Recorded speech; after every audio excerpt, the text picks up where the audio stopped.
oloa le moa fia luma o tanata peitai manu moni mala ona ua pau o alofanga ai tutasi le langi loiai o le faasoanga la upelea la tapelea la tapelea se ta umaea ni o alofanga o ofea la uaue lo ufatue lo uaue e so o semea e pule lava oe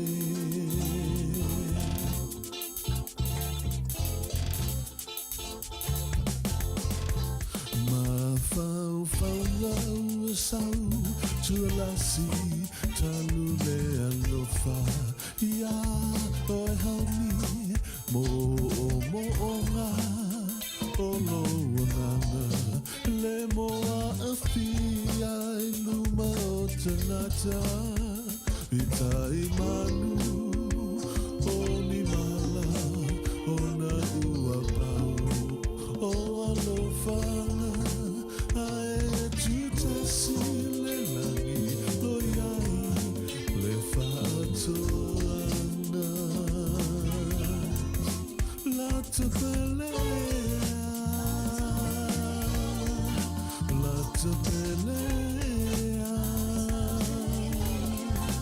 la upelea se ta umaea ni o alofanga o fea la uaue o lo ufatue lo uaue e so o semea e pule lava oe la uaue lo ufatue lo uaue e so o semea e pule lava oe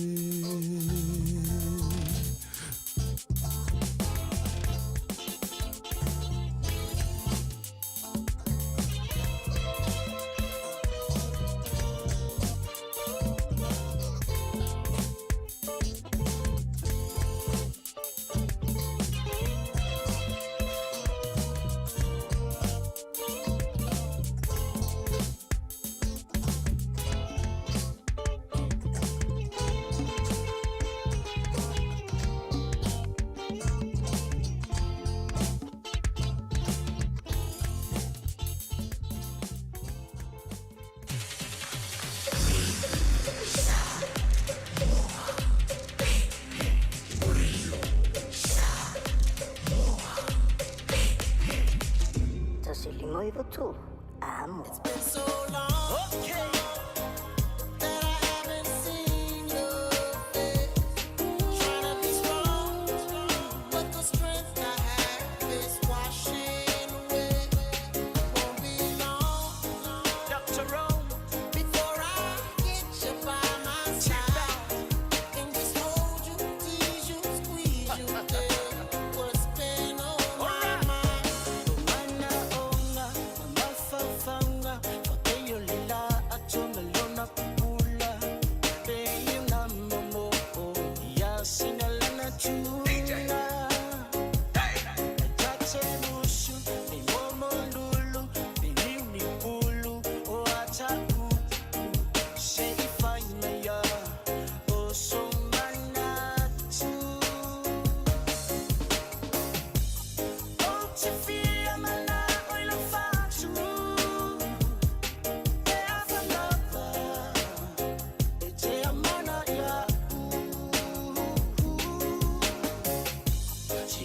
She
Matau te whaia ni fo aroi le aso lava e te fio mai ai i le Shine Dental, ai e ia inga whapitoa. Matau te salia le Afterpay, Zip, Q Cards, whapea wins quotes i le Shine Dental. E whaia fua whatalanoanga ma le ACC i le Shine Dental. Le aise tongi mo whanau i le bao le se fululua i le se fuluwalu tusanga i le Shine Dental. Talanoa mai le tongi ino le whainga o nipo i whaunga ai le Zip, Smile Now, Pay Later. Le aise tului i le Shine Dental. A fio mai le 555 Great South Road, Manukau pe vala aule lua fitu ono fafa. Lua fitu ono fafa mo le Shine Dental.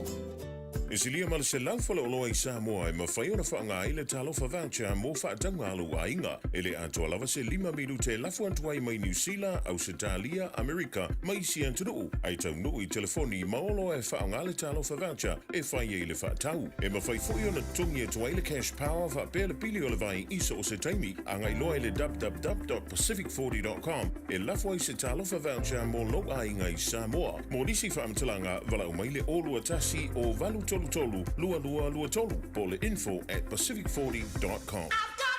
Talofa wa o waleni o se electrical inspector Samoa, tolsu 5 tausaga tautua ma o resta loina fo'i mo le waina o lo mota, falsa ma fatafaigaluega, whapea lipe ina o vaivela ma o ngaumu. Walau mai lo waleni o le amos electrical i le olua fitu, lua no tolu ono fitu ono lua, olua fitu, lua no tolu ono fitu ono lua.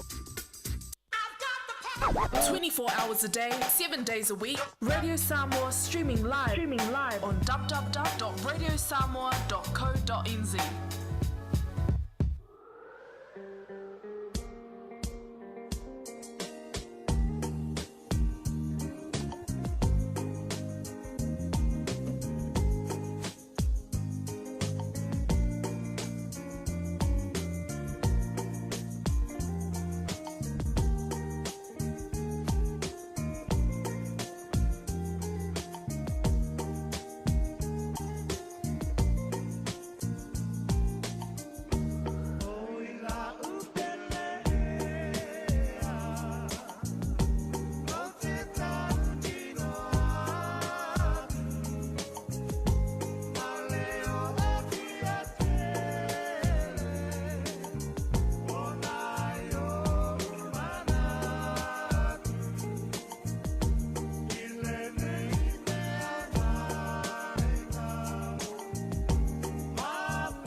Malo soifua o le siafufonga Samoa, Radio Samoa, tasilima I vatolu a mo. Se kia Radio Samoa.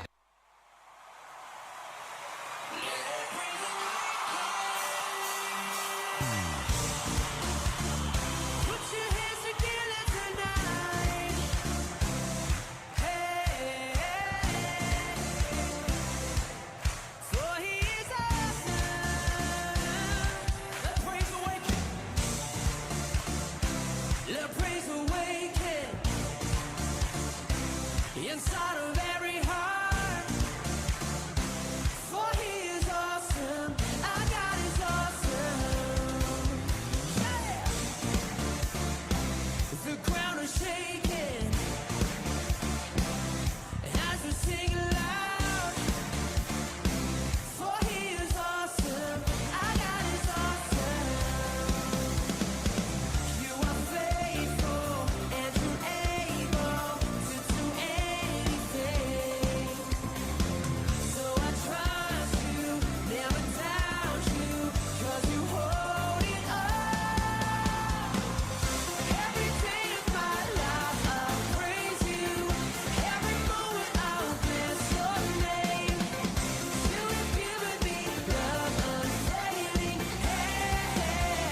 Radio Samoa.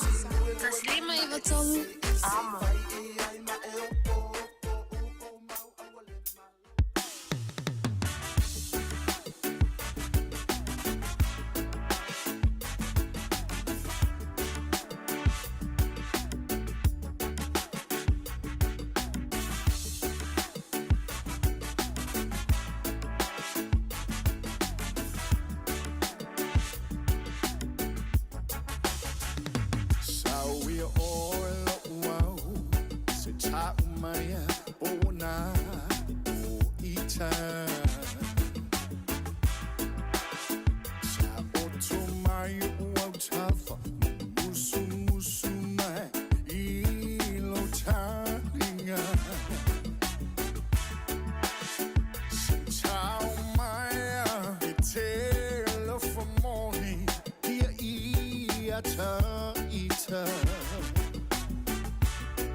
Never for your man tell it. I swill on the love, ya or your soma. I saw say you live for the bow. Papa the pinata, I might say shit up for no. Get him from time, yo, live to love. I feel no pillow for my only person on la. Oh, no, for Yasakele, come with Suma. So create some yogi enough to about the bunga. Get him a Kalakaba, you are in bunga. Really kind of a sort of not bunga. So by you pick, I can pay you out of far. But not go to my father. Bakula ile mtuka Kero maya ika Jeswal chawa saile Kwengo fiore polonga Malafu yeso kama fa Loga la la Kero mai pechi masunga Ilo me umo Sabi o maunga mabao O tutawa sa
Talofa lava.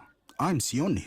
My wife and I have 3 sons and a beautiful granddaughter who turns 4 in a few months. When one of our ainga is sick, we phone Healthline. The nurses there provide free health advice, treatment and information, 24 hours a day, and you don't need to have a doctor to call them. When you or your family need trusted health advice any time of the day or night, just call Healthline. 0800 611 116. Beta Drive Doctors, ile taulanga fa tau I mangele, fa pia manrua, mo le vainga o so ngase pe amana o mia e whaatino e fo I matupui pui o le whana witi o tupui pui le COVID is full river mo I lato is full on tausanga malunga atu whapea matupui pui o le flu wala au telefoni lua lima fitu walu lima iwa walu mo so wano e whaatino ai nei au nanga o fisa fo mai mangele e taftafane o le McDonald Aman rewa e taftafane o le whaletusi po le public library Peter Drive Doctors Clinics O iaia wanoa e le aise tutongi, mo so isu enga o le kānesa o le tau whale. Mo ila atou ua ono sifulu I le fitu wha tau sanga o le soifua. E ta ilua tau sanga malafo atu I lau pusa meli le pusa. O lo o iai vaenga I whaatino ai le nei siaki. E whaingo fie le siaki. Ma e te whai ala vai oe I lo maota. O le nei siaki. E mawhai ona wawe I loa ai le kānesa o le tau whale. Ao e le ia afia I ona aunga. A mawaloa lau pusa e whai ai lau siaki. Whai loa. E ono la vea I ai lo soifua. Mo nisi fautuanga, tala noa atu I lau fomai. Radio Samoa. Taslima Ava Amo.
mafutanga. First time I had eyes on you. Na ole loa, ni upo ifai. Because you're so beautiful. Sita umaya, oh mana, oh. And I cater to you every day. Oh, oh, ele pele lo ufatu. So baby, follow no mind.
Tene awa e te ita o te mita tene mai le Pasifika te wila sina tina su e sau señorita e fu alo faya o e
Ia, talo whalawa, le po i o mawalunga o le whaafonga tāpuai, ai mai se fo i o le sila mai moa le atunuu, i le dei vaenga o le tae ao o le astona i le dei.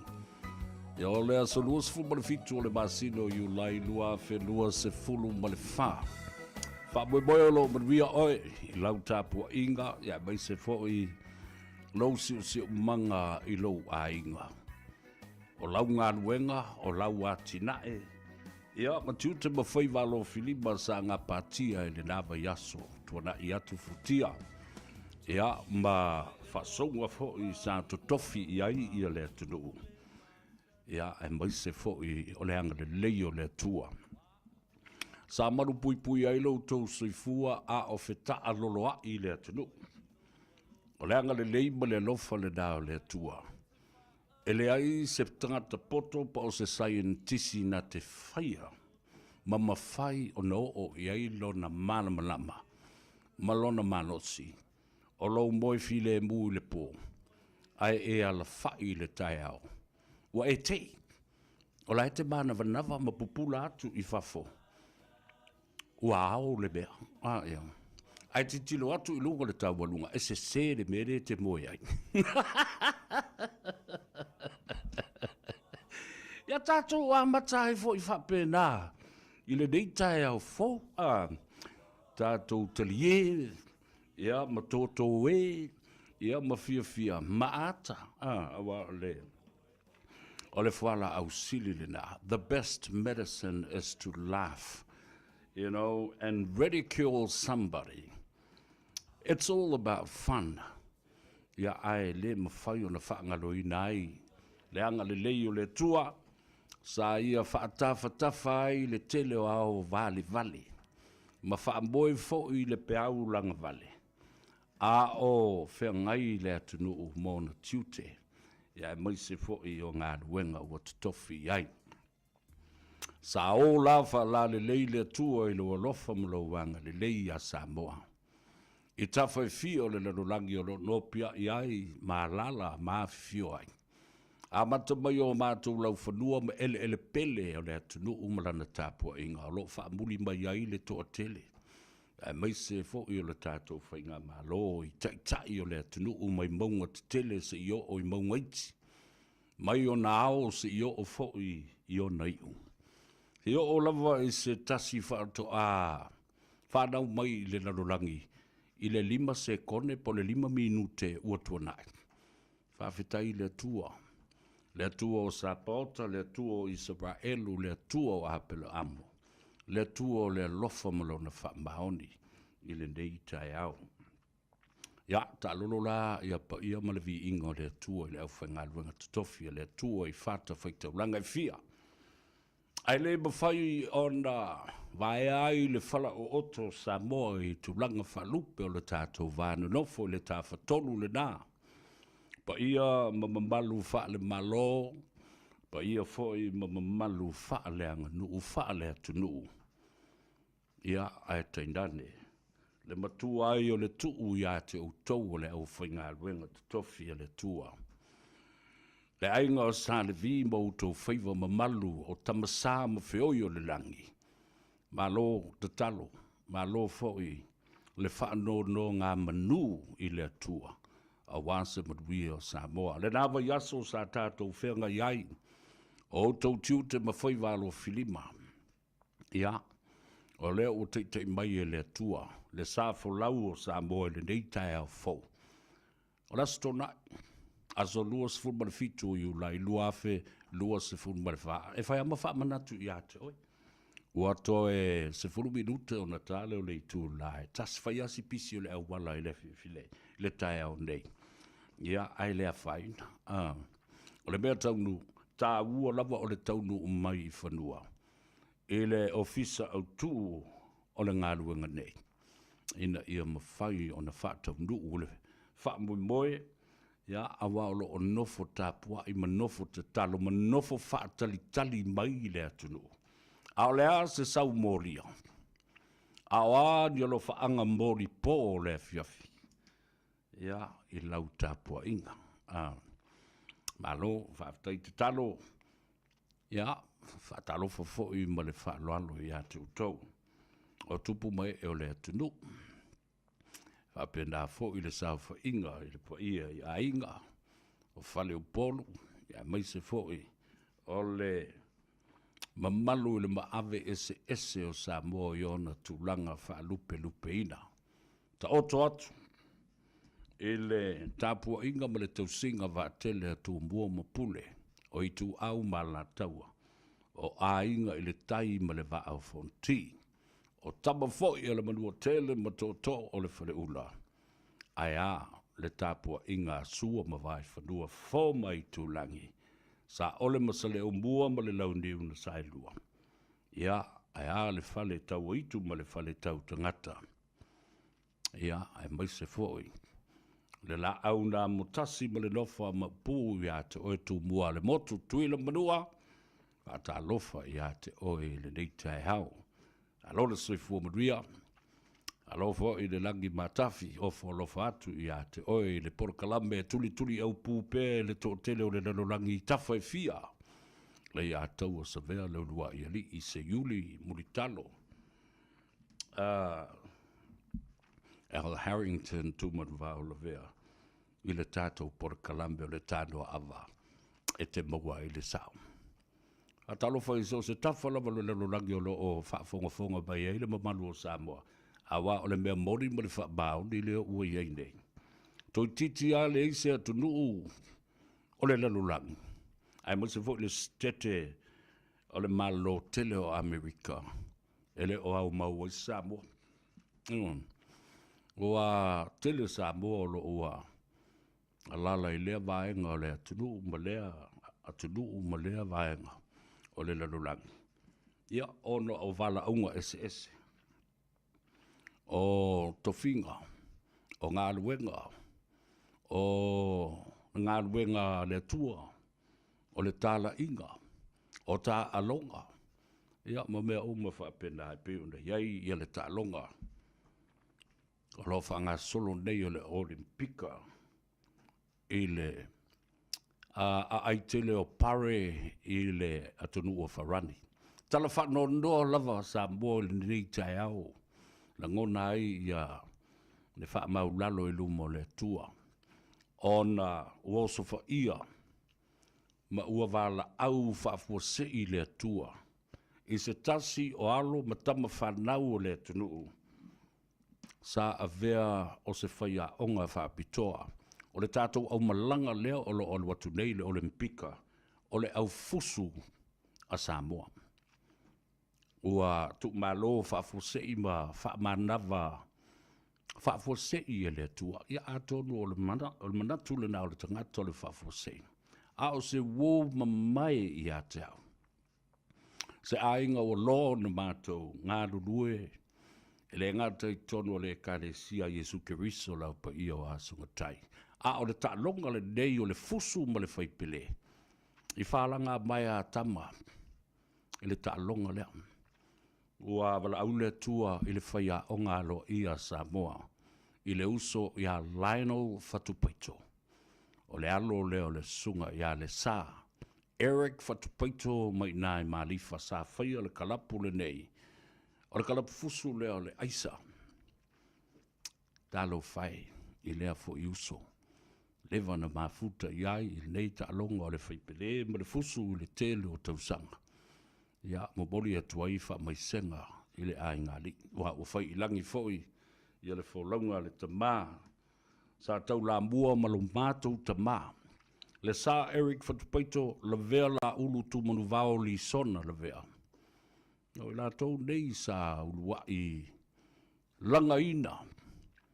Ia le telo fusu anga a Samoa. Ese mai ai to ina mātutua e peo na iai.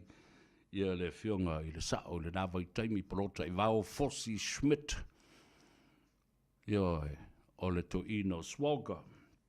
Seb Kolohase. Ia ma le to tele lava e alu a fo i le talanoa i le nei aso. Ia mamomori atu. Whamaisenga i le uso ia Keleni. Fatupaito. Whamaisenga i le uso ia Hiba. Fatupaito. Le tele o outou. O uso matua whawhine. Ainga wō me masani. I malifa ma taunga manono o matoa tua. Ia, ai maise fo i to tonu o le tātou nuu ia pia. Vai antu le whāle tonu. Ia, na swafa i ta malo sina. Ta malu le fui whale o sale valasi matui sa mau. Ia, whapea fo i le matua. Ia, talo whai. O mo onga ma lofa anga moli le na a matai le tātou pola kalame. Ia ma watu fu le wha mai senga. I le whionga le minstao le te malanga. I le tātou au le olimpika i pare i falani. O whaia onga, o uso matua whawhine o le atau wā i tālonga e iwa. Mo le olimpika mai o talitonu Samoa. Tātou tatalo mo le loto te tele, ma ia wha malo si au i le tātou au. Alo matama whanau le atunu ua vea ma ave fua. I le neiva i aso atua awa o talitonu o le a fia umo lātou ma fau le loto ma le anganga. Ona o le wala au o le atua wa wha muta wha se iai. Ia le au unanga ma le tautua a le sunga i ha laino o le whatupaito o le whaia onga o le au fusu. Ia tātou te le mai loa po le tūlanga o le ai. But this tragedy, Samoa, will certainly have a great negative impact on the lives, the spirit, both physically, mentally, spiritually, that will affect all our players, the Minister of Sports and Recreation, Laumatia Manu, the Honorable Laumatia Manu, Ringo Purcell, and everybody that is associated with our team, Samoa, to Paris and the 2024 Olympics in France. Te talo ina ia maole lotu tele ma le malos. O le whiau le nā, i lau whionga le minsta ma te tai ma whaia o ngā uma. Tama ma teine o le tātou au I pare whalani whai ai le leo le atou o savea. Mori atu ai alo whaanga. Whapena fo I wha mai senga ma le wha mawhan whananga. Awai le whaingo fie. Ia tātou te le loa. Ia, po le a to e vave whafo I mai ia le tino maliu o le sunga le li whaia onga o le tātou o fusu ia laino whatupaito ia pe o le ata oto ai pe o se I uma matapua I pea lona nganga se ia mai a le leile tau mawhainga lana o fusu na malanga atuai ia ma le auta alo uma alo tātou o tunu. Ia, whatalofa, ia te utou ta mamtina mātua ne nei tai au. Mālole soi fua mnuia. Maota malawa, ia whapena fōi e whale o tangata mātutua. Maota ngase po whia lava.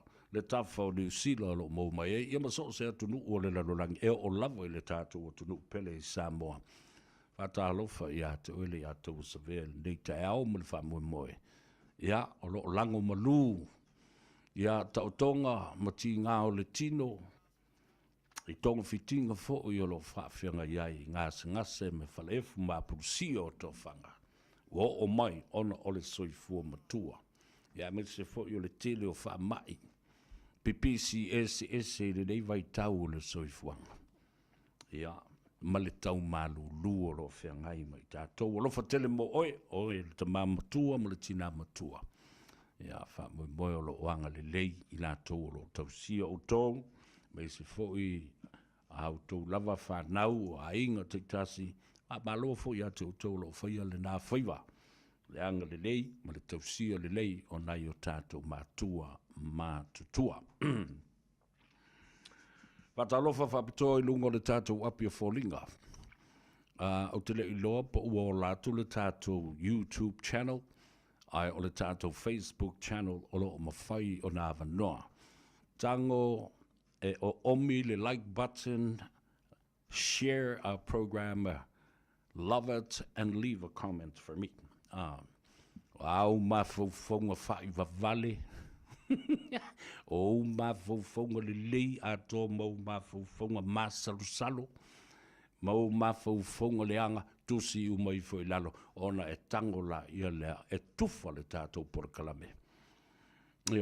Ina ia whaafofonga ia I Samoa. Tele I o mata upu tā ua tātou te anga i ai i le so. O le betaua, ia te au, ina ia wha manino, ma wha mana malama ia te oe. Mea pepelo, ma mea sese, ma mea tau wha avalea, ma le tau wha alea nga pea, i le whainga malolo tula i mai nei. I le lai tūwai, manisi o lau whaasala lau o lo o lātou wha o ngāina, e monoti i ai la pisi i ngutu tu lau wha whonga lea tuno. O no mai la ia lea luai mai, e saua e manongi leanga, ma wha vāle valea. Pio lenga leu ngāri i le i Sydney Australia.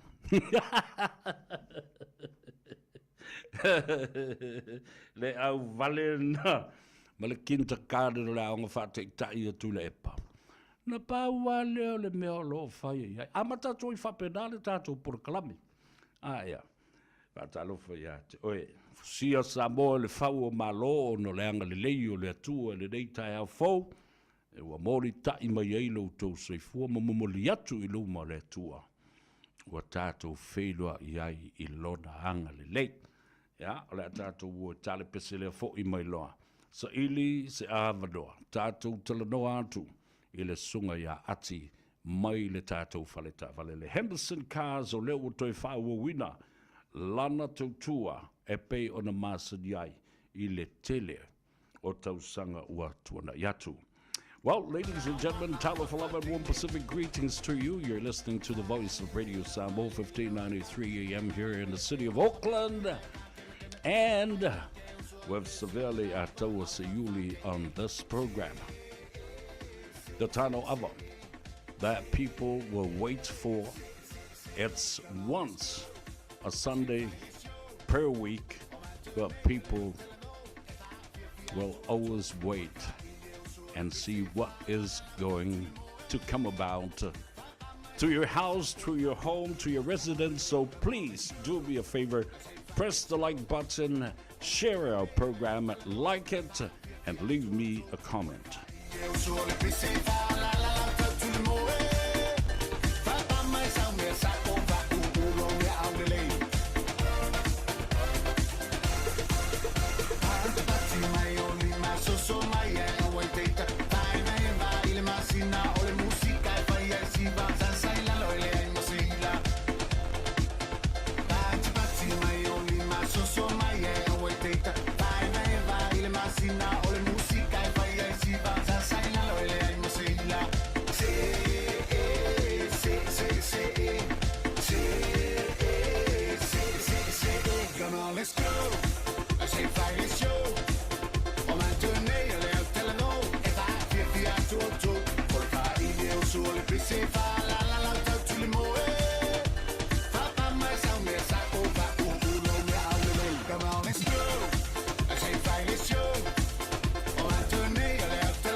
Lena tuna mai tuna junior va lua se mai lo mea au le lei ina ua se fulu minuto le o te aide ia le tu la tas fatalo felo uso ya John mai nai papakura malona ainga alo va taile ma futa mai te vea O le uola le tātou YouTube channel.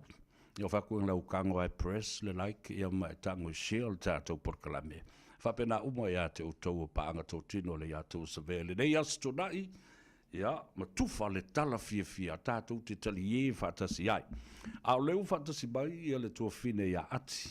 Mai le tātou whaleta vale le Henderson Cars ia mana tua fo i le nei whaleta vale le telo tū sanga. O le matua lava le leitio, le siu fongo Samoa le luas fulu ono tau sanga le ua o i ele matua.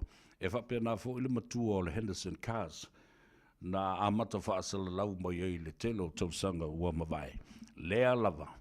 O lo o apa mai, ia ma pi ama pea. Ile au unanga ma le tautua ale Radio Samoa whapena fo le Henderson Cars. Whatalo whatu ati, ma lole soifua manuia, masalo ai o le te mua le nei ua tā whenua i e fo i ma. So ta i lunga o le tātou porkalame, ma lole soifua manuia, whaftai mo le teimi o whaavano mai, talo whalava. Ia, ma lole soifua sa vea, ia sa o le saunoanga, ia o le teimi mua lea, ia ua tā whenua i e lunga o le tio, e pe o le sunga lava ia seu manu, tele na whaile maa whaatau noanga ia. Fia foi ua maua se taimi o ta whaie foi se ta whaatau noanga le nei a auli. Iwa loa a auli mea. Ia le nā tonu lava.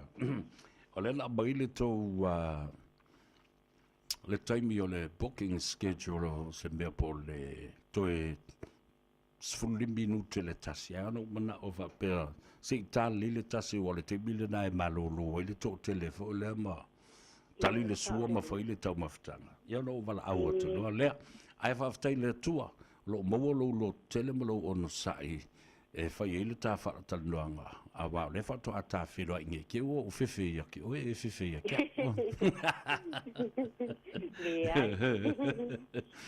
ia o mai le pulenga le fionga ya mulianga tele shusing le uso ya gagen ya me se foi le au fainga luanga o lo le itoe bawo se tatou feilo ainga ia bana la so no anga savea ia o le la vai manuia mea o mele lo famalanga le o le li ia le fo o le terminei le mafua pisi lava le falta avale le terminei ia o le maua lava o le taimi le o mai fai e sua se whaatala noanga fo i lunga le tatou le tio.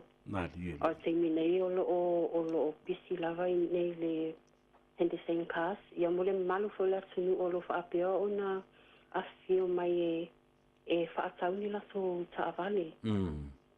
Malo whaatai ta ua tele o nei lola ia lea. Walanga o whaisi umi e le o toi whaia se talanoanga le asto nai. Fo le masalo la nae maule avanoa ma le telenga ia fonga bua le vai monga seu manu Francis Joane i aso le vai aso ia ai malo o la se e peina le weekend le e fai ia le tato whaatata noanga o ana nafi fo ilina ia fai whaatata noanga ma le sunga fo ia seu manu malo o la le umi talunga ia i ati le ile ngaruenga le ma whaawawina le tautua ia o lea o sa vale nei le lua masina.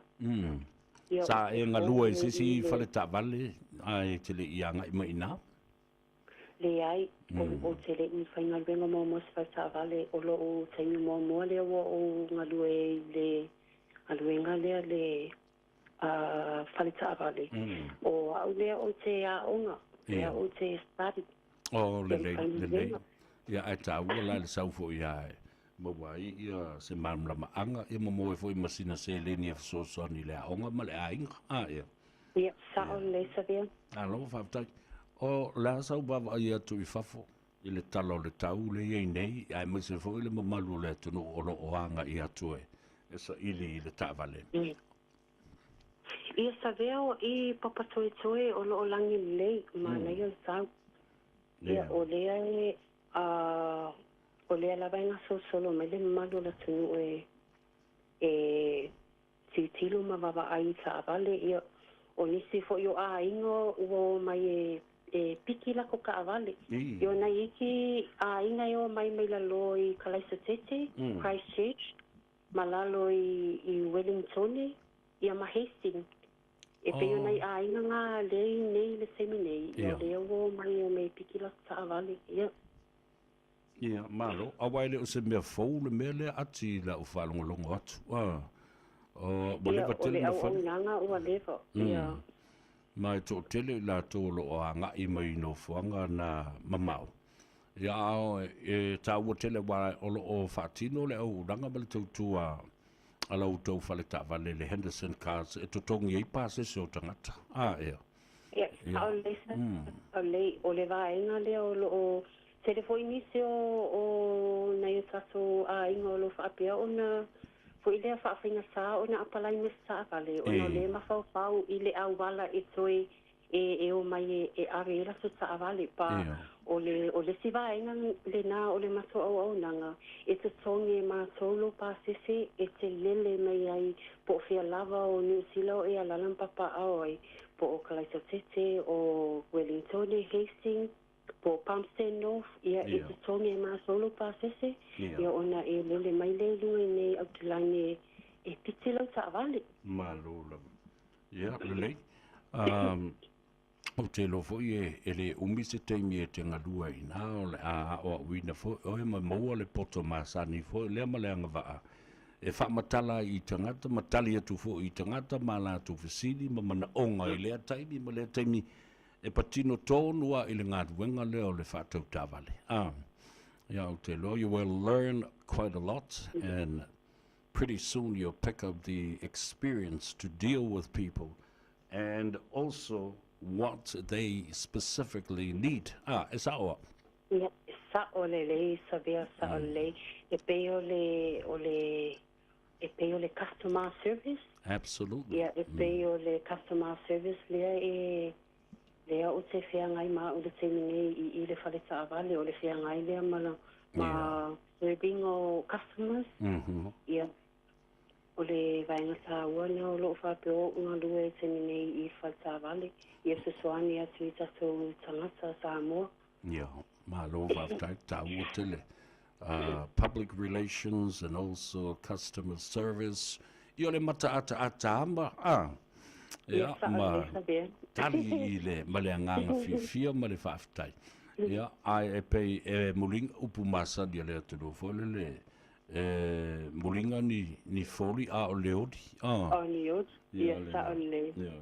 Le mata ata ma le mata fifia ma le talanoa whaata mali whaata usala i le atunu e wawe fo i a ona mingia ma se ngia i le mauli o le tangata whaatau ta'wale whaimai o le whaatau o le ta'wale ona o le ta'wale ua whaatau ona o le wawai mai e le ngata e te la lelei ai o winga tau sa fia lea ua yeah sa o lelei ua ngangau i ai le loto le whaatau tāwa. Ea le lei. Ia, o te loa, o lau manino le mato le vai le whaafunga mai a le atunu, no pau o lona whaamanatu pe i le atunu, ia le no whangolo o tau ngārurue ai. Ia whapena fōi o le tuatusi, ia whapea fōi mo le tātou telefoni, pēr whai ua sauni momoli mai mea nāma wha leo mo le tātou atunu. Ia whasai lava sa vea mo le awanoa. Ia whaasalo whaatu le malo sa mo lo whapea una whaafonga mai le ni tūlau le uli. Ia tau lava ina ia whailoa asu ma toi whamanatu asu le mamalo tato atu nu o lo whapea na lalam papa au i tu e fio New Zealand. Ia o lo awanoa leile nei e te su mai e le maso whaita avale sa ili sauta avale. O lo iai maso whaalawi loa ma maso discount o lo whaalu seminei. Ia e te su mai lawa le maso ofisa e whaatautala noa ma piki sauta avale. O lo e mana o ai o na maso awasua fo i leo se discount po se whaamama awenga mo oe o lo ofitau i malau paketi o lo iai po sau se leni foi. O lo iai. Ia o le maso o nanga maso te sosoani whaamama awenga i o tatu tangata Samoa o lo lima mai vai, ma le lava le whaasoa. Ia o lo iei le mato finance e sosoani whaamama awenga i sa tāwale. O le mato tua tusi ia o le mato address e whasota e mei ei o le tasi wa wha Cavendish Drive papa toi toi ia po le mato numero le ora se lau tolu tatasi ia po le mato Facebook page fo inai lunga le upenga te whailangi o le nai alu le Henderson Cars. Ia. Ma o aso ma taimi e te sala e lisa tofa ta avale e te sala i le aso ni fua tau le aso sa. So fitu aso le vai aso e te sala e le mato o nanga. Ia mai le iwa tai au le ono la fiafi. Po ai lava seti o lo ia e o taimi na le te sala e mato fai ta avale ia. O lo te le lava taimi te su mai e va ai sa avale i un fata Tanoa fo se mea foi o e mena o nia se mato susuani atunga mal mato o nanga. Se tala tune na savia i le nea oli. Malo whaftai ati, whaftai tine lava mo le whaleo ina foi o le au nanga ma le tūtua le tātou whale tā vale. Ia, whai foi ma whonga tā mori o le whionga e muli anga tele. Shusing, ma mori atolo whaanga e muli anga tele pe au atu. Ia, wape nā fōi i le ngā ruenga lo whengai mautou. Ai, o le ata whenua i pēr. Whamanuia le atua i ngā ruenga o tutoe le nei aso. Ia, ma tātou whesota i pēr. Ia, ma whaalau i lua pēr. Le nā au unanga o lo o ngā lulue wa lua ai. Le Radio Samoa, le Tanoa Ava. Ia, wape nā fōi lau sunga le tamaitai ati. Ia, male Henderson Cars ai. Mole te minei wha soifua ia. Pasau fo savea manuia le weekend alofa atu. Alofa atu fo i manuia fo i le whai unga o le vai aso e maisi o le sapati i le aso a taiao. O le ua luas fulminute wa te aile tu la e tas. A moe o lo manuia o i lunga le ala tele. Ia, whapena fo i ngā ruenga lo whaatino le nei aso. Ia ma malo longa fo i e saini ili malosi ai. Ia, mo le mai as fau, malo le ngā lulu e Samoa. Malo fo i le alo lofa i lo tātou wa tunu i Samoa. O le au lafo tupe. Mana tua fo i le vai asana se ima vai atu nei. Sa au wha leo i nā tua i le tu lafo na fau o lo tau mawhai e fa le tupe te tele o le lero rangi. Ina ia tau fia le toi ai o fa le tupe te tele wha vau malo. Ma le lātou au nanga i tutono le atunu. Debanking of Samoa. As well as the Pacific community. Tonga fiti to e lau le atukuki. Aisea. La ale mea la kako whaia inge i mea le anga i tangata atu motu o le Pasifika. A le nganga siri o ne whaaftai wale sa a fio atu i le. A fionga i le minister o tupe. Ia Honorable Minister of Finance. Au timu ia ma le lato fo i vaenga o le kovana o tupe. O le whale tupe o Samoa, ia me se isi whale tupe te tele le atunu. Aisea, ia utou si sila la i mea ia wa tula i mai nei. Ona o le tele o le au soli tu la whono i tupe a vatu faa ngaoi, ma tupe ele lea alo a vatu matata mai Samoa ma tu motu o le Pasifika. Money laundering is a very serious crime. Ai le matanoanga la ma le telenga ia whai malo Alan Stowers po le fionga e mulianga tele po o le fionga fo i le pestata ma le langi whai malo. Sa whaalia elo na whaano no tele i mea ia wanga i ai. A wā o le a fianga la o tamai business nei. Ia ele na tamai business ele usi la fia le lei. Pacific Easy Money Transfer. Whaitau miliona tupe lo lafo i lea au unanga ma lea tau tua. I lo tātou o tunu e me se fo isi atu moto o le Pasifika. Whawhitaila, o lo tula i mai Australia, New Zealand, whapea fwoi ia whare tupe o le malo tele o Amerika. Ina ia lato whaia seisi swinga mali e. E ma whai ai o na whaau wau pea, le lafoina o tātou tupe ise au wala, mase pili, taungo fie. E whao oi a tātou tupe, international remittances to the Pacific community. Tātou te talo ina ia whinau, ma maua le anga waa o tātou te tai ina ia tāo whia ai le mea lea. O le ave sea mai, o au nanga whare tupe whawao malo I te tono le tātou tunu. Aisia, because it will totally affect our trading, our international remittances, and the cash flow of transactions between the big countries and the small island states. E ala na tā ua le mea lea. Leanga o lea tāu whiwhia ai, ma a whia ai o tātou whewhaataua inga whaavao malo. O lea whapenao na whia I fo I male tulanga o le tamau a inga o le tātou atunu.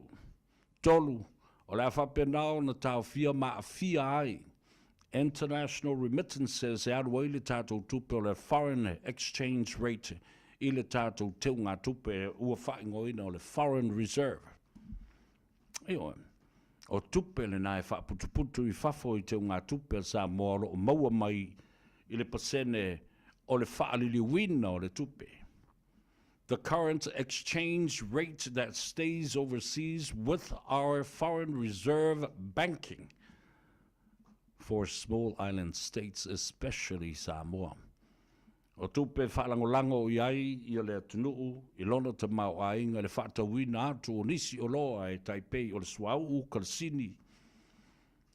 Maisi o loa e mana o mia I atina e pe o whaatoanga ma whainga whaiva o la manu ma vao matua o masini. O le wheta alaisa, maisi mea whapena. E mana o mia le tātu o tunu umo lona atinae. Ta ua tele le mata upu lea. A o se teimi e whonga I nai, I te tonu o le pāle mene, a o le a se mana onga o le malo, I mea te tau na tātou whaia. E tau na tātou muli ta iai, mausi ustai. Ina ia tātou alo ese mamao, mai whainga soli tu la whano o tupe ele elea e maua mai I a upenga, ele te tau no o I Samoa. E maua mai I tupe, e maua I le whaatawina o le aisa. Cocaine, methamphetamine. Io. Nea le nā e tā ua I tele. Tātou mālama lama I mata upuia. Ai, e le pei o mata uporo au mai nei ele au vale ia. Nā whai mai au tau na whalpuipui ia la uli, ma tau na whalpuipui. Ma wha mawai I le fionga te mai tai palemia. Tau na wha malo lo le fionga I le au mamalu le malo I le loa whai una tute. Tau wha whonga I upu e sau maluai mei nguto le au vale. Ia me se a leo ngali I le nā. Sa I amalona to lua na ua wātua. Ua maivo.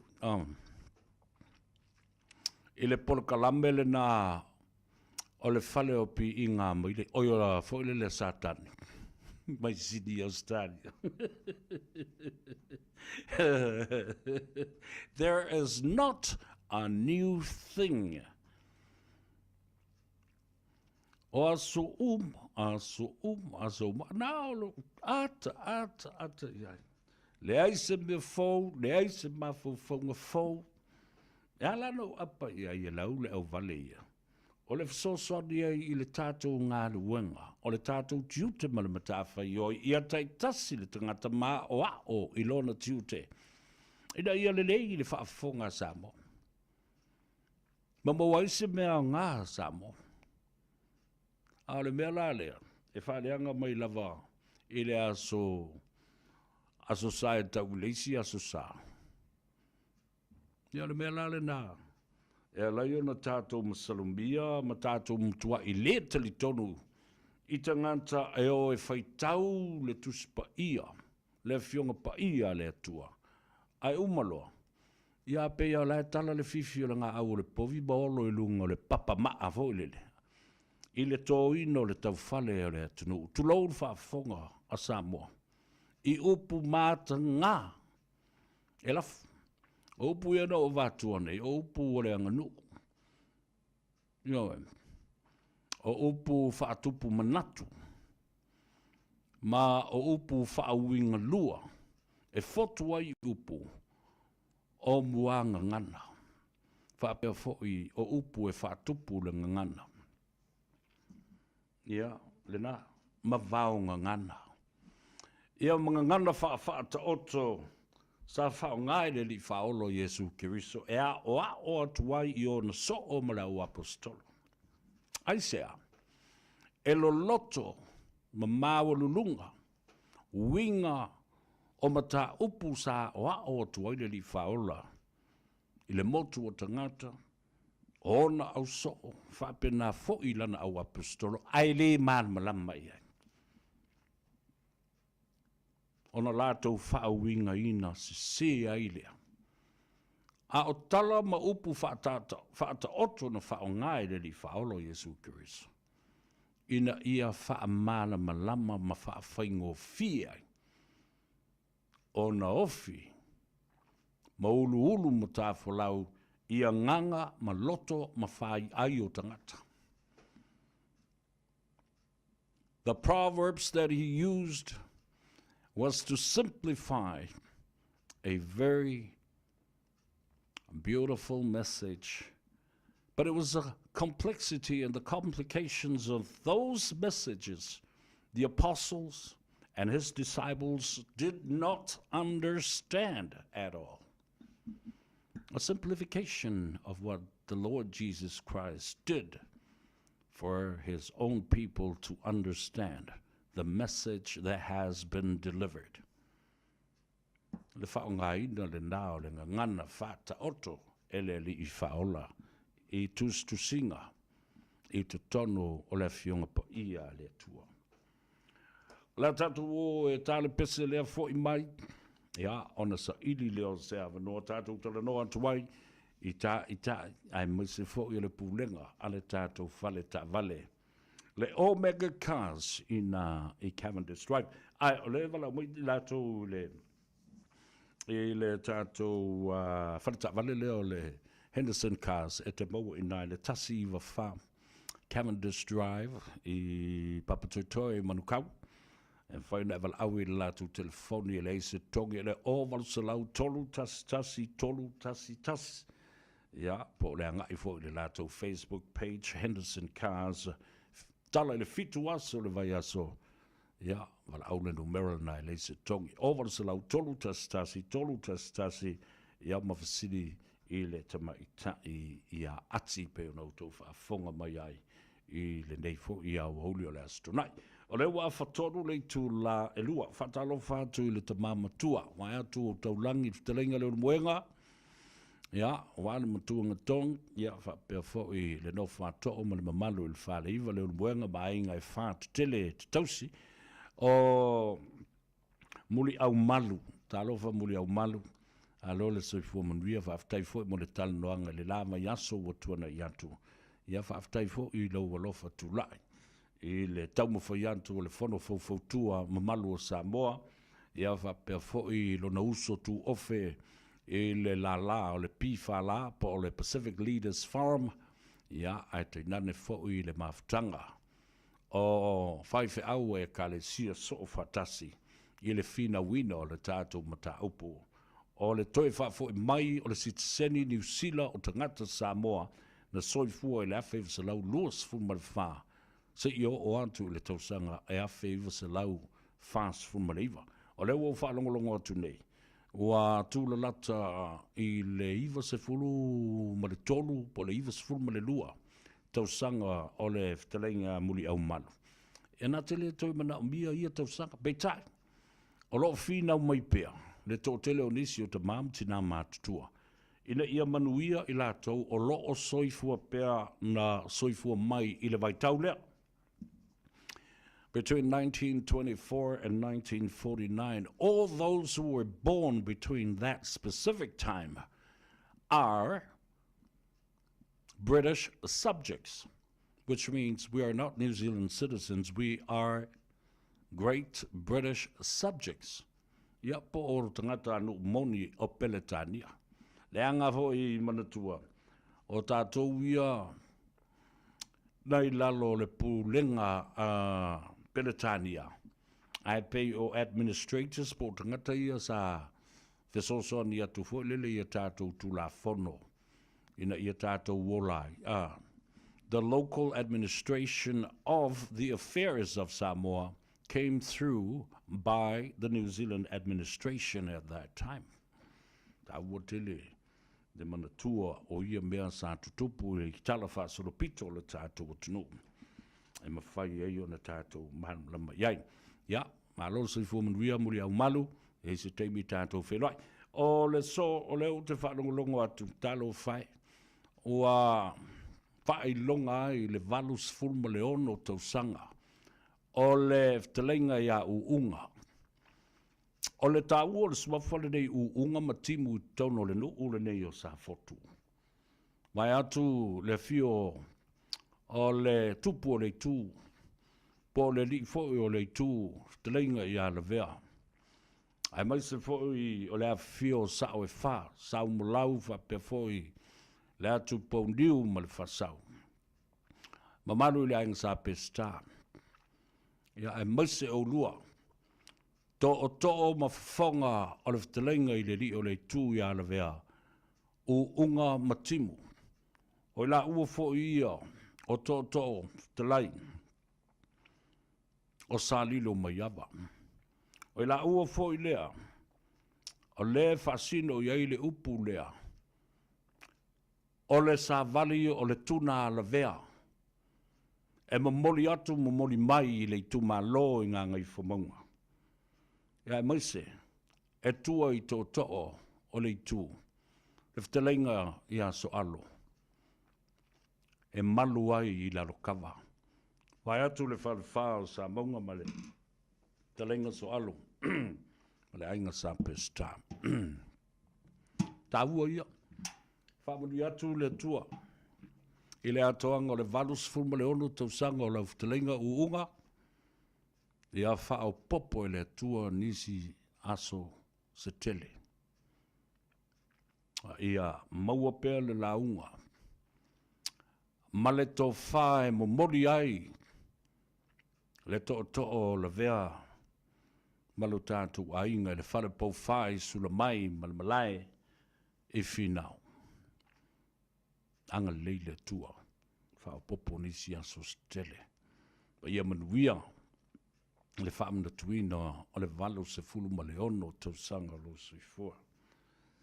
Ara tātou o tale peselea, e whaamanuia atuai. Ia, ma ia fo i lau launga i lau fionga le pestata ma le langi Alex Fido, a wā le whelua iai ma ainga, Paolo, Mangafa, o wō mai e masani e au se talia. Sali, check! A whea o timangio. Ea, seka ko walu.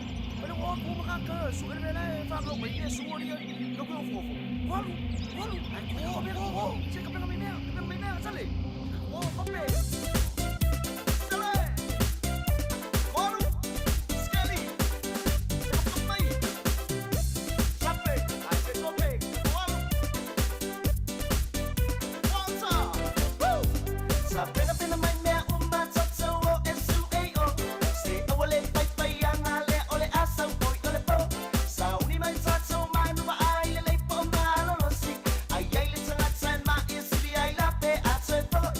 Well, I need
tama mai sai pipi le uso ia sive walesi tatu mo sa ili Yesu.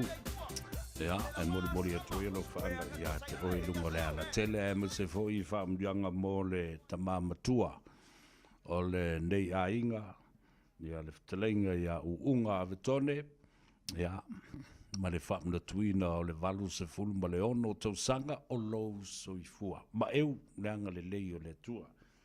E le umi fo'i o le au unanga ma le tautua i le soifua la le lei. O na tatu se e bailia. Mo le maua se sota inga. O le umana whaaf sota i atu ia le ftelenga ia tongisia Pia Wilson o le ripule o le tātou whale ta vale o le Omega Cars e nā e pāpa toitoe ia ai tau peo na whaleo ia le tūlanga e tā uai ia a one of sort inga wala au le telefoni o lua tasi whawhi tuono lima whatasi a le ole nā o le ofisa o le lua fitu fitu lima walu tasi lua lua fitu fitu lima walu tasi lua e mwhaio na e maua ai. Alo le nā, arusa oa i o le lātu ofisa, lua se lau Cavendish Drive i Papatoetoe i Manukau, lua se lau Cavendish Drive Papatoetoe i Manukau. Ia, ma a whea fwoi ma fsiringia, se fso soani mo oe ma le tātou whale tā vale le nā Omega Cars. Alo le nā, wala au pēa le telefonia le li pule, tali atu, wala au atu, tali mai. O lua tasi, wha fitu ono. Lima fa tasi. Ia, lena, o la umalo fa lolongia. Le au linei le tau le tu lai lua. Ia, o iei le fa moe moe o na whelua iei fo ima le Palestine, o na malu au tafa, o le komiti fa foe, o le komiti o tā penanga, o le fio anga o pia. O le fio anga lea, ia le fua vea mo tātou taulanga. O ia lawi loa ai ia Samoa i le nalulangi atoa, the capital of Apia. Lau whanua mo na ele, wa vea mo tātou taulanga, au tū whawao malo. O le bea lai tā ua i tele. Ele ngata o le tātou taulanga, whawao malo, o sila fia i le nalulangi. I kio lope ia mo o nei tū e fia. Ai, o le a whailonga i nai, ma le se lau tau sanga talu o na tau nuu, le ta'alonga ma tā alo ai tama matene, sa soifua i tu tonu, o lau whanua ma ele, ma ngata i whale o pia. Tā ua tele le nāwaenga le tala whaasoropito, o le lalorangi ai maise Samoa i le tau mawhainga fōi ale a Pia Maroons.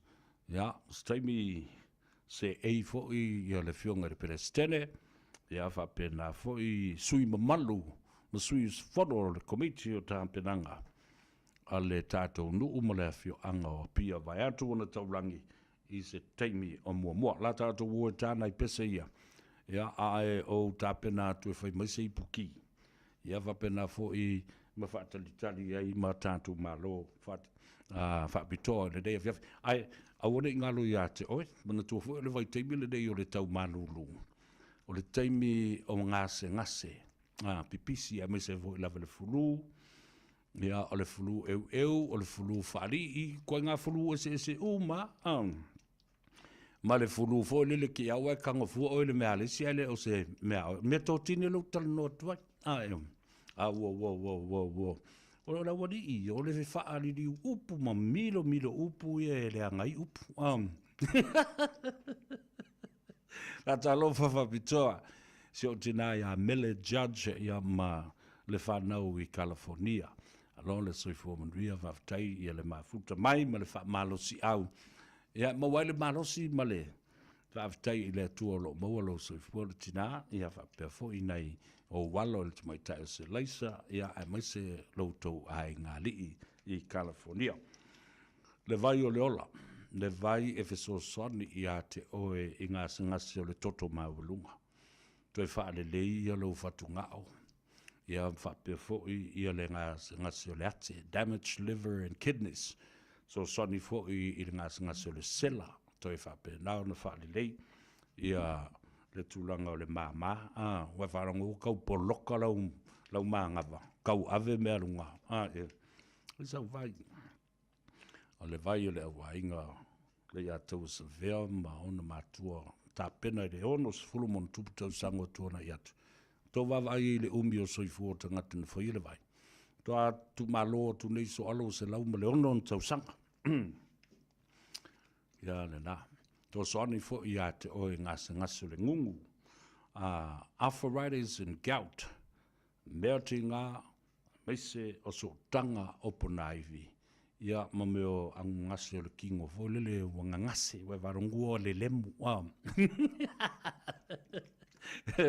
kamalale e grease up ile me koe whaanga o le lei o pongaivi ngai varongu le koe o I pe sa vat kari e rauri upu sa ana o le fo malo lo si au kuori fatalo fatu ma o le tatou ulua I maketi na tau nuu e le vai fitu le valu tau sanga o tuana I atu o le fionga I le aloli po le sa o li I foi li o ainga I atu wala ta watau pa utino ma le falitua I peka tu atusi sful ma le tolu Lappington Road ina I o Tara whamuni atu le tua whafteitele le whavangvanga o le maota ia ma le malai funga one ia olo a vea mato ainga o le atunu upeanga I atu I le saili o se whangu o le vai o le ola mo le fia marosi ma le fia ola ia sfumartolu Lappington Road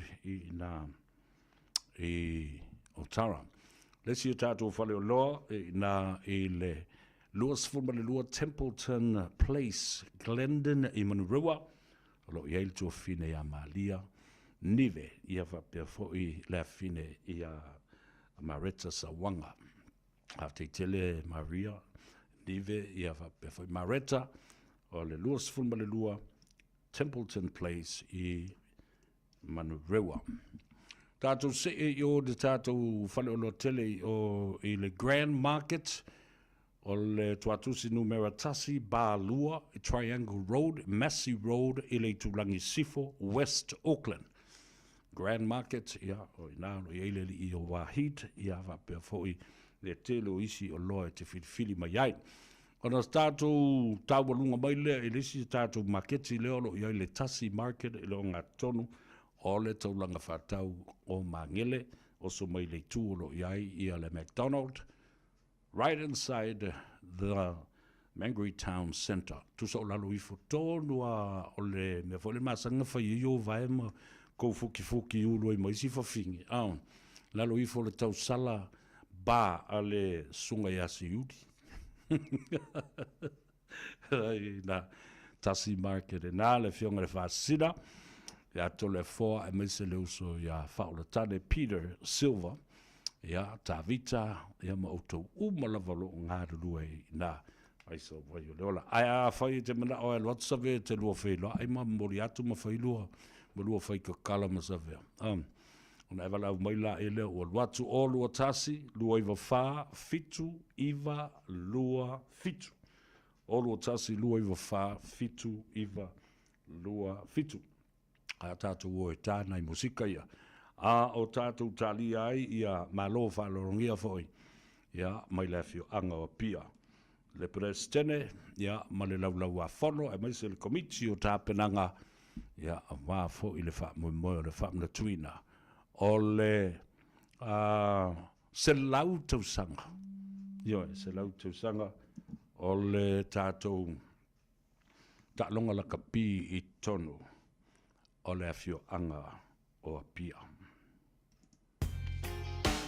Radio Samoa, tasilima ibutolu, amo. Radio Samoa, tasilima ibutolu, amo.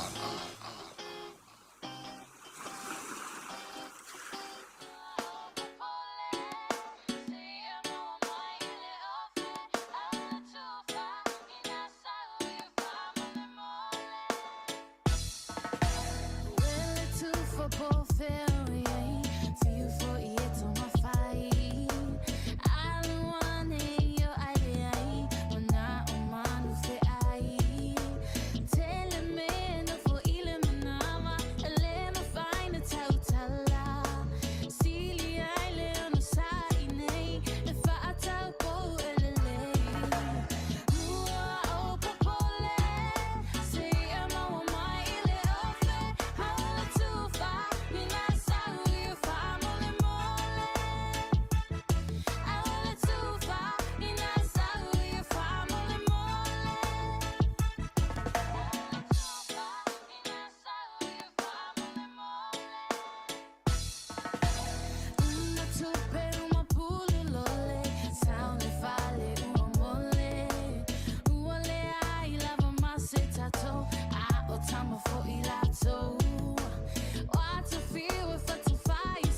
Baby, Lomani! Hey, hey!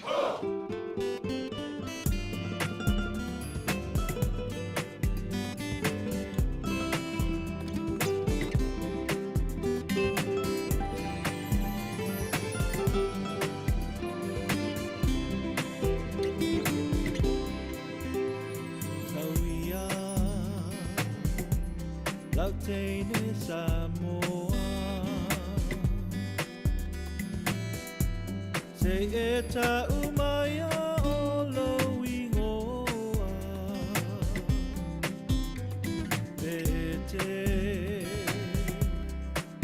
Talia ea Me apa ea umana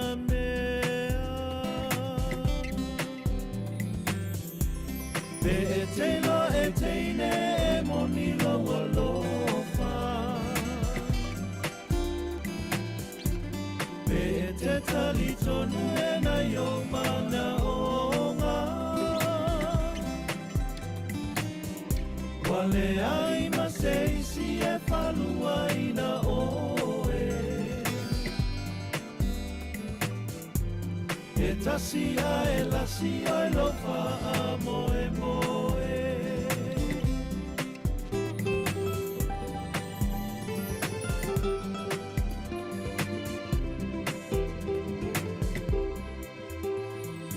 E te mana tua lau upu Ai e te lei malanga tisi o tatulu Te alu e toe sau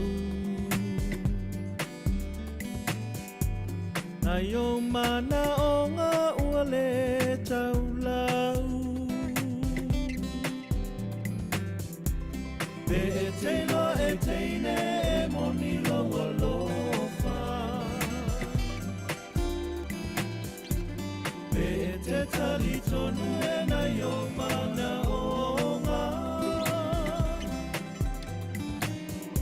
Wale ai ma seisi e palua ina oe E tasia e lasio e lofa a moe moe Be e teino e teine e moni loa lofa Be e te tali tonu e na yo mana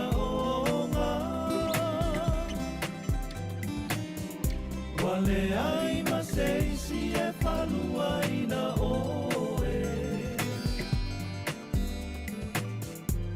E tasia e lasio e lofa a moe moe E tasia e lasio e lofa a moe moe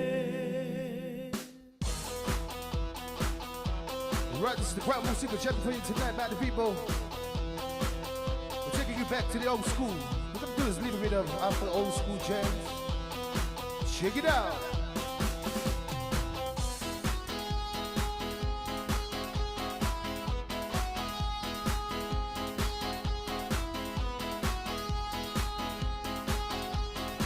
I've been cheated by you since I don't know it.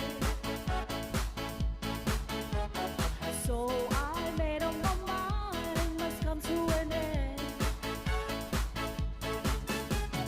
Look at me now. Matau te whaia ni fo aroile aso lava e te whio mai ai i le Shine Dental, ai e iai inga whapitoa. Matau te salia le Afterpay, Zip, Q Cards, whapea Wins Quote i le Shine Dental. E whaia fua whatalanoanga ma le ACC i le Shine Dental. Le aise tongi mo whanau i le bao le se furulua i le se furuwalu tusanga i le Shine Dental. Talanoa mai le tongi ino le whainga o nipo e whaunga ai le Zip, Smile Now, Pay Later. Le aise tului i le Shine Dental. A whio mai le 555 Great South Road, Manukau pe wala au le lua fitu ono fafa. Lua fitu ono fafa mo le Shine Dental.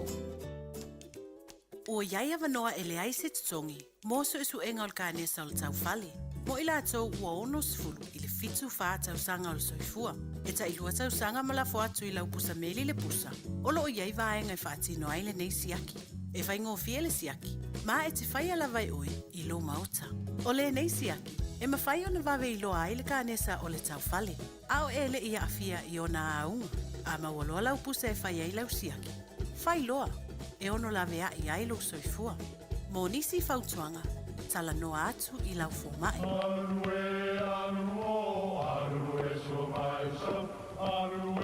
O Samoa o le atunu ua mai au na tofi. O le la au ua mai au ngā tātulanga. E le to e tau au whangaina. O le vai fo I ua malili ua mai au na saiki. A o lau polo kalame o le vau filifili. Ua na o se toi wha manatu. Ua na o se toi whangu I au anga nuu Samoa. Mau upu ta oto, mau upu tu. E ala lea I ala ngā upu ma muanga ngana, ma le vau ngana. A wane I emisia le tātou polo kalame. I afi o aso lua ta itasi le itu la e valu I lunga o le Radio Samoa. Ia manu ia tele, lau mai muanga, ma lau whaasaunga Samoa.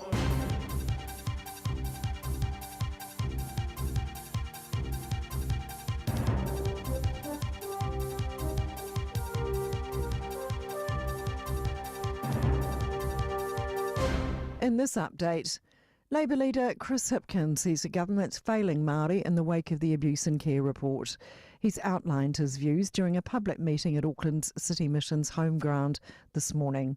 A Royal Commission of Inquiry revealed this week about 200,000 people suffered abuse and neglect in state and faith-based institutions from 1950 to 2019. Chris Hipkins says the government acknowledged the findings that Māori were disproportionately affected. This is a government that is scrubbing references to Māori in the Treaty of Waitangi from laws governing Oranga Tamariki, the agency tasked with caring for some of our most vulnerable children. A person has died following a workplace incident at a farm near Morrinsville in Waikato. Police were called to the address just before 8 a.m. today. WorkSafe has been notified. New Zealand, along with Canada and Australia, have now joined in growing international calls for a ceasefire in Gaza. The conflict has killed more than 39,000 Palestinians and created a humanitarian disaster. In a joint statement, the Prime Ministers of Canada, Australia and New Zealand say the situation is catastrophic and cannot continue. Sky report Brandon Atkins says the leaders all support the US ceasefire deal. They say civilians must be protected and a sustained increase in the flow of assistance throughout Gaza is needed to address the humanitarian situation. Former US President Barack Obama has ended speculation over whether he would support Kamala Harris. Obama and his wife Michelle have confirmed their endorsement in a video that captures their private phone call with the current Vice President.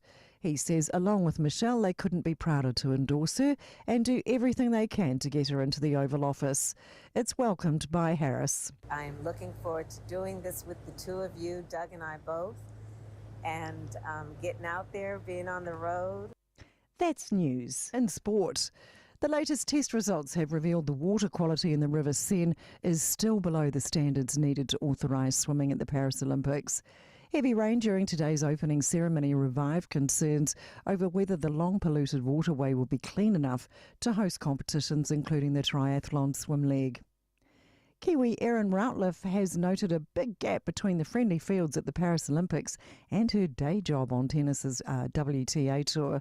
The world #1 doubles player likes the Olympic spirit on show. The tour is like very singular. I feel like here when we see other players, we're like a lot more smiley and like energetic and like saying hello, which I think is so interesting because I don't know why we can't do that every week of the year. Routliffe and Lulu soon play their first round match overnight. That's sport. I'm Sandy Hodge. Ua na ole Radio Samoa se furulima iwa toru a mo e tautuaina o e ilangungana fitu aso le vai aso.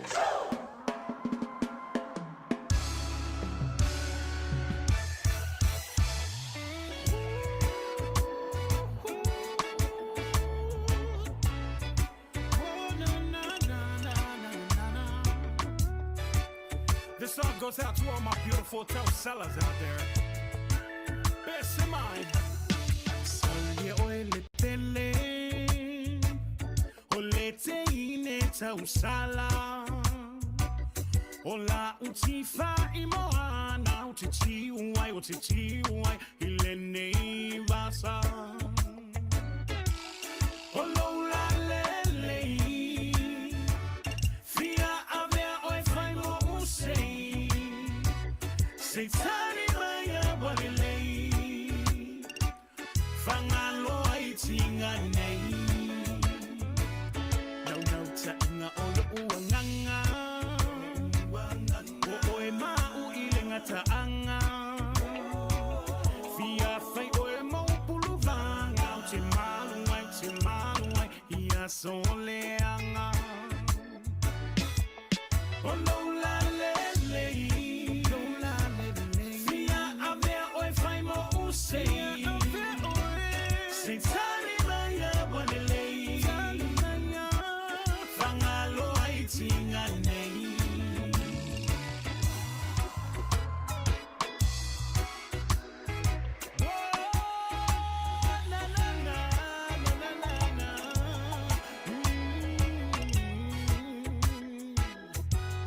One more verse for you, baby. Let's go. Nayata tasa afi afinga. Ne I e fangalo ita. Ile lasio le la lolani e pele pea. Oe isi on fatu.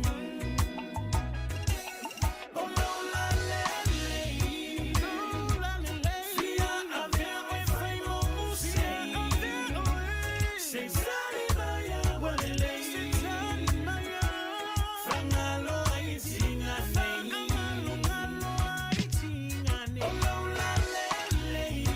Oh la lele.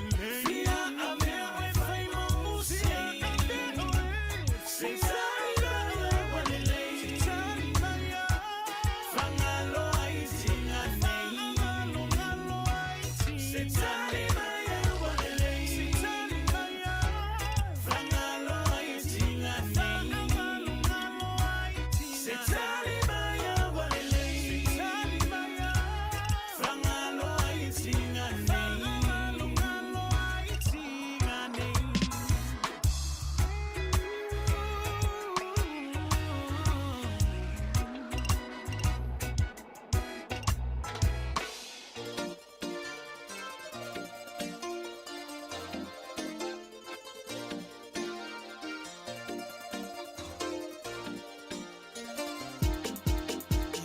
Poitiare te tukunei au ia koeile e atamaranga na koe ia koe wariro koe ki te taike paro koe nau ia koe e meritali te tagi i taku kimiare anga ia koe i roto e te rima te taike paro koe nau ia koe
Maringi ua toku hoi mata, e kore e kino e ine. Kiro ua turai koe ki taike, mararai koe ki toku koe tiare. Paro koe nao i a koe, e merita i te tagi. I taku ki miare anga ia koe, i roto i te rima te taike. Paro koe nao i a koe, e merita i te tagi. I taku ki miare anga ia koe, i roto i te rima te taike. I roto i te rima te taike. 24 hours a day, 7 days a week. Radio Samoa streaming live on www.radiosamoa.co.nz.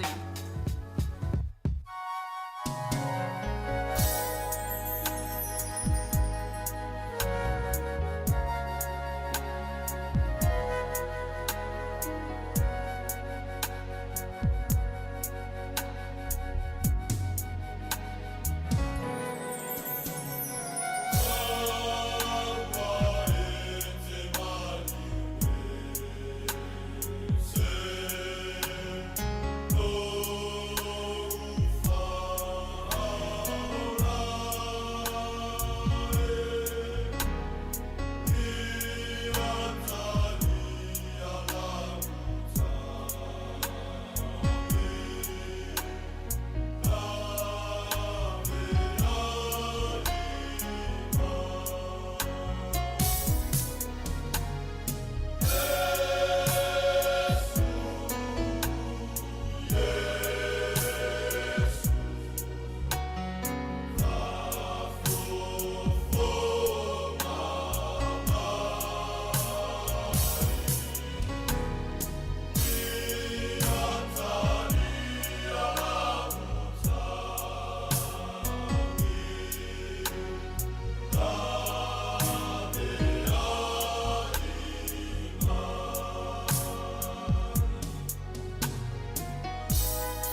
Radio Samoa. Taslima Ivatol Amo.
whaanoa noa o mawhauwhaunga e tupu pēia so uma vai lo utino talu ai o e funa o lo ua lofa e le ngata mai se ilonga o le o tina te mawhai ai tu uiai sau lava o se aso e mawai o se tali nai o umanao Petu o le langi se ita o mai se ia o le sami se ita la no mai uongo to le la sao le pongi sa ua le loto i o fallinga ua le loto i o fallinga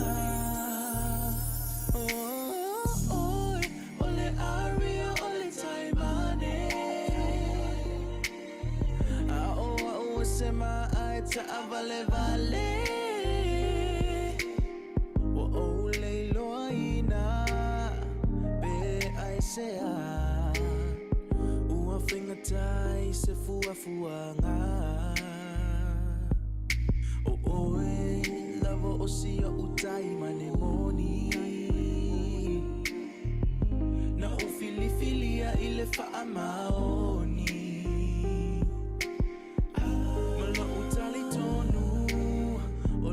Lava sa ele vave ona umai o lau keli Petu o le langi se ita umai Se ia o le sami se ita la no mai Uongo to le la sao le pongi sa Ua le la to i o falling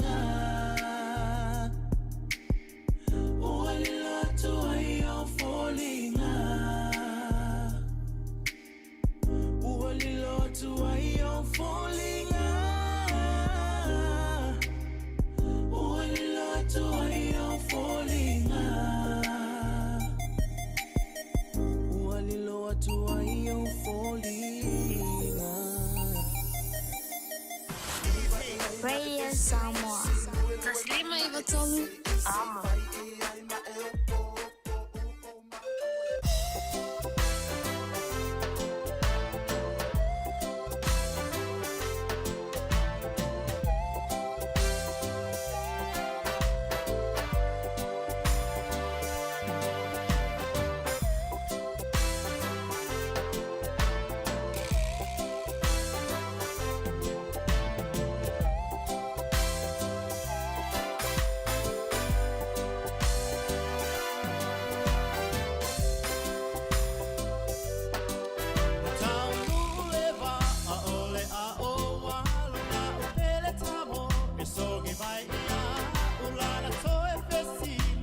tele ukumatala wa Italiana. Solo ilo vale maputanga aoe maita. O elo maye. Belong my lima to feel my foot to my little belly low. Tanoa Ava, belong my lippy of my eye to let my nong is to me.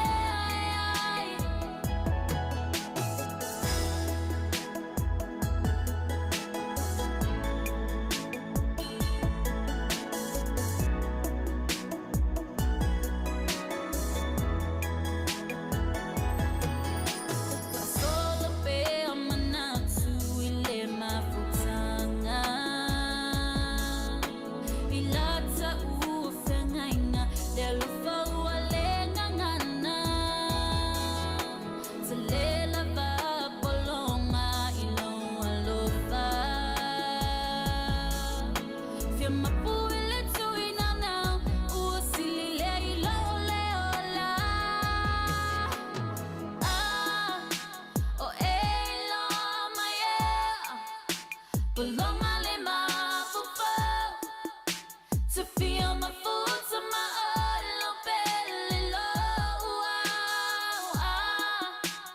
Tanoa Ava, belong my lippy of my eye to let my nong is to me.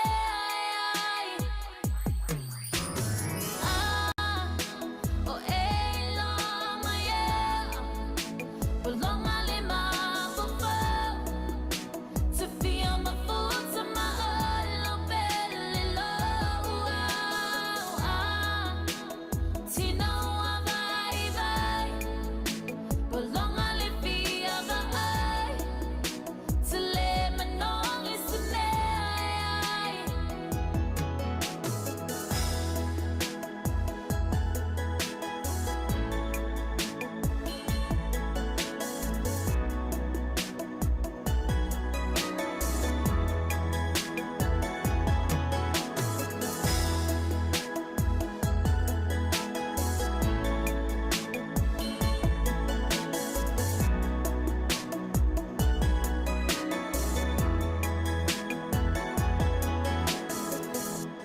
Alpha, we're the Katinas, and you're listening to Radio Samoa on 1593 AM.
Manu atato fanoi ona aona pa imai ele mafai ono fa amtala le alo fa ora tua mana tu ilana tausina io tato nei nulla.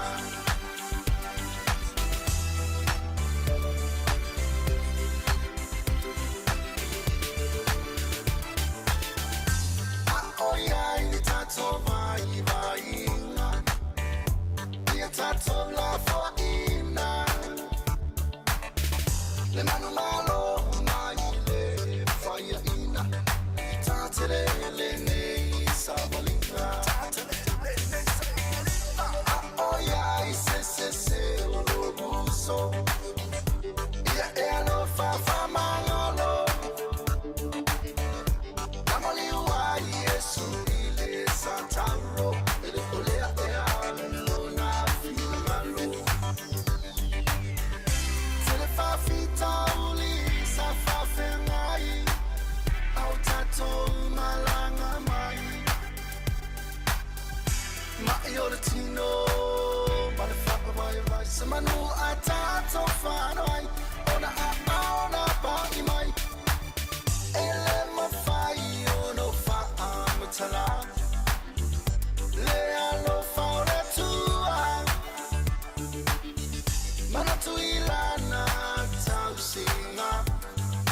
tato nei ula. Tele fa fita uli sa fa fenai. Au tato malanga mai. Ma io latino, ma le fa vai. Samanu a tato fa vai. Ona ba i mai. Ele ma fai ono fa amatala. Leano fora tua. Mana tu ilana tausinga. Io tato nei ula. Io tato nei ula. Io tato nei ula.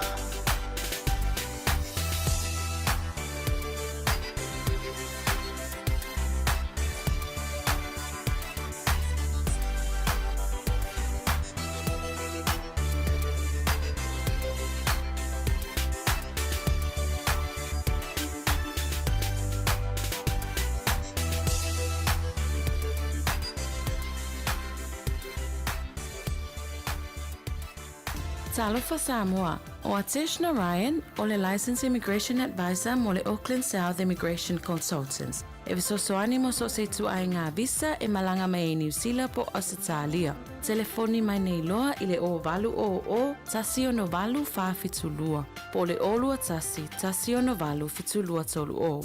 Okka se maanga yali jakola iPhone 15 Pro Max a. Ai le mai fo yali se mangulo Samsung Galaxy S24 Ultra. Ngau le lus fulkana le top up nga whakau mai le deri la fo le mako ai ngai Samoa. Ai laki ai i le S24 Ultra mai le se i le Digicel. Awa onga wha ngā click ek se la fo i lau kupe i le Digicel i Samoa. Ai mangui ai le iPhone 15 Pro Max. La fo nei lola top up lus fultala pe sili atu mai New Zealand ma Australia pe wha au ngā le click ek e la fo ai sau tupe i Samoa. Mai isi atu o le Pasifika. Mo sa ua manoa te marumalo ai i se iPhone 15 Pro Max po se Samsung Galaxy S24 Ultra e ia inga o le nei whaapitoa sekia Digicel. Matau te whaia ni fo aroi le aso lava e te whio mai ai i le Shine Dental ai e ia inga whaapitoa. Matau te salia le Afterpay, Zip, Q Cards whaapea Wins Quote i le Shine Dental. E whaia fua whaatalanoanga ma le ACC i le Shine Dental. Le aise tongi mo whanau i le bao le se fululua i le se fuluwalu tusanga i le Shine Dental. Talanoa mai le tongi ina le whainga o ni po e whaonga ai le Zip, Smile Now, Pay Later, le aise tului i le Shine Dental. A whio mai le 5-5 Great South Road manukau pe wala au le 2-5-1-5-5, 2-5-1-5-5 mo le Shine Dental.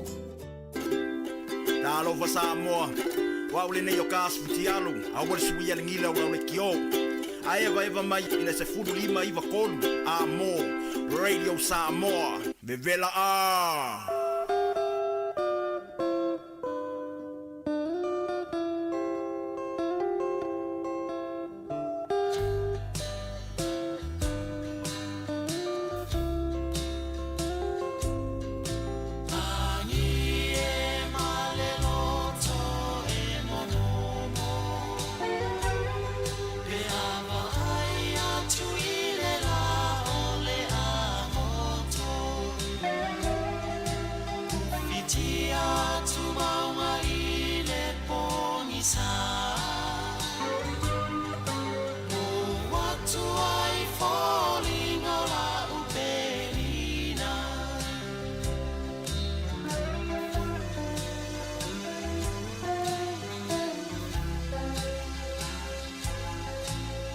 Te mana tua lau upu sa whai mai. Te moni o te alofa pelea.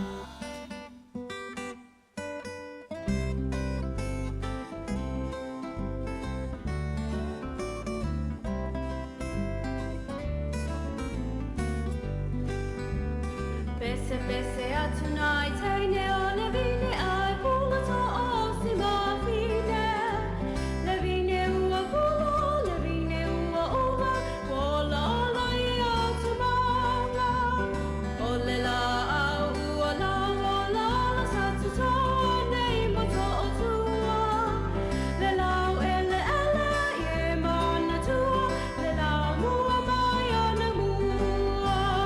Lau mua leo sa ma I si sifo, e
Ia le nā Samoa, e ile mafuanga da laiona tāle pese le nā teini o le vine ula. Le lau mua o Samoa mai ana mua. E le ngata ua avea o le lau mua o Samoa. Ia, whaavao malo le whaafonga a le lalulangi ma le atunuu. Le awhio anga o pia. E awhio ai tamalo sina.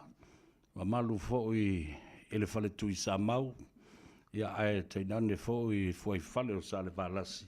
Ia e meise fo'i lo lātou whale tolu ma tui sa mau. Whaftai le tua o le ua maua le avanoa. Wa lewa o na lo ma sema se taimi. Ia a wā ia se whilo inga fo'i ma le mafutanga le nei. A wā o le komiti le nei o tāpenanga.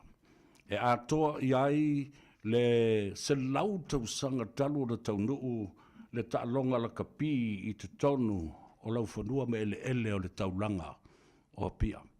Ia, taalolo ia pa ia i sāma whaingae pe ona au whaiatu i le teimi ua sola. Ai a fio maia, lau a fionga i le sui pelestene. Lau a fionga fo i le a au tusi ma le fufonga o le tātou mafutanga le fio anga o pia ma le komiti whaafoe o le uni la kapia le a Pio Maroons. Su mai lau a fionga fo i le teu tupe po le teu oloa a le tātou mafutanga. Ia, fio mai a matala mai au i le mountain nei. Malole, soifua madria, talenga e le ole o mai le pelestene le fionga le aloli i afpulea i koki a vei ia lea ua fai lava i lātou nei masui o le tātou mafutanga. Le ftelenga vaina lepa mano o le uli o le whilautusi a pena fo'i le ftelenga tā veu ia faletasi tamaseu ia maise fo'i le teu tupe ia oi le tātou le tātou teu tupe pa le teu oloa sunga e falasi ngata loai. Ia a fio mai le mauta nei, vai atu o tau taulangi pa ia masa e le avea, ia whapea fo'i e le ngafa tau limaina i se leo le a tau sa vea ma le porokalame le Tanoa Ava.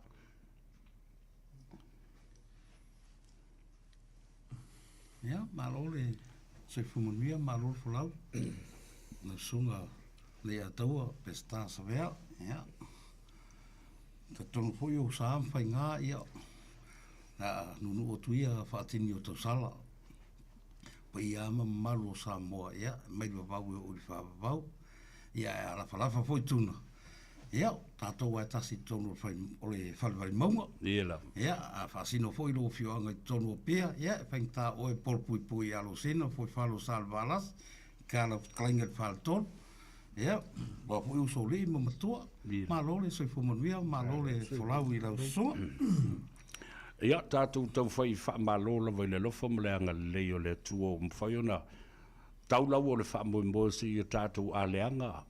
Ia, ma tātou whisila whai. O le ala o lo tū nei ma le lupe fo i lua whale mana a wā le whaamoimoe.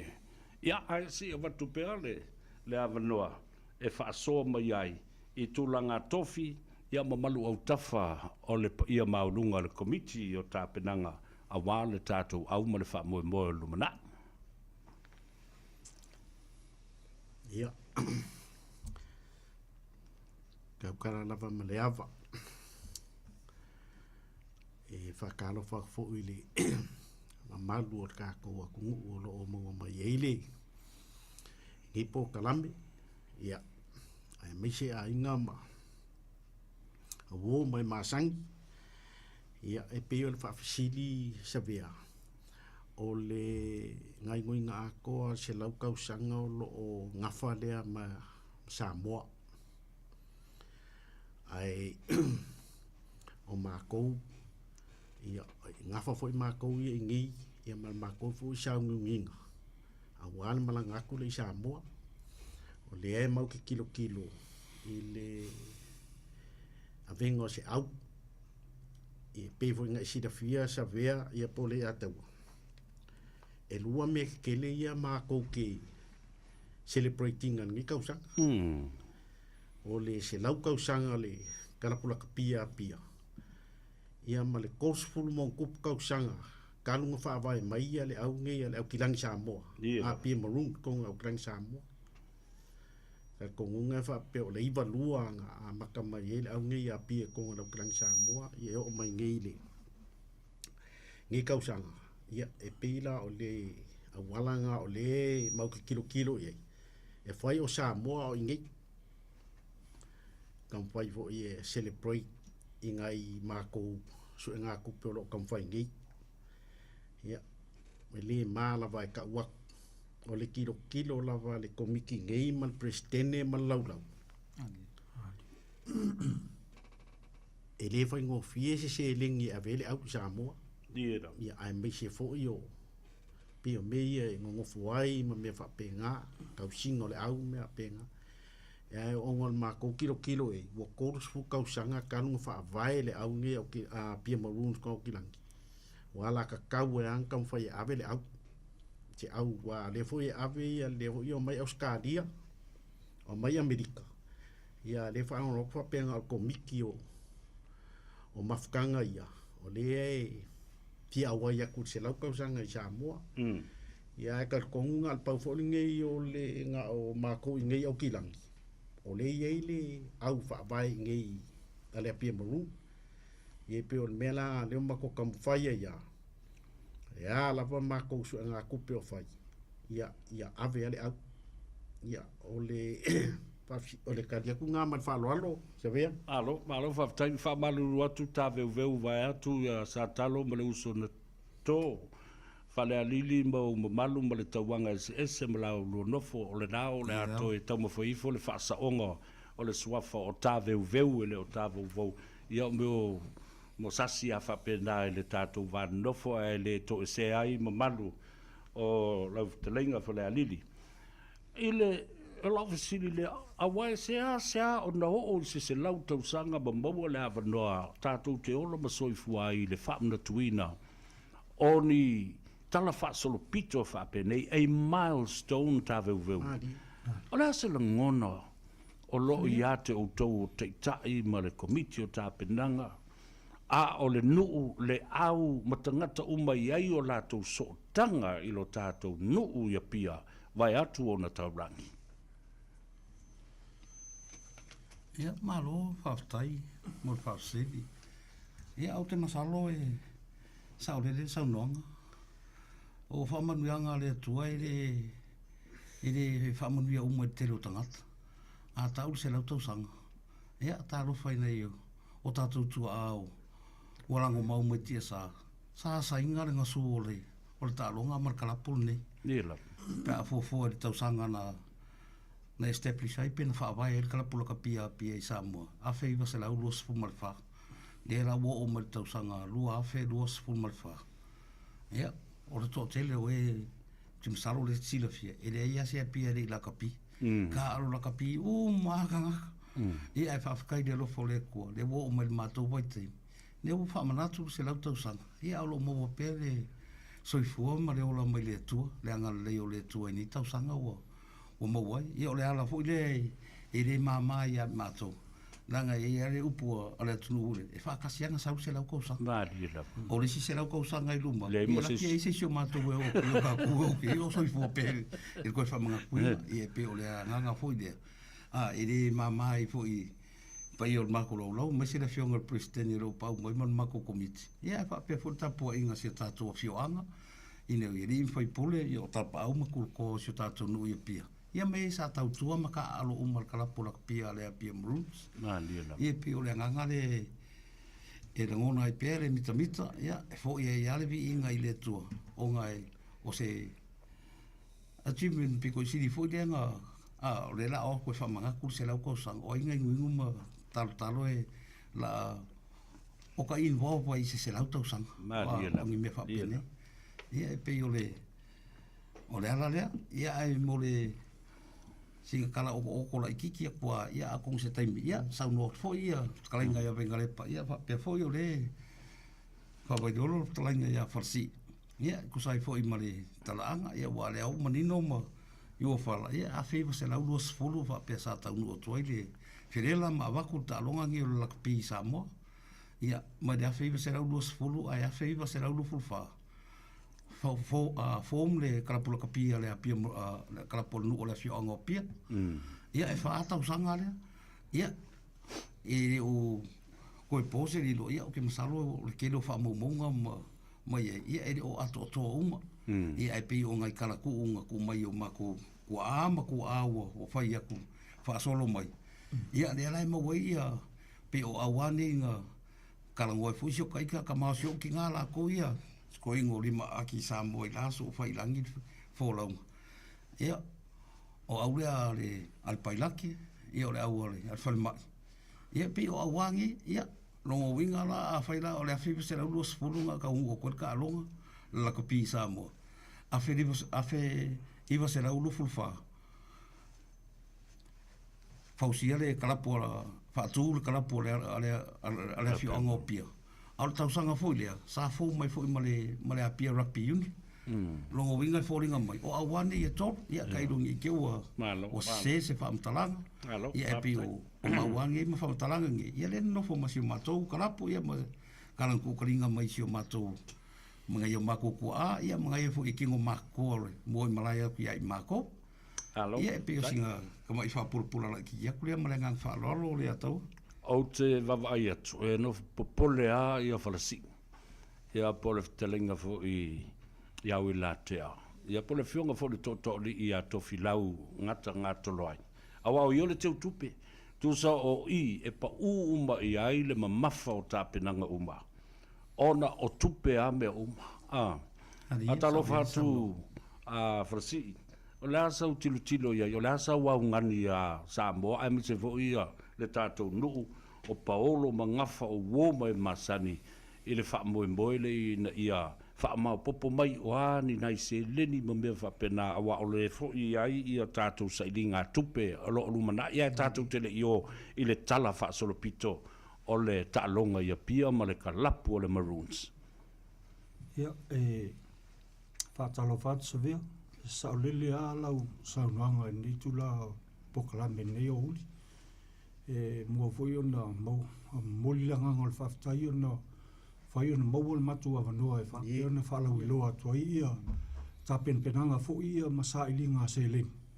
A wāle wha moe mo Samoa. Ia sila fia fo e lau sunga sa veo. Nei fo i vai tau. Whai asta mutar sui fuanga. Ia awa le matu wia ala le mtiva o le mal mtiva matu te o ia i po kalame nei whalau i loa tua ia matu sa ili ngā tupe. O lea e mātou te wala au ma whaatala ula tuai tātou a whio anga pelo a pia. A le ngata i leo paanga o mamae lātou te silafia ia nuu nei. Mātou te whaatau sangatu. Manau mia lau sosuani. Nei an whai ona tau lau al wha moe.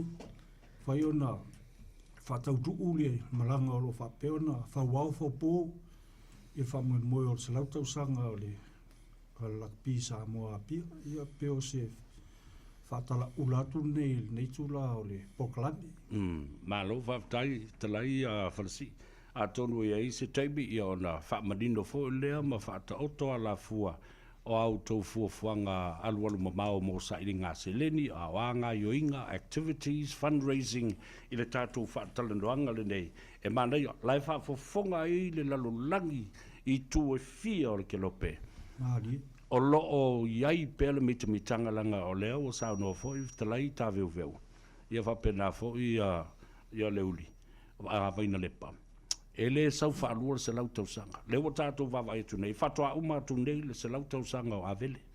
O leo o fotu mai ia lo tātou nuu i le whaatolo ma le vaina lepa ma fui whale o salva lasi a pia. Mai se fo i usoli i ma tino mātutua. A o lea, o fau i a malisi la tau ia e whailonga le la tau se lau munu tupu tau sanga. E le to e sau whaalua. E o mai ua tātou māngoto i le wala au o le atua. So, o le no winga, o le whaatino ino le nei wha moe ia wha mausali i loto manganga o au tau whanau ma tātou whanau. Ma nistu pulanga e mulmuli mai. Ma tilo i le ala fua lea o whaatino. Lea le tā ua o le mea lea vaina lepa. O le whaatino ina, o se whailonga ina, o se teimi whaapitoa, ia mulmuli tai i pea. a tātou whanau mo lumana I ma teu whatu le loto mita I e na mua I malai. Ia, whaftai atu le ataua. Ai kilo e se lau kausanga. A whai se lau kausanga a maka mai le awhi iwa se lau lusu wha e kau mai le lua awhi e lua sifuru lufu wha. O longo winganga ka a alo mea ngingu o pia. E le imisi wha kasi se kausanga. Ia, moni ia. Awa e ala vo iunga whaka ual mo se lau kausanga. O ngeri wha pe ngaru alu misi. Al nguu wholingi. I lau kilo iei il mako wai keimi. Ngai ke sila fia sa vea. Dia lau. A wha pe re pikia o ilunga le ei.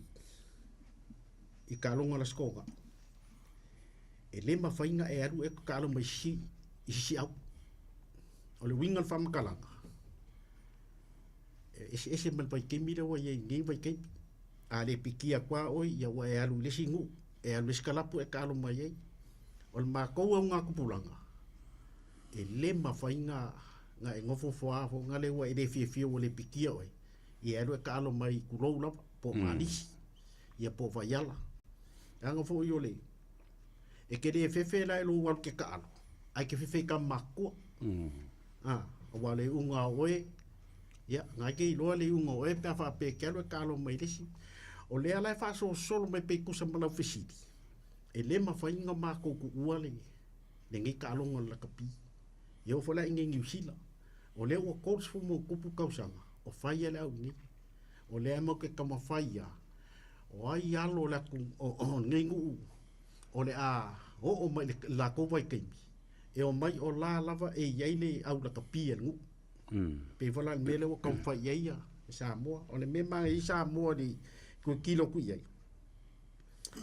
O lea ua ngafal se lau kausanga ma le ngu. Kusa le ngu le ua mai kokongu lau ke pakingonga se lau kausanga. E koe whapopo aku I le saunga ka veu le e kusai ma le amakanga maingo le la ka pi kongo le ngungi. Ia ngawa umanga saunga kusa ia ka veu le kasi iwa lus fulu. Aka ki kilo la kasi iwa lus fulu nga koe fele la ma le a wakur kalonga. O inga whakausanga ngā koe whelela a oa ole la kapi ko kongu I. A maka rola I ele karapuna ka ko kasiwa no wha. Nadi O wha ngiango le kala ngai le I au ia ko a pia whale ma impai laki. Langa ngai ere menga kupu. Ere menga kupu kongu I kalonga le a pia ma foma. Ia. Nadi ia lau. Sa ka alo mai ale ko inga o maka afa ele au rea foma ele menga kupu el ka alonga lea bawa pia ma e ala ngo kanga kau fa makala kul mengi onga o pei ongi fa momonga ia o awa ye kolu leo ke nga ku kalinga mai lava kama maku e o mai amaku ia pei o awa ye kolu nga makala ka pi Samoa. E ilan menga kupu e kalonga lea. Ia. Kulou lava ia. Lala whanga fo e la ka ua. Nadi. O lala whanga fo ko inga maka awha e ring kama e lala whanga. Mount tama ainga. Kama ainga. Ia e pe wolong kala la e ilo ko whanga ma le pea. Ina menga kupu. Ia. Sa ka penga fo ile mako ngu. Ia pia la ko ia. Ongol meo ua. Whaalongo I kala ma. Ia alanga whain kama ainga kama loa. Ia. Ia le ase menga veves. Kasi fo asa nguanga ko inga ia pe o mea nga wha ko file mu ai fo idea maka up. Ia. Ai ole kilo ako iaka o kasi iwa lua whaale nga makai. E pe kilo ako pi e pa ele chessing wha nga ai ko inga yaso. Madi ilo. O le winga la lo whamakalanga. Okay, lo nga vai ke misa alua ka ole a pia. Rugby team pol awa. Ka pia ele yese upule maroon. Ia, madi ilo. Ai ole vai ke mi le nga.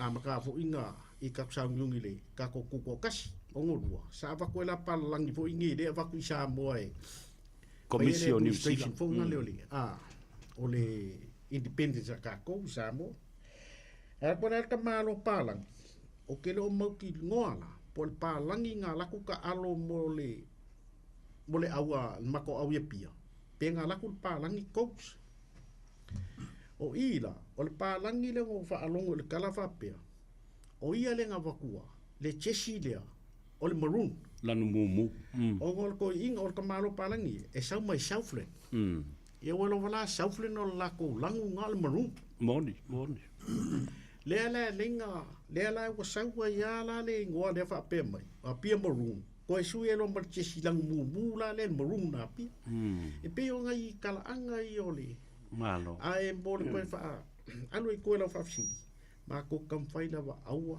ngai muka ir kalapon al ngingu yela fai o Samoa ia ngai ia nga fu kesi la fia kausanga uma fai la ke lang Samoa ia e fai or kausu e o ngai o kamaka alo wa so se au la wa ngu i ngai e le ia se au a ko koa ia se au ni yalom fa ngau la vol ngu wala ko ia monia e fo ngai yalom fa ngau ese ia la fa ngai ia e o me afika alo ia ia ma ko moto masangia ke o fu alo o fu maroon ia o ia le pia e de ko ka we sia fo oi ia pe o singa kala pupu aku nga sa vea sai fo me fa fsit alo fa tai is el tau sa o sa ili fo ai oro o tato mai le fale vai manga ma o tonu fo o le tauranga ina o tau nuu ia fai fe au fo ia ma patele ia fa pena fo i felela mai la tau le tu ai nga malissima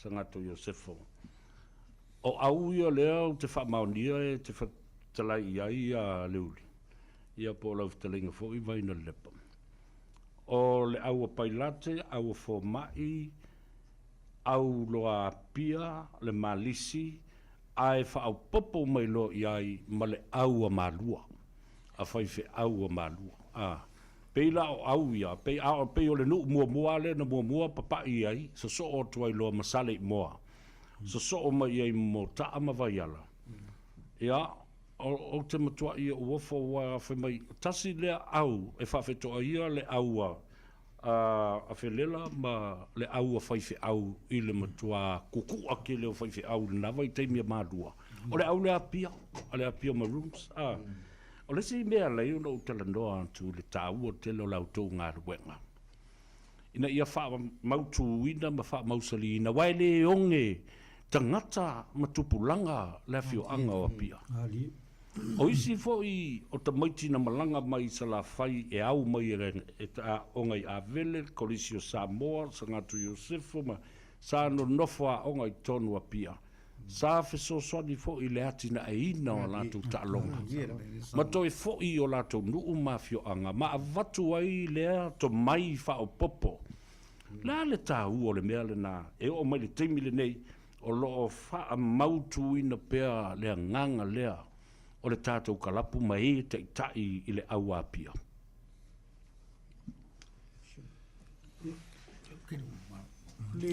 O le afo i o le bia ku se me fa fesili. O le kalapu nea mako e pia, e ese le mako laki.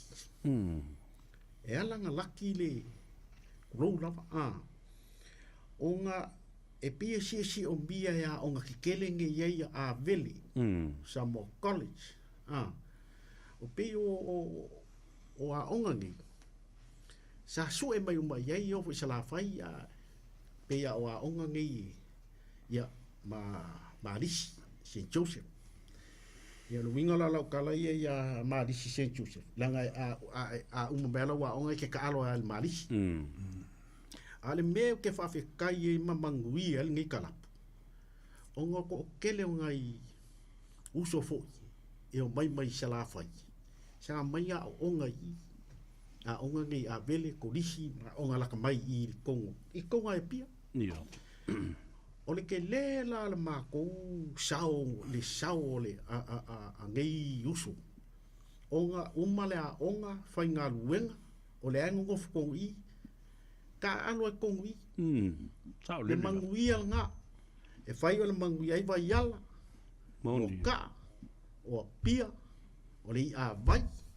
o fangali e pe o po o le famangianga nga maua awa mako ki kilo fo iai i kua o ke loa iai a lau a whakasi lea ngai ko kongo le ka ile au le kasima tua whapia ngai e ma le stawas au stawas ai e la ula ka kongo ngai ia a pe o a whakasi nge kaunga o ka alo ya mari ia o whawhekai o lewa mai ka alo ya pia e pe o whamongianga nga Maria la onga nge leo ke whakoi ma koi whawhekai ia le ma kongo onga nge o mai ele kelo ngai alum fa ngau mai se la fai po fea lava o ngofo kongu i le kaulanga ia ma fa so swangi kalap malo ta ua tele o le si vaenga ta ua lava le tala fa sol pito o le ta longa nei Tanoa Pia sali poi i le tele o afkasi e fai business o company ele fai ngoa tā le o so atu o teitai o le au a pia le nawai tau wae e ngālu lue so tau au ma i lātou uma i tono le taulanga e fai o lātou business ma maua se leni safe so soani i sponsorship o lea se tala e mana tua ai le sunga i ala uli Alan Gray malana whanau i a whapea fo i le Aggie Gray's Hotel le tele o tausanga o mawai. Kai sa vea, o le ai la akali kupeia ngai uso ia. Langa e alango u whakula ukala. O ke alu ese meia uia ma Samoa maile. Ka alonga voi le eia ka kongu uia pia. Ia leo ke kalangoa le fiku vanu, fiku ibu. Ia o ke alu ese mai. E rei laku ia le. Ia sunga lau. Sunga lau. A o ke la ngonga mai whaamangianga sa iaia fo i ngai uso ngai ngoa o akuia ia muia lako Maria la e breakfast lunch ko din ia al mako vai king se longa challenge kar ka fa kwa ai se fo mo lange la fa kako ia la ia talai ta veu ba farsi whaftai atua sa vea mo le whafsiti e sao le lei al sao nonga o se whamanuianga i le klaplaka pia ina ua taunu uatu ia la auli Alan Gray i le tausanga e tasiva valutasi sa wapena o tua i alengi tonu le a kalapu nei a pia ia o se whaamama avenga ia mo se anganga fo i whaanga e tia.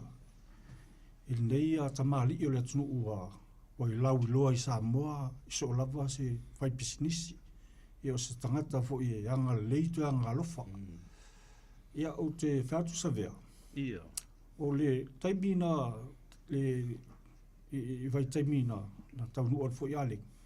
O le paua leo kalapulak pia i tono le unlak pia atoe a mata mai lalo C grade, junior limit, junior open, senior reserve, e o lava le ei. A koa full uniform o mai.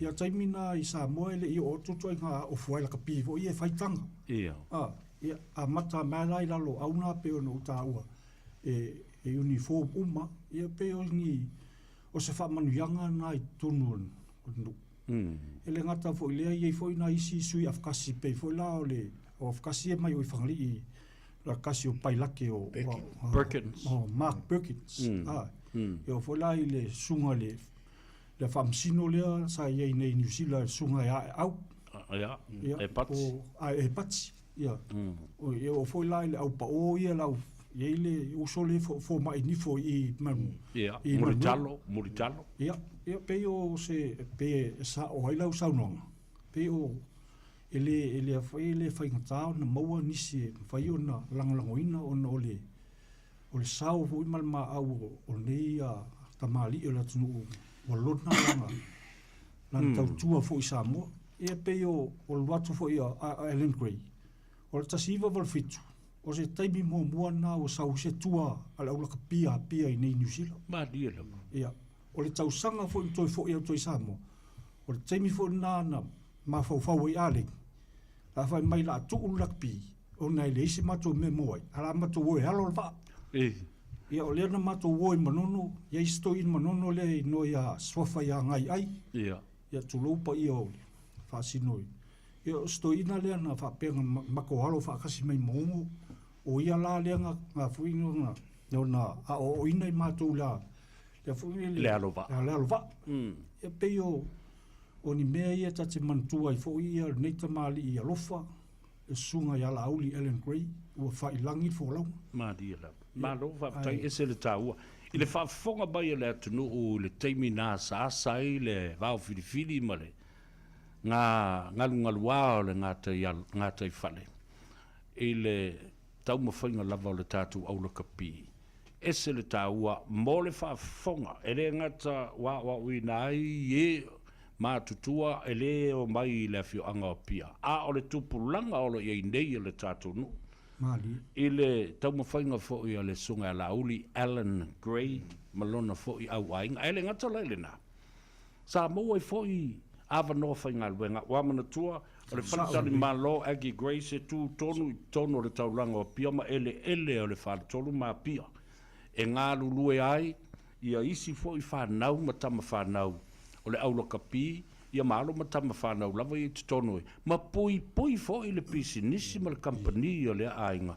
O lono winga, o le relationship le was reciprocal le ufa Peritania au mai a vatu, ma o se tulanga sa matua i matango fie, ma i le vava ai. Ia ma whaingo fie mwha mama a venga i ate uto, la se tantununga ia i a vaina le poma ta veu i lea talau o vatua. Ia, hawhatai. Ia, sau nao fo ia trainga ia whatsi. Ia wa olo ko fo pai taimi rea, la fo ka aloi kai i te minga nga malanga koisko inga e wa olo ese nea mwai ala. Ia lotulo ia mato. O lau titilo malau mai tau. Ia, ele ngata i alo mwhanau o le fia onga o pia e kore inga e toi inga, providing a o kia so mea a la kai ka fo to titilo. Kasi fo lea whai aonga. Sa sui e fo i oranga o tamaiti o si mato fio. Manila. Tupulanga nuni o pia. Ia, o lau i roa fo isi mato wai ai. O le ngofo umai dungo lau e le whai ngā luenga o le ama le a. O kalangi e ngā loa le whafonga. Ai peira o ke mi ngā lua koi aling. Ia wa makai roa, maua ngā luenga. O le koi eis ka mai ki o koe whea lua i le sanga me whai. Ia o ke mi whai ngā, ki kere ku foweda. O Samoa ke mi ngā e kusai a whalore wha e sailingi vura le fui mo ngokai rore ke mi ngā o mangapa ngā luenga. E mangapa ngā luenga, ala fo waku marsolo ko mai ki PM7 la pila wo korengi, i o kai marif. Ia o pe o mea ia sa luk forward e tupulanga.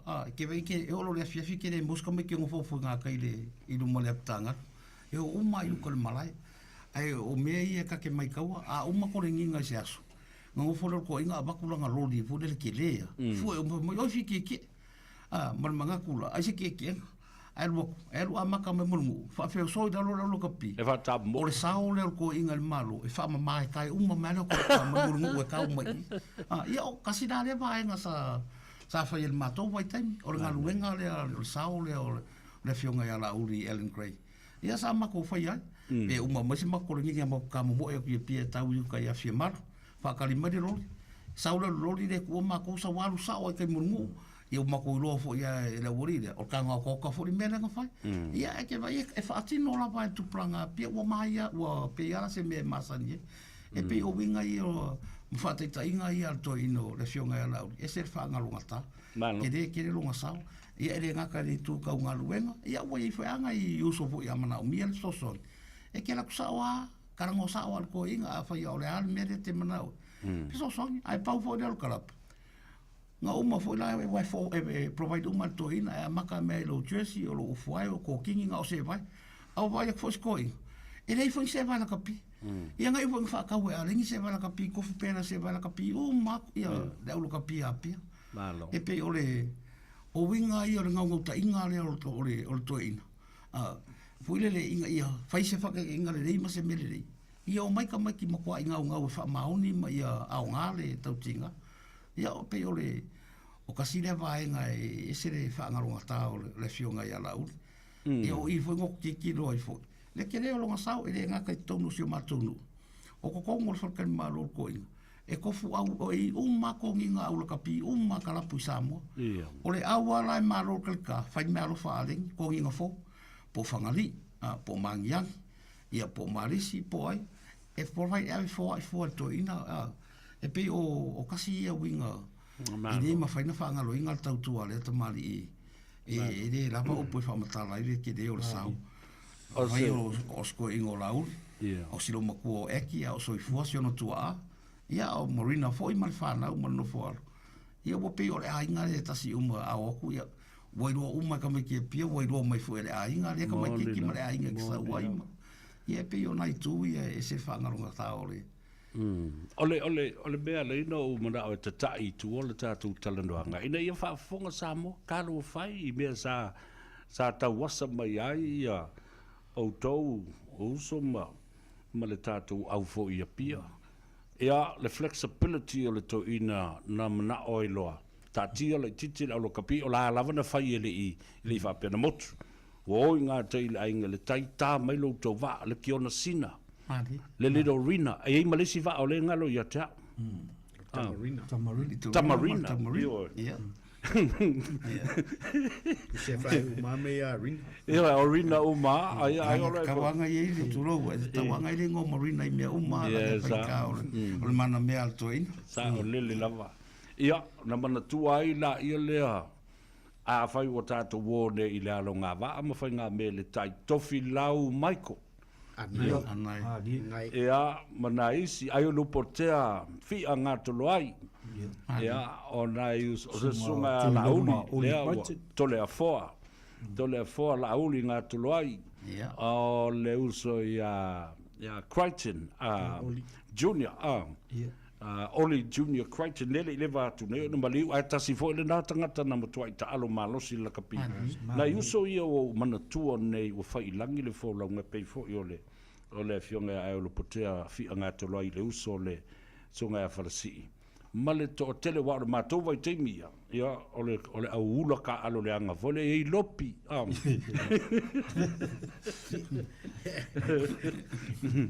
Ia. Au te whai atu ai i le whamaro whaftai o le awala le we educate our own young people and listen to the hardships o whainga tā sa mai ai i le tele o teimi. Tātou tala noa i le sao o le aulaka pi lava la tau ia a pia i le whawhanga ina o tātou au o le tafa tolu a pe o ina amata mai ai i ale manu Samoa. Nā o le au lava e tā alo le tawhitolu Samoa, whape nā fōi i a whiti matonga. O ro vai i le ata mua lava o le ta. O tūla i mai ai i a se tasi o te māmatua. O le ta māfo leo o Oli Junior Crichton. Le sunga i a Oli Senior. Ioi. Sa kapeteni ai ma o se tangata. E toi tau tō manatu lava tu lava noa. E whai mai ei nisi tau te manatua, tangata mātutua, sa whawhanga i nā ai le tātou au whili le nā o le tāwhitolu. Mai le kalapu a pia. Nā rie, mā savea mo le whesiti. Mō le mākau aku i ai. Ia wai, o le manu Samoa le ngole le manu Samoa e whaungi. Ia, moni ia. Ai peia o le kaua o le Western Samoan 15. Ia, le nā. Tai ai. Ie pe o ngai suia ngai kokongu ngā mai kemi mai kalapu ngai a pia. E iai a skamale o kiu Robert. Ia. Le kaua e kako o kiu konga. Ia sko inga le o whiriwhiri vi vau. Ia wha solo mai la ia le ia pe el mako pleskenge. Ia pulea i koti a vei. Ia tau tia. Ipulanga aia. O ipulanga aia. Ia.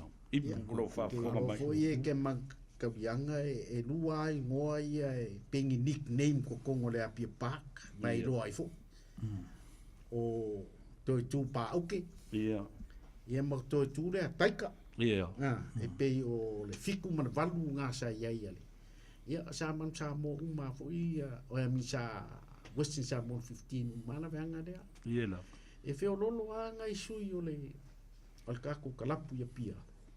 Sa iai ko e makalu ngā vaikai. E re e sea tua le. Au nea kako. Se ilonga la vai kaungu waku ia pe lakse tua konga. Ia whakua whai se test. Ia pe lako fo ile. Tua fit. Tua fiki. Ia le tua muli ia karunga ngā waku e ngā vaikai mia e le i manchamo. O le tua lea maori. Ngā wako e pili push. Nea wako e pili push. 78. Inga whakua ai loa e pili push mea ka koe alu soro muli i kua. E go wheko ai ma whapopo si u voire. Popu. E pei e. Ia pei o ngai ke ua ke loa e ke inga e isi uso o le kako kalapu ia pia. E ngai fo i ngai kokongo le. O te masalo sa vea waranga lena e sau noi o ngai ori senior grade. Ia. No wingo o tu atu. Ia ora ke leo ko inga o mali riu. Au ke masalo e laka o lai fio rolonga to ina la soifua. Pingi au lo mua sa mua ka rongo South Pacific Games. I laka pi. Lenga ye ko inga leo ke rire tuatanga lo. Tuatanga lo si maile. O ke mi kongu fo leo. Le la isu i o pia le ia yeti le tuala lei. Ia. O lo ye fo ila ma apulu le wa apulu ni o tulo ni o petaia. Ia. Ia. Kasi fo lea. Nau baba ai atu ta veu ile aua. Le si au sulima filfilia le na. O tafa tonua Oli Crichton Senior. O lo nofo mai eile to ina o Lafiando. Lafiando. Yo. Tua au mailo. Le tua au mailo ma se yuli le Ben ma.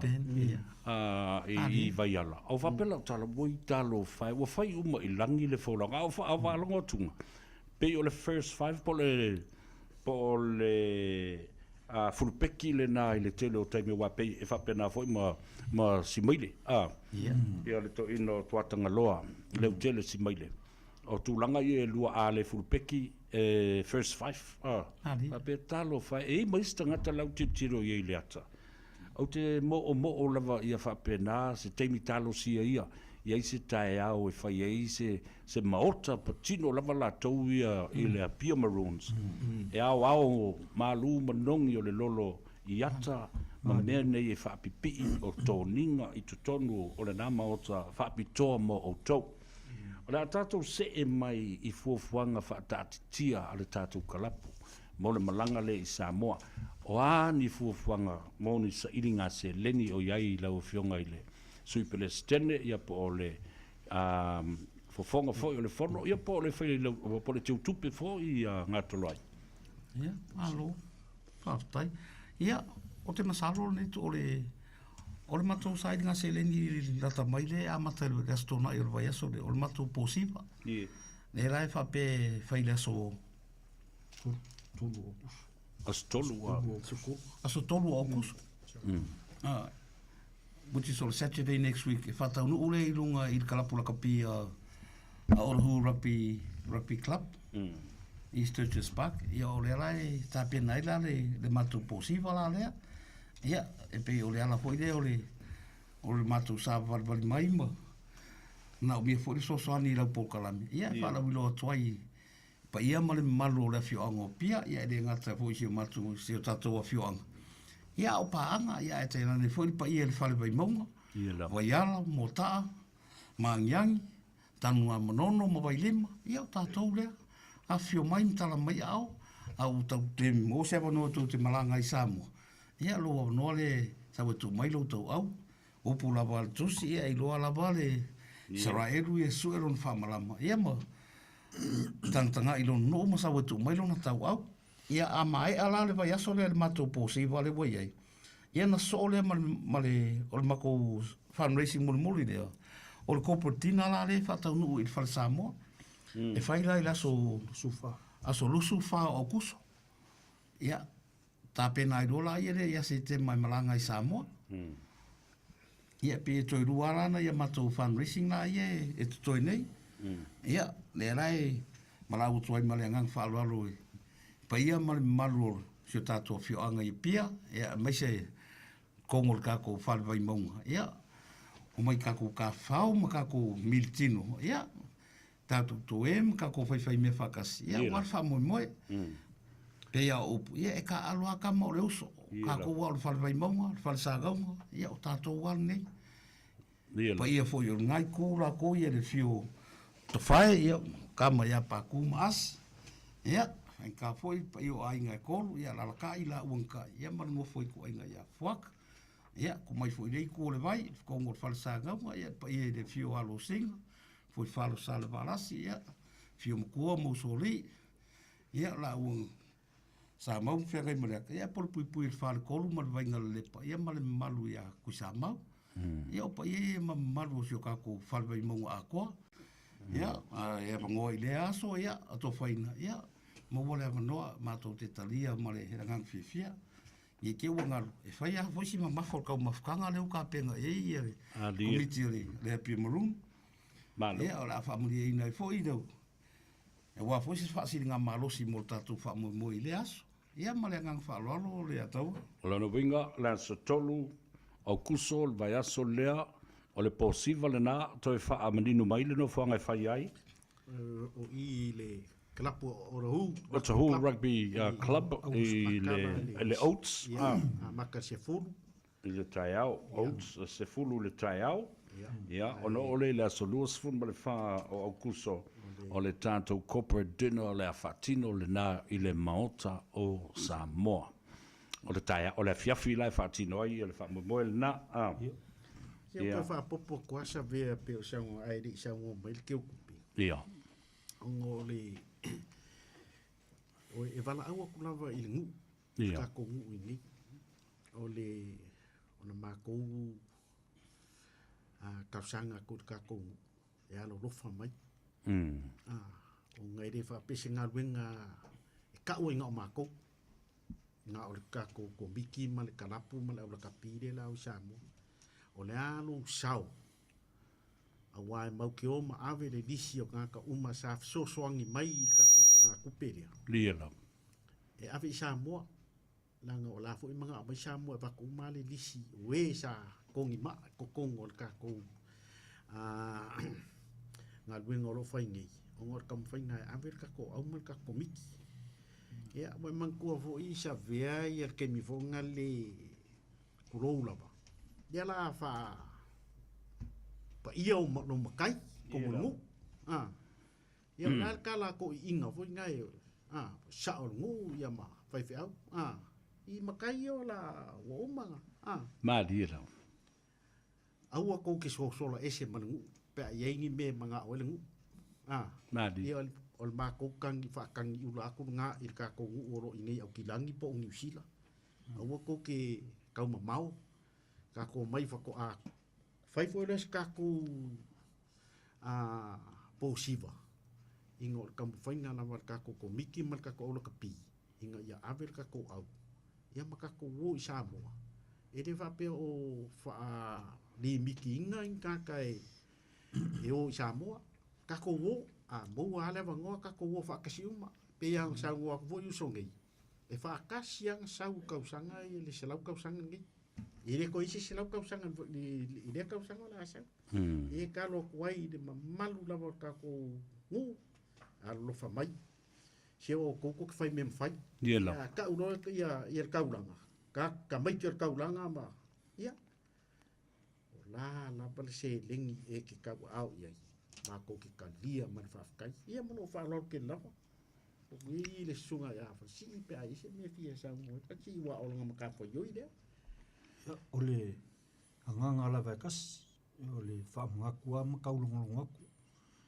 e mai siaka ko a whio anga ia pia le nganga loko moralo pia fo inga kalungoa kul kaimi o whang ia ua le maa le uia ala le makiwa le ngai kuki ngai yaso le ngaka i lea muli le nganga le whafkai le Radio Samoa e mese fo isa vea mal pokalame o mwhai o mwhalau iloa koe ngai maku whakala ula mako ke wala au whaalolo kwai pa i o kako muu ia maisi o wō mai masangi o au mai ia kako ke a wai whakasi le aso ma o mia lo kau au e ku mai kako ke ngā lue whakasi nga ia kau muu singi mal wha moe moe o whamakuinga i Samoa. Ia o le si whamakalanga koe whapai koe ngi kula o ka kupukla.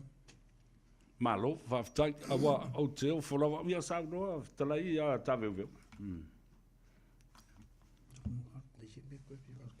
Ia le hai, te msalo le wa toto matu ia, whamamanga klainga ngalepa, ia mespo ia, whalsi. Ia o le ngā lea, e ngata i pa ia o siu tātou no, ia, sa mōfo i o matou tau a inga i tawhai fia, ia, a fio mai mtala mai au, ia, ale ei do tu tapo inga, ia fa penana le ia e man malo se matou tau whainga, ona o matou se au auna, matou te whale o ina, ma watu se tu alaro lo tu pa ia malo tu malu, ia walta po inga o tātou no, ia o le vi inga, ia e fo i la vole i le to, ia o se toi pa popotu lea, lea to ma le ngang whalo alo whaftai.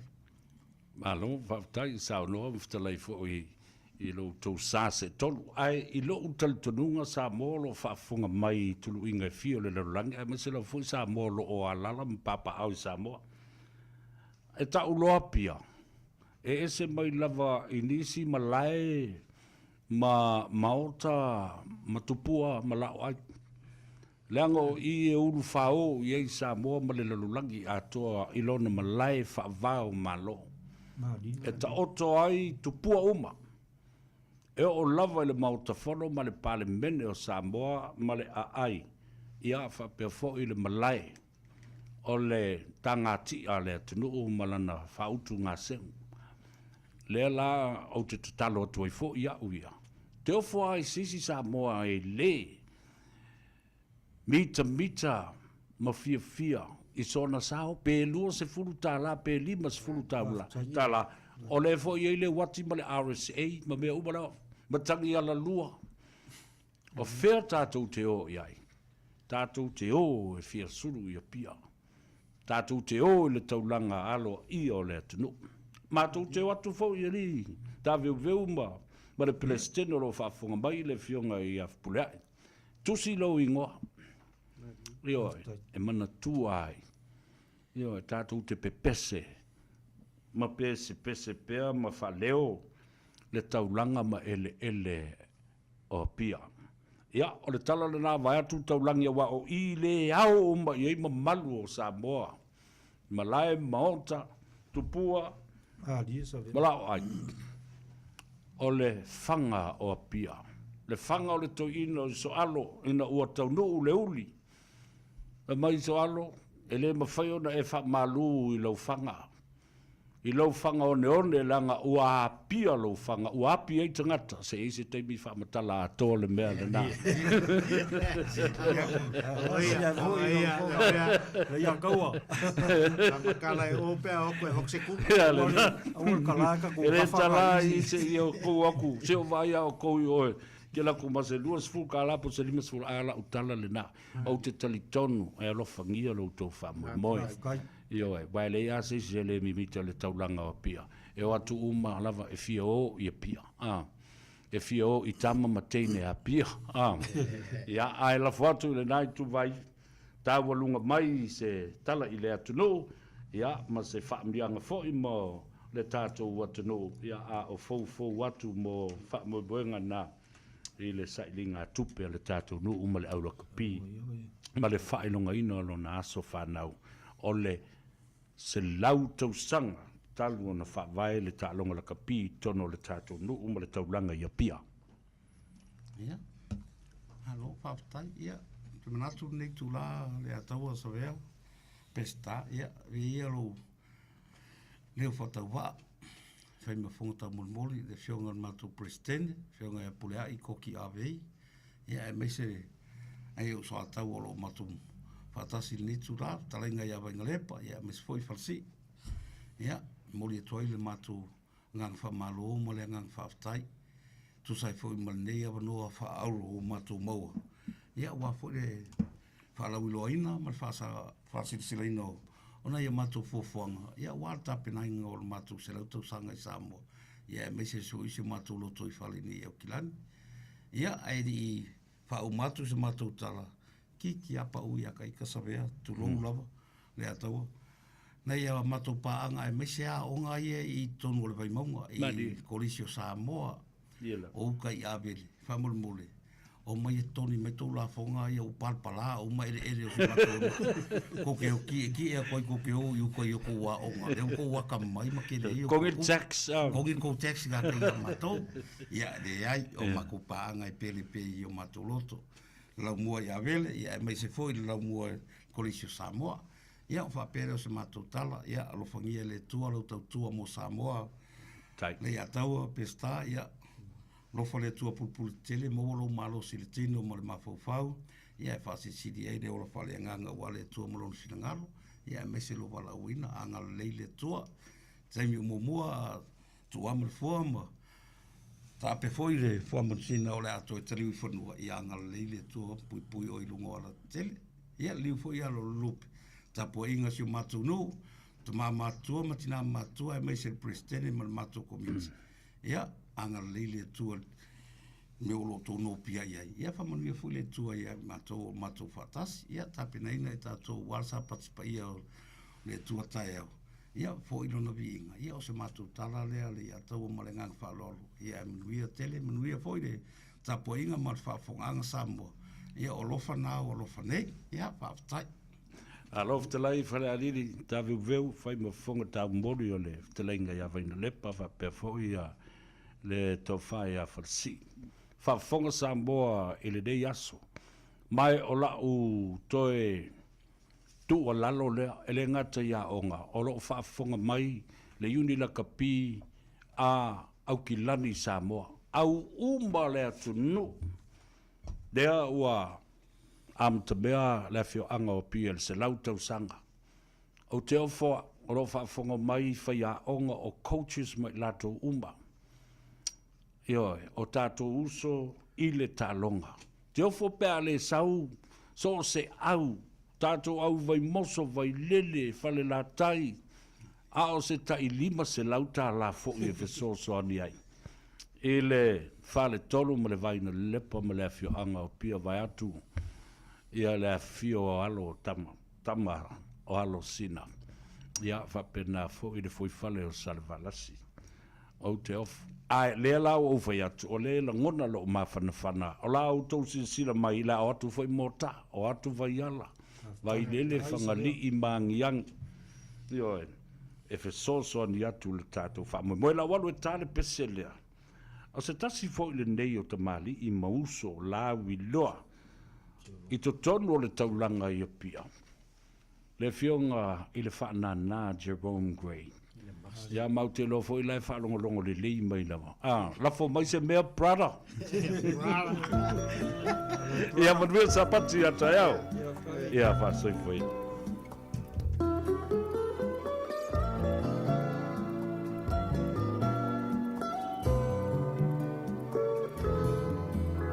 Those warm tropic days where the sun always plays in Honolulu. If you stay for a while, you'll enjoy every mile. That's Honolulu. You'll soon learn to see what easy living can be in Honolulu. Oh, how time flies under bright starry skies. That's Honolulu. City of lights from Mount Analyst Heights, a picture for all to see. You'll find a friend and stay till the end. Here's where you want to be. That loud traffic noise, those dark-skinned boys in Honolulu. A great racial mix, those hip-swinging chicks, that's Honolulu. It's Aloha land with a Hawaiian band, a city with Waikiki.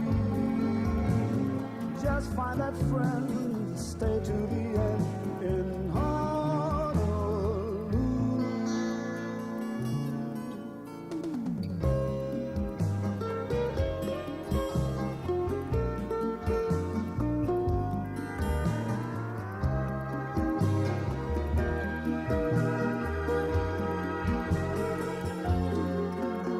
Those native drum beats sidewalks and streets in Honolulu. A happy hula girl, a harbor named Pearl, that's Honolulu. You wear flower lane, some people play in Honolulu. A little noka oil, a lot of fish and koi, that's Honolulu. It's Diamond Head Beach, so easy to reach, is where you want to be. You and your friend will stay till the end, surrounded by deep blue sea. Drink plenty Mai Tai, stay sleepy and high in Honolulu. Kapilani Park, more fun after dark, that's Honolulu. It's Aloha Land, a Hawaiian band, a city with Waikiki. Just find that friend and stay till the end in Honolulu.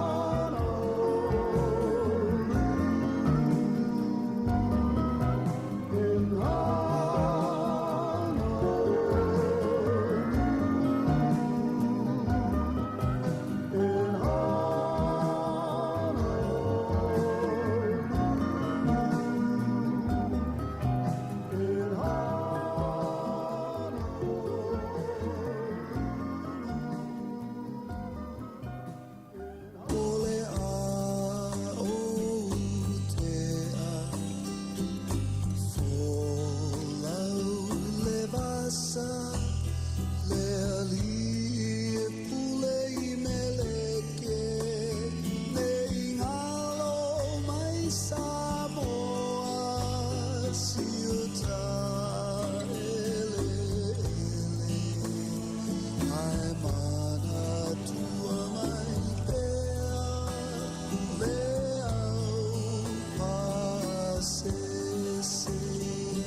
ia ia i le taulanga tuwa i le market i se hello mai te i me matama ata mai le tu tasi o papu i te la tomata o ngana le au kulupu i le taulanga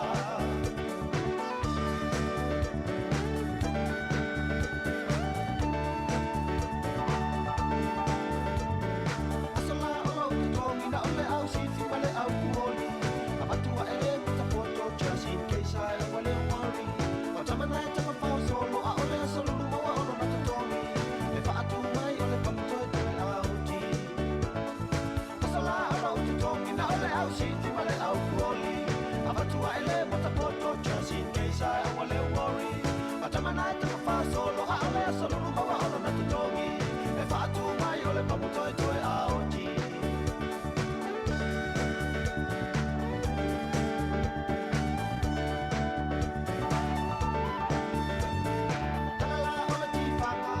solele ole tulanga o tama fo ina mai wai mo boya I lava I le taulanga wale ai so pole I lo to onu wale la fai lele a ole tai au sa fai le se pe ni keke telala ole ti fanga oi solele ole tulanga o tama fo ina mai wai mo boya I lava I le taulanga wale ai so pole I lo to onu wale la fai lele a ole tai au sa fai le se pe ni keke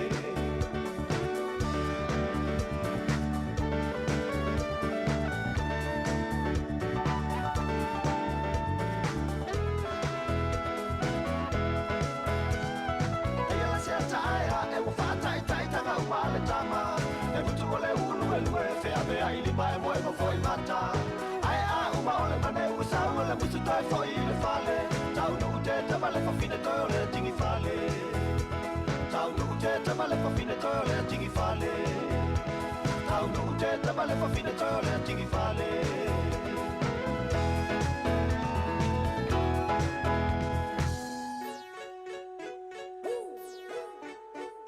Hey Jason, who am I again? Ayo Louis on the track, man. Jason. Ladies and gentlemen, please welcome our new heavyweight champion of Samoa, Mr. Barbecue. Liu Liu, vai imumora papakiu. Liu, tipi ese angi ave se fiu. Vai imumora papakiu. Liu, que sasiloa e moi I le fale maliu. Kuse vevesi mai kanga kala e taki ale ipu. Ke ala I fo bola I ale mea la le ishu. Sa o Superman ma fie vevela. Le umianga pinga au vamo I ale leva e keva. A veshi okay o Cinderella. Lalea e kangi ia wapula vea. Sa u foi Beyonce. Malanga fia la wilo e ufa yaku e koi fo ia o ngei le Samoa e lea o eskalmoa. Befai mai ia e ano lokama. E pinga o ilo ma. O Amerika e fewa I mabomu mafanga o Samoa. Ke ifia I le mea pueaka. Befai mai ia o eke miliongea. Kumfaya sa munta e su e se mea e la vea. Kokelea o mise lango. Ai ei fa mai singa como fai e koso o ilalo. Liu, vai imumora papakiu. Liu, pipi ese angi ave se fiu. Liu, vai imumora papakiu. Liu, que sasiloa e moi I le fale maliu. Omi mai ole come piuta o maka o kangakale e moka mo faia e pula su ese mea ia e ka uvalea fainga kale suenga ole like Malaysia yo e waso la furi su ese wa kuoli fai o kabanga pepelo po o ai e silicone ya o aso e wa mafikele ya kele pong sai fo ai maka ka komi ya ba ai lai le ole au sikonti sasi ole pupula ya e ba venga e bonga ole olanga nge iyo wa fai si fai ke kenga ka langa o loko kangaka I wa fai si pala o fiua e olo I le sikilo silia I le mo I wa silia I le ngimo le kele kamo o le kau fa ale anga kwa mafia kau kala e no mane ai le kanga liu vai imumora papakiu liu pipi ese angi ave se fiu liu vai imumora papakiu liu que sasiloa e moi I le fale maliu liu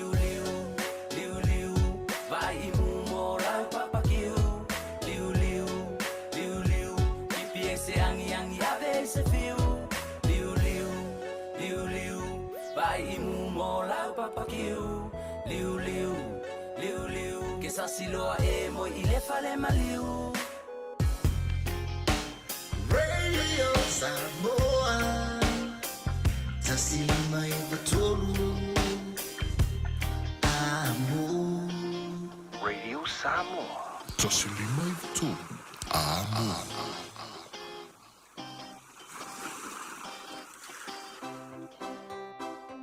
Oh na na, ooh, yeah, Talimaya, baby la oh, TNL production, bye for ila, elele lo fire tu, semanuna ele umatu, lo umafau fau, ne mau fire tu sa upu, selelang mona lo unai ngalala, ilepo.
Sawia oi la vele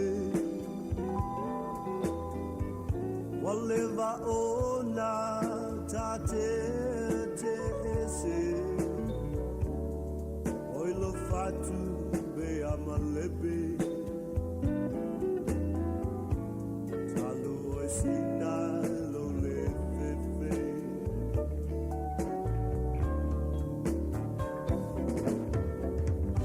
Sina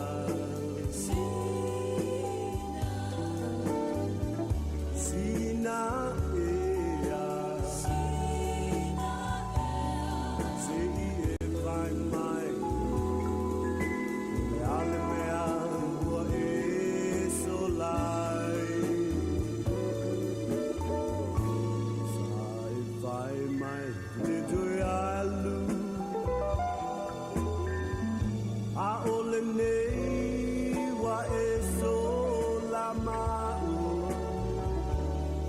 Oi ue no fa moe moe Ie patasi be ma oe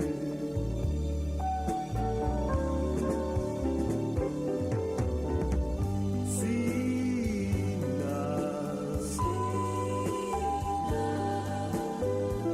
Sina ea Sei e vai mai Ala mea a fai Ma faufaunga le tanu Talu o sina ilo ai upu Sai fai mai wai ume uma A ole nei ua e talu wa uma Sina Sina ea Sei e vai mai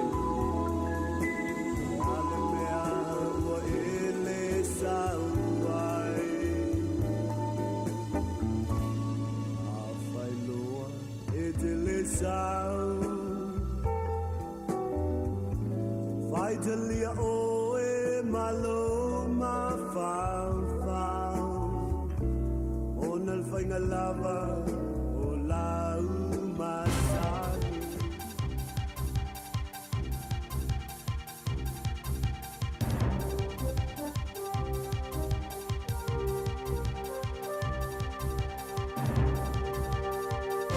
In this update, everyone is waiting to hear what the Green Party will do about ex-MP Darlene Tana. The party is holding its AGM in Christchurch this afternoon. Courtney Winter is there. There was a standing applause as co-leader Chloe Swarbrick walked onto the stage. It's her first AGM since getting her new role in March. She had several topics on her agenda today, including reducing emissions and the abuse and care report. But the topic on everyone's mind is former MP Darlene Tana. Swarbrick and the party has penciled in time to discuss whether to use a party-hopping law to force Tana out. JD Vance is doubling down on his comments about childless women despite receiving backlash. A Fox News clip has resurfaced of Donald Trump's running mate claiming childless cat ladies are running the country and trying to make everyone miserable. JD Vance has now told the Megyn Kelly Show he has nothing against cats. People are focusing so much on the sarcasm and not on the substance of what I actually said. And the substance of what I said, Megan, I'm sorry, it's true. It is true that the left has become anti-child. A new poll shows the US presidential race is neck and neck. Donald Trump is in the lead over the vice president by just 2 points, according to the latest Wall Street Journal poll. This is narrower than the 6-point lead Trump held earlier this month over President Joe Biden, who has since withdrawn from the presidential contest. CNN anchor Anderson Cooper says Fox has also released a poll of the battleground states. It shows no clear leader in head-to-head matchups in Wisconsin, Pennsylvania, and Michigan, and the vice president is up by 6 in Minnesota. Hundreds of thousands of supporters and athletes stood for the Olympic anthem this morning.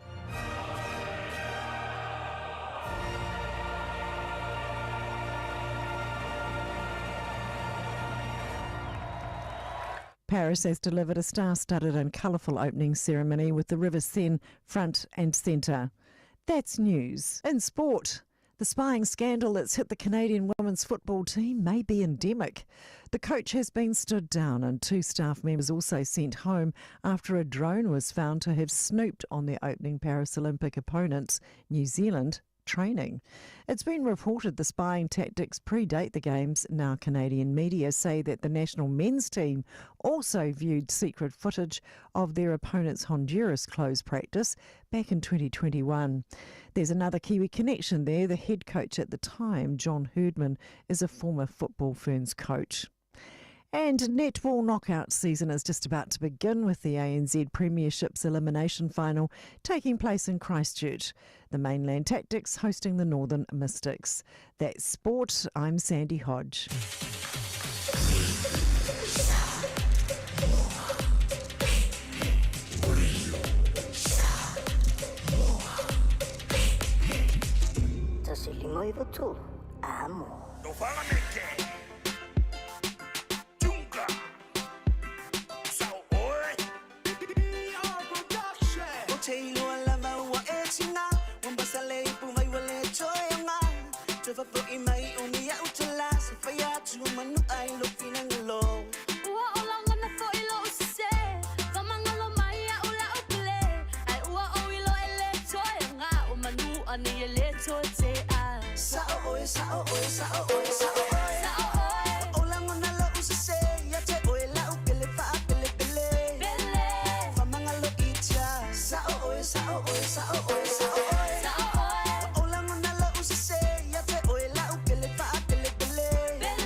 Whafonga le tautua mo oe le siu fonga o Samoa, le Radio Samoa, sifunu lima iwa tolu a moe au kilani.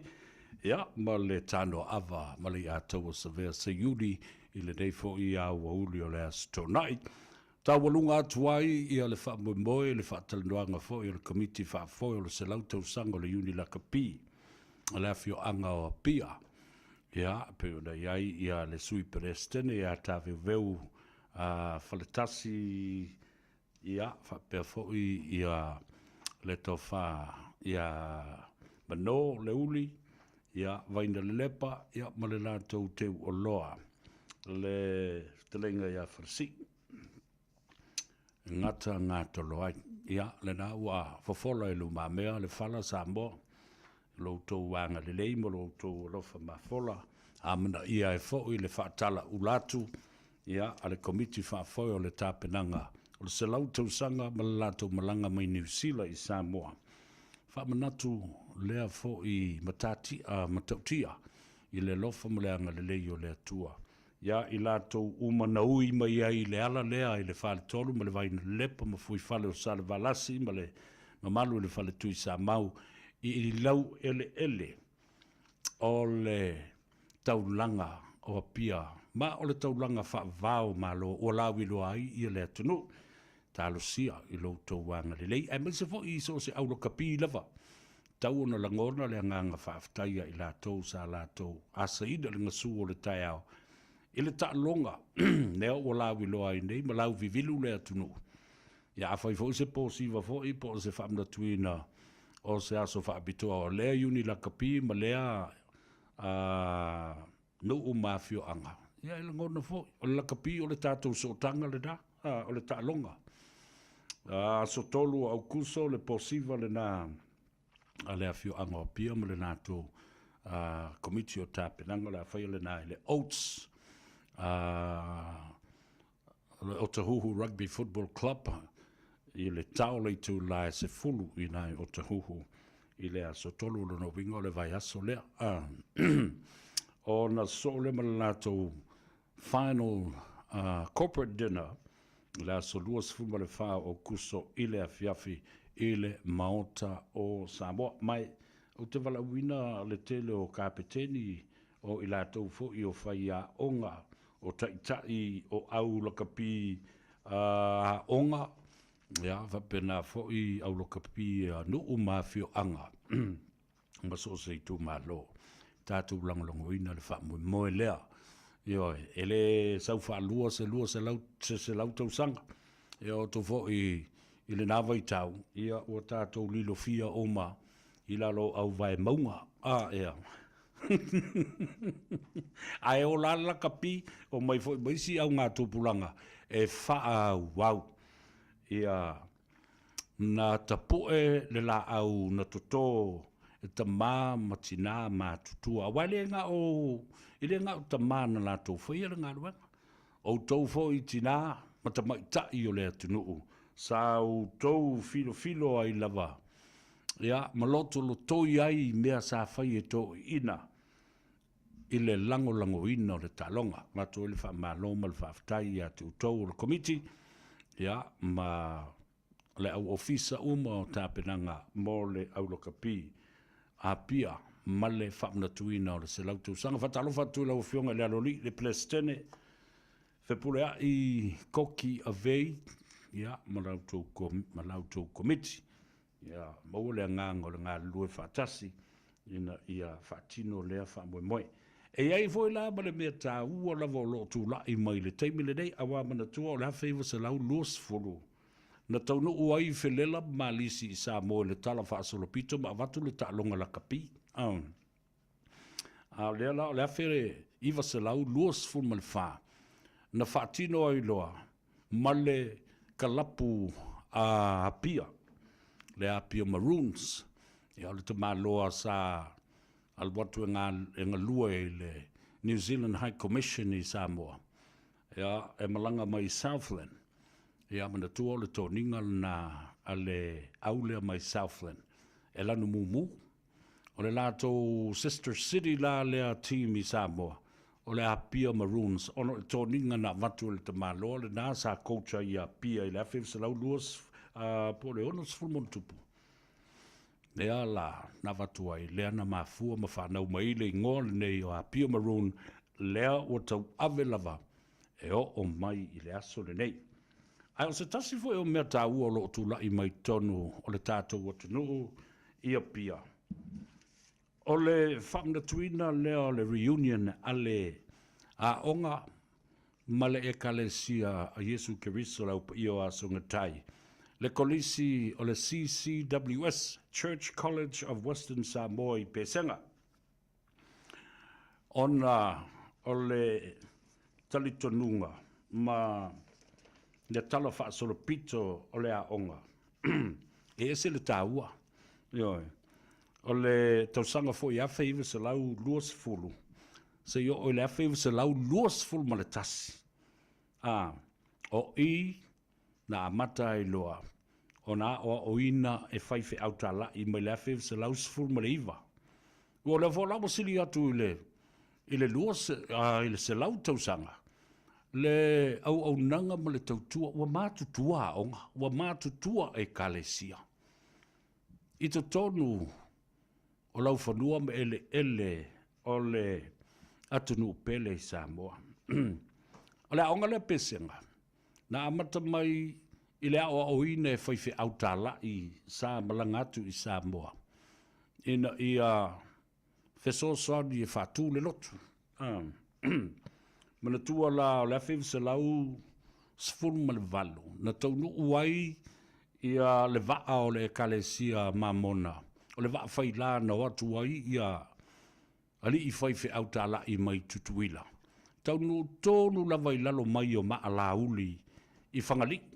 Lea lai o na wha ingoa pea. Le tae ao le ekalesia mamona. O le tae ao na i sale upolu. Whawhongwhonga le mai le ekalesia. Ia o tau manino malama wa awhesiri fo sisi a te o tau whaaloto lea ngai le mata upu.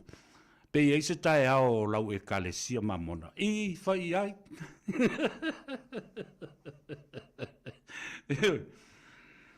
Lea whaiva se lau sfun ma le walu na tau nu uai le wa whai la o whai whi au. Nau mai manua ma tutuila. E ngāta i fo le ngāta i whale i whangali. Laloane o le maa o la auli. Le nā e o mai i le so. Lo ta uai, ia le tae ao le kalesia a Yesu Keriso le au pa iwa songa taipo le tae ao le kalesia mamona. O le tae ao na i sale upolu. Ioe, na talia le le iai i nā mai au tōsi sila fo i o pine wha mau le nā mea. Lalo mai o maa la auli e ili te mai au wala e aluanga i uta le malai tā polo ma le malai wa lele i whangali. O loo iai lava le whanua tanu e silia. Ma le ono se fulu mon tupu o loo ta o oto ai o whaife au, maurua i whaife au o le kalesia na taunu ui whangalii. Ia, ma wailo na tai ao na i sale upolu. Ia, ta ua le na. O la whew se lau la lua se fulu. Na amatai loa le tamai a onga e ta o le elementary. Ale elementary le nā o le tama i a onga fo le iai ta maiti a onga whati tai. Sa taita ia ma whaia e whaia onga papalangi i sao mai e wha missionary tono le atunu i le nā vai tau. Mai o se vai taimi e sirio na i tangia. Lea fo i tali tununga ma lea e ka le si fau o taunu i lau whanua ma ele o Samoa. Ia. Sa whaia fo i tula whono ina ia matua i ta pē ai matitina le kalesia. Ai sa le mawhai. Le mawhai. Sa ngā i vaiola. I tapu ele. Nai whai whi au sa tutuli solo. Ma le amna ia. Ma whapena o na anga leanga i tangata i le kalesia. Ma o tapu ele. Oi nā na anga lei fuai ia sa fotu la whai. Ma tō ai ele i na whaatu ai ia le ekalesia. Ma ua whaingo ina o vaiola. O i nā suvai i ai le ekalesia. Iono lua i tangata ma whaiwhi au tā lai. Na maua ai le ingoa lea o vaiola. Ia, ele i tū mawai. Nā anga leanga ina foi, ma tūlia loa, a ua ola lava, o e na tutoe, ia po i lātou na ono sa i pēr ma le whātua tua i lea tua, i lea foi tā po i ngai fau. E ui nā anga leanga ina, o puia, saua ina, o isi tangata na matua i ta whasi ma tutuli ese moa manu. O e lava na tutoe, le ile upu wha peritania, for le remnant. Those who have waited patiently, anticipatedly, with anticipation, with faith, o e na tutoe, ina ua tulia le kalesia, o ina na wha poto lava iai, e lea tua, lea fo i tāpua inga, ma lea fo i talitanunga. Ona tutuli mai leo tangata. Wa tutuli ngā tai o lufi ma sālua whata. Ai whai maile tala, whaasolopito. Ona tangi atu leo salua fata malufi. E tu tongi mea ai sa whawhangai, ma whale sa nonofo ai. Ona i tangata e maua le toa valu se fulu i le toa se lau. Na tu tongi i ofu. Ai sa vali manai i uta i le mea o loo iai le nuu ua whaingoina o sauni atu. Le nuu tōt wale na sa o wolai o se tama i titi e mo ina u whanau i le taulanga i mo taa mawaiala. Ai o le ono o tausanga na ave ia u i le nuu lea. Ma o le nuu tonu lava lea na ola ai i alo ta mātanga lo matua. Pale a aesina mulitalo la vea. Nuu lea. O ele ia sa whaatuina ai le nuu. Ma whaingo ina o sauni atu. O ele ia o lo ta mā, mahona au ngā ta mā, sa whaingo ina o sauni atu. O le winga o le ingo le nuu o sauni atu. Na ave iei tangata. Sa whaatua tua i le atua. Ma le tali tununga o le kalesia Jesu Keriso lau pi o asungatai. Po le kalesia ma mona o le longo fia. Ave iai. Ina ia mawhai o na tā pena ai. Ma sa uni atu ai. Whalongo le ngole nu. Sa uni atu. O ingon whaia e to ina ia o whaife au papalangi, whatasi ai ma le to ina e swafa ingoa ia mulivai Purcell. O le to ina e swafa ia o papo.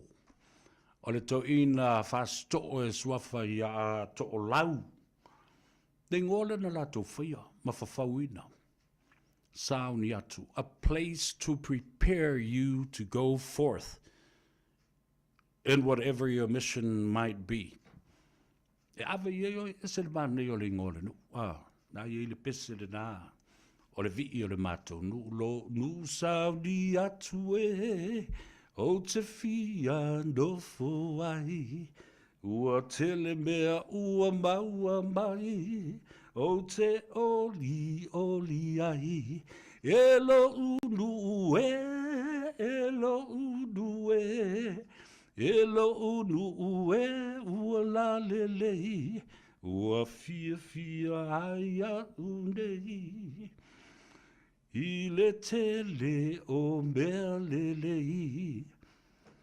O le nule nā sa uolai. Pa le alava le tua ngā misiona le soifuanga nei. Au i nā sa fatu matuto ai le fatu matapu e ina i ola. Na alula i tu fio le lolangi po Samoa. Foi po fea lava le atunu e te anga i ai. O le ala misiona. O i nā na tā pena mai ai. O i nā na sa uniuni atu ai. Ia, o le nula le nā, sa sulu fai ai fale alili. Sa sulu fai ai le atu whangaloa. Sa sulu fai fo i ai istangata mai lufi fa penai sa lua fata fusi eva sa le lesi. Sa sulu fai ai tangata mai lo tua nuu malauli. E o i tua, le atu whangaloa, le atu fale alili, e sopo mai i lunga o fatu manava, le ingoa o le fasifanua o le maunga. E sopo mai vai tavae, e sopo mai isi usenga, o uto whafonga, ele eima se ele na. Ele isa vali eisa vea malona ta maa, mo na uso, mo na tua whawhine. Ele fo ina, lea na i ua na mātou whamasino ai, wa ova le lua se furu tau sanga o mātou whamasino ai. Lea le ua maile tali whaali ali. Ele patino, ile ta mao sa vea maona au ngā ta maa, tanga loa matua, muli talo pale a aesina la vea. Ma ole foa i fo ile nā au mātua. Ma mātua ma au ngā ta maa. Sai ai. Na ave ai le se lau eka. Pe sili atu foi. Ina ia whaatu wina ai i ona lau whanua ma ele. Le nuu o sauni atu. When you go there, it's a beautiful place. It's paradise. Auto si sila fo i le drone a le Radio Samoa pe afa ali i tae au. O aso o le breakfast show. Na auto si sila le, tua pewa o i Las Vegas. Na paule o le nuu e tu le tonga vau. Ai o fale papalangi uma. E ola i le eletise. E ola i le air condition. Ngā te iatu o le afu o sauni atu e tumu. I tā whaonga ma ewa e vanga papalangi ma turisi mai atu nuu e fia se lau o le lalurangi. Ia o ele na o le atau sa vea. Ia na fua i atu mo le kalesia. A Yesu Keriso lau pa io asonga tai. Ma ua whaingoa i nai. O le ele e tā pena atu mai. O le ele e saun uni atu ai oe po le alava lau misiona i le lalulangi. Na iaile o le tamaloa i ngoa i a Brother Shaw. O le toi ina le na luatu lea i le afe iwa se lau tolu se fulu. Ma oa o ina loa. Ta maiti o le a onga. E sauni atu ma pesenga. O tau se sila i nuu nei e tolu na sulufai ai le kalesia ina ua tangata, ina ua anga ina ma tutuli ese mai o lato nuu. Tangata na tali tonu, e lolo e whaiwhi au lotu ma vai, ma li ma whaipule o lea nuu, wa amata o na liliu lea a inga le kalesia mamona, e tu wai le ati ina tutuli ma whaatea. O i la sulufai ai, a le sulu i vaiola, e sulu i sauni atu. O i la tau na tutuli mai tono tuila ma manua, sa sulu i le no whanga, sa whaatu wai le lotu, ma whaingo ina o le mapusanga.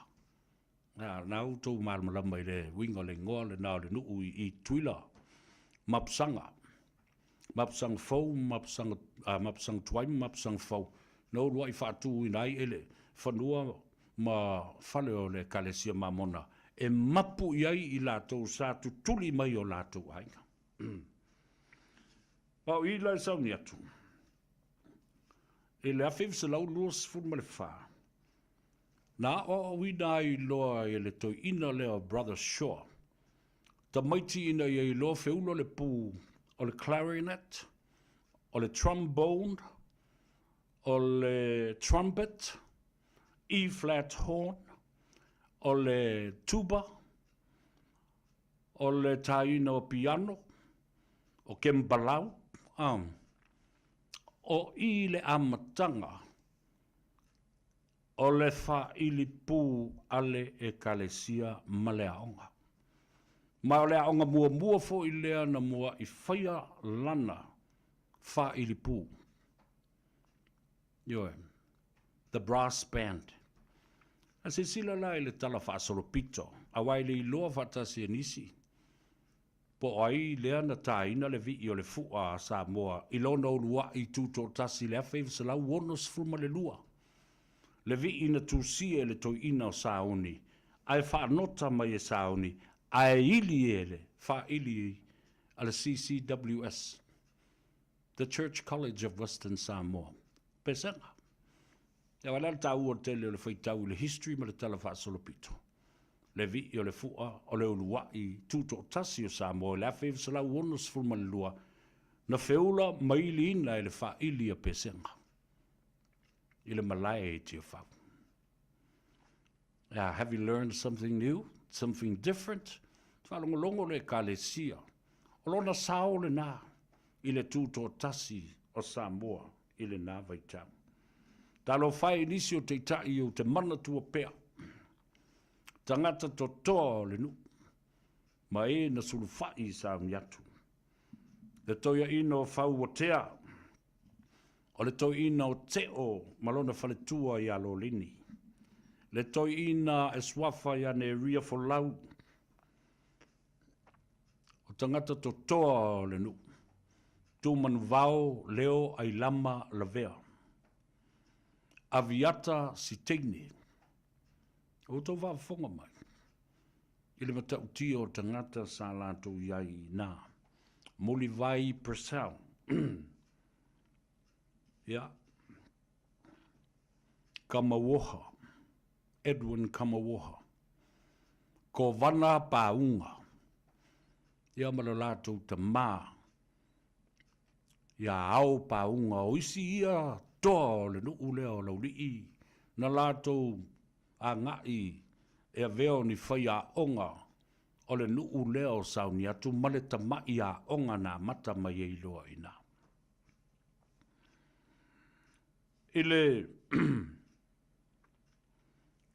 ta iai male whaife au e swafa ia listen be. O le toi ina e swafa ia sua pa ia tui pele hake.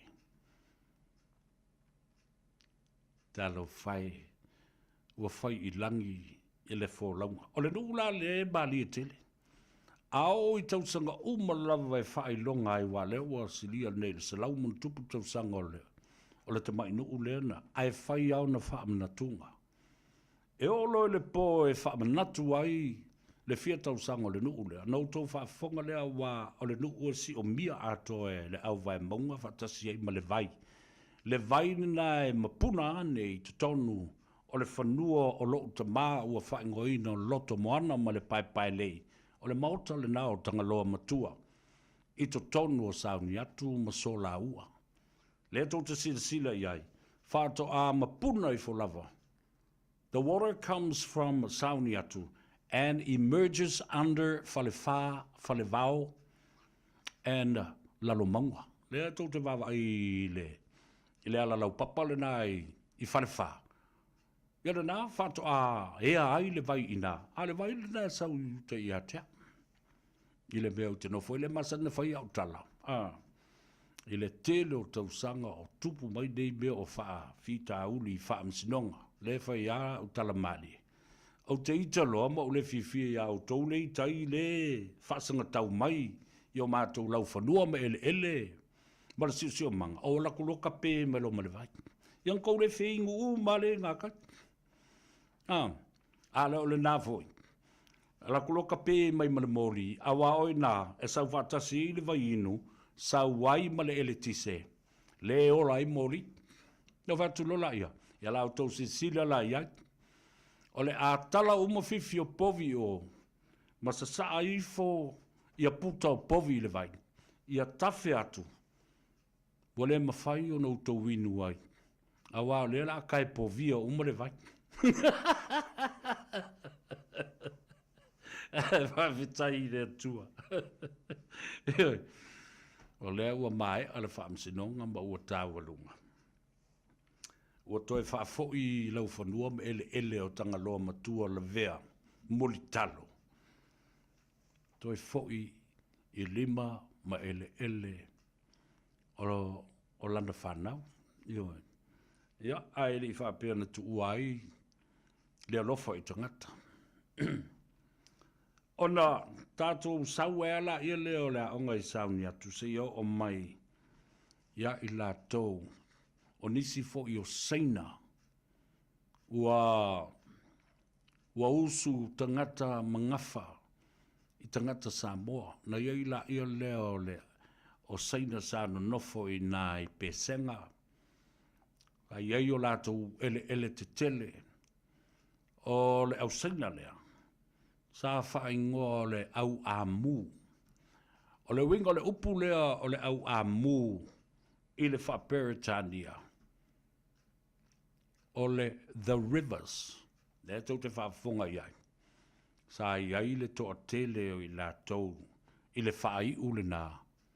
O rivers po le au amu. O le ingoa whaasaina le nā o le vai. O le vai. O le amu. Tangata la nei na ua nonofo I tangata o le lotu. E iai ma le toi ina matua sa soifua le nā vai tau o tangata alofa I le kalesia ina ua liliu le kalesia. O le toi ina o George Stalin Senior. Nea fo I sa veos tangata lawi loa I le leitio le lua a pi le tele o tausanga o mawai na ua whawai New Zealand ia le tu e pi. O la tau ia, whatasi e manisi o la ua whakasi sa iei le nawa I tau. Le au ainga o Sam Swinky. O le toia ina, o le au Kyle. Le sa Hans Kyle. Ia, whapea fōi ma le fionga ia tufunga Samuelu atoa. President George Stalin. Ona o leo le ekalesia. I le tangata e swafa ia fitse manu mali atoa. Ma o le taimile na. O no nofo ia le to ina leo fitse manu mali atoa ma le lo matua o Alisa. O le tua fafine, o le afine o va ai mai nai vai sala. O le taunuu mai lao le lotu I vai vase. Na li liu wai le to ina leo o mali e toa fitse manu. O na ave I leo le tamalea nga I fale alili. O na ua su e mai e lona ainga. O le ainga sa mali e toa I sa pali I mamali. Pe ai sea ua tofu ai I le vai o le baptisonga. Matalia le ekalesia. A sila ne iai I le tala whaasolopito. Ele I toe fo I le tamale na wa o lesi tangata le na o le fitse manu. E au I le swafa ma le nofo o le mali e toa. Ai peita iane. Ua leo sius time. Ai sea, le anga foi o le kalesia na ulua I tau nuu ia mali o toa vai nuu pō, le afe vaselau valus fun, afe valuselau tolus fulu. I matani uwhea ngai maleata. Na talia ina ai e vai nuu pō. A toi sila neila I ai, I le ese senga o vala aunga o tangata nei. Na I ulava na vea fitse manu mali e toa, ma komsina ma teitai leo le atinu. Ai li teitai ia tātou o le mea o le tūtotasi. Ma na avea lo na taliaina o le kalesia mamona. Ma papatiso ai I le kalesia mamona. Ai tu maupea o se teitai leo ma se komisina o leo. Na sulu I ai le kalesia. Awa fo ususunu fale. Faaleanga me totino, faatoanga tū le ati, faatula I ese, ati ma le lau, ta whea I, le au fuelo. Ta fia. O le wala aunga le nā, o lea fo I fitse manu mali atoa, ia pui le kalesia mamona. Le lau o tau sinsile mai nei le ese sengo mea, talia e mali atoa vai nupo, le la mosa, le au whaingo nei, o le e whakasa. Talia e mali e toa tanu mawhili le kalesia pahai. Leolo o vai lima nei. A leo talia e lesi mali e toa fitse manu le kalesia mamona. Ma faa ma manuina. Ma foa I ona ele I vai vase.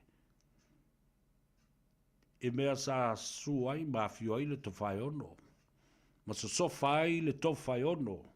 I whaato ia ale manu, ma vase eila na tau na maua I le ingoa vai vase. Eo mai le teimile nei.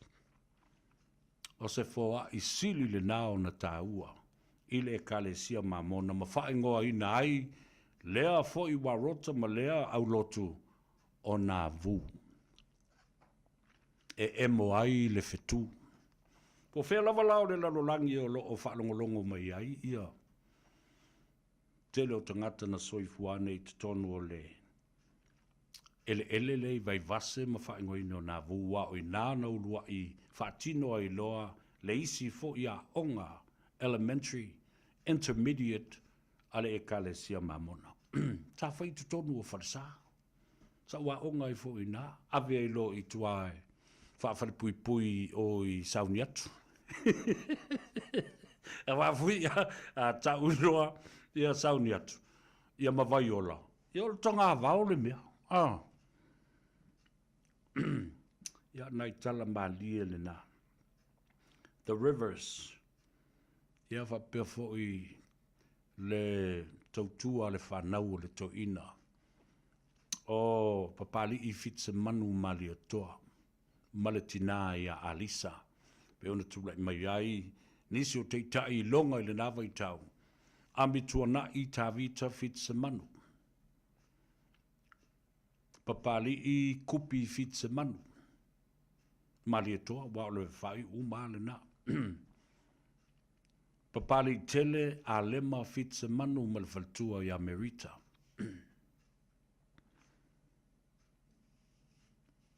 Ese le taua. O na I talana. E whaamanuia antuai. Ile reunion o lo whaia nei. Ale a onga o pesenga. I lau whanua me ele tū to tonu. O le a onga I pesenga. Manuia I ale reunion ali. Tō telo I lātou o lo toi fo I mo malangatu I Samoa. Ia e whamna tuina le telo tō sanga sa o tauina ai. Ia onga ale e kalesia. Ma mono telefoni sao le kalesia. A taimi o whawhi tauli ma whale lave whale natura. E a whati ai Samoa. O a onga. O whale mai. O whale o tangata mātutua. O tupe foai. O mea ai e foai.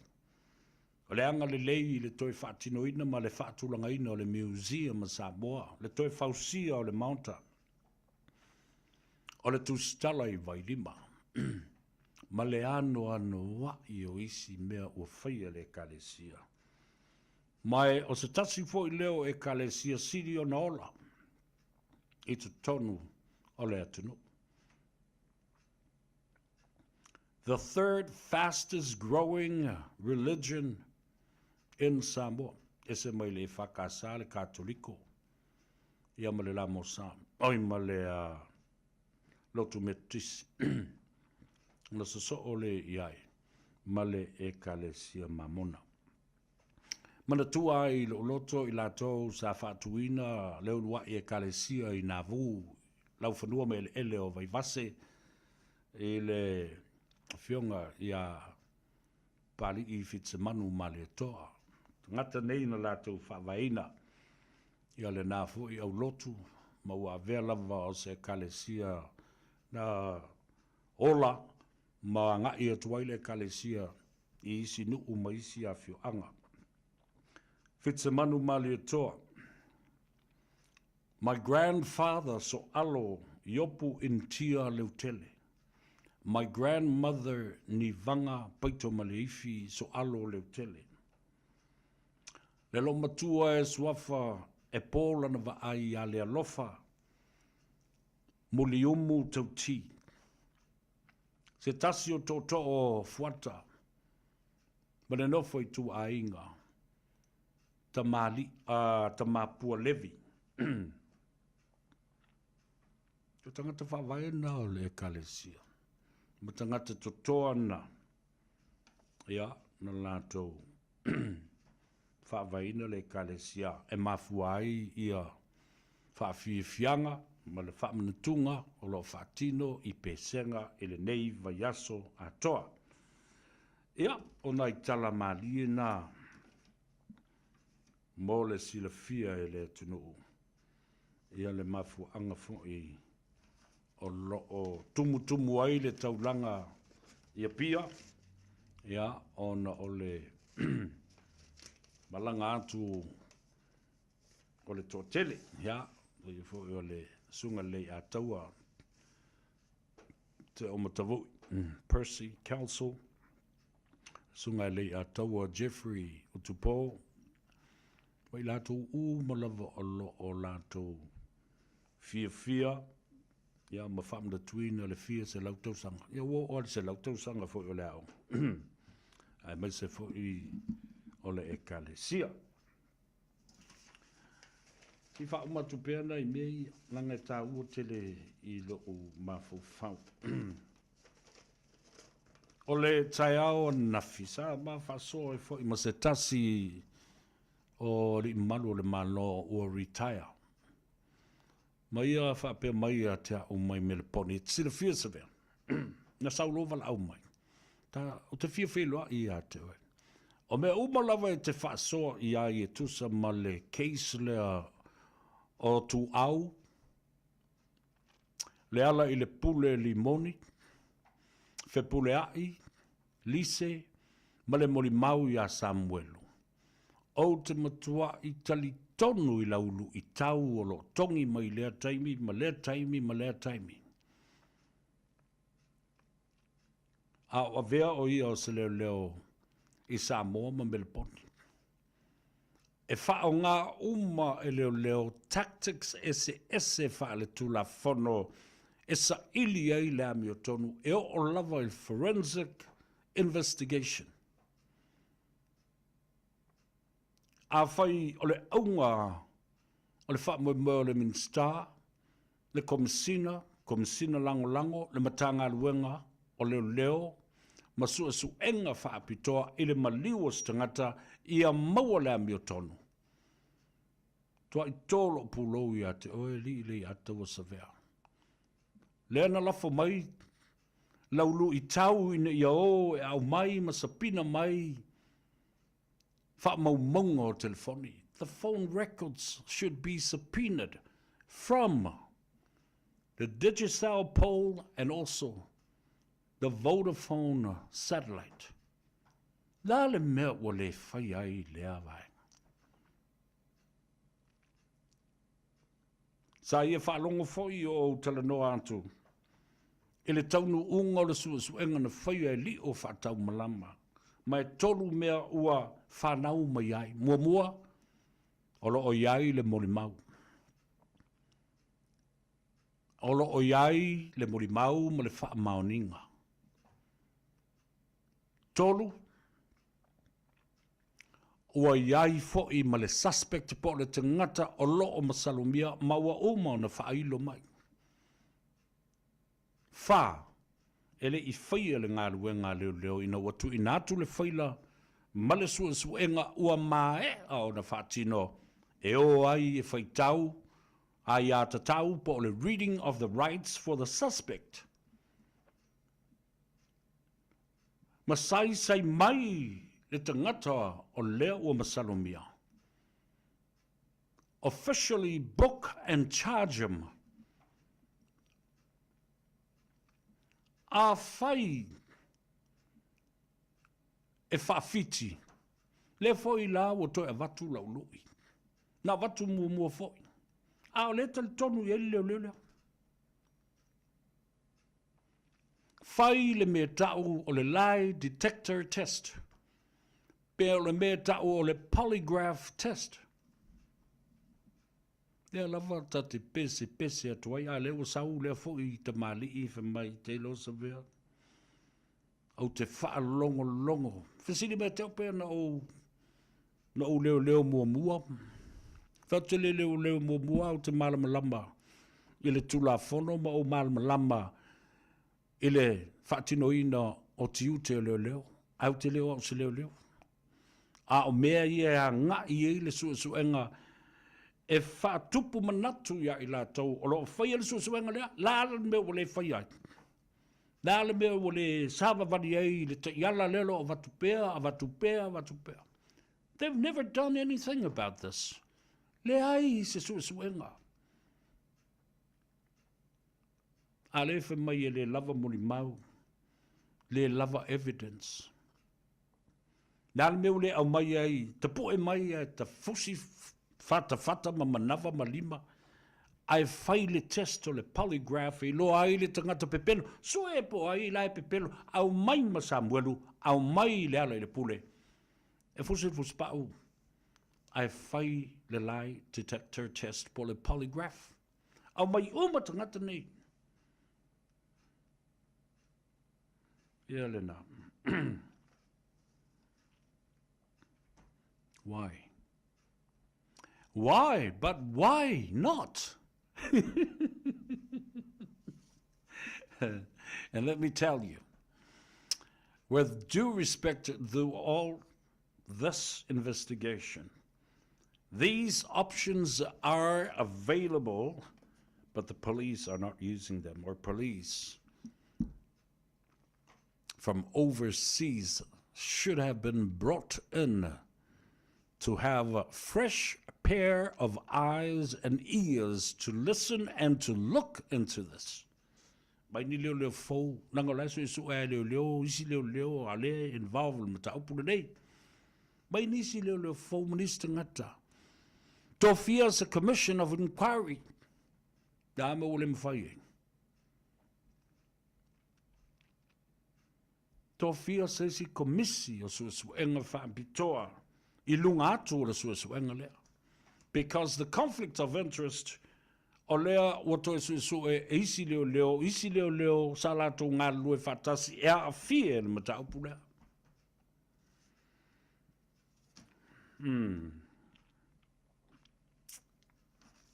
Ta oto atu whapena, ele uma, ele teitai uma, e pese atu waipea, ma pese atu waipea.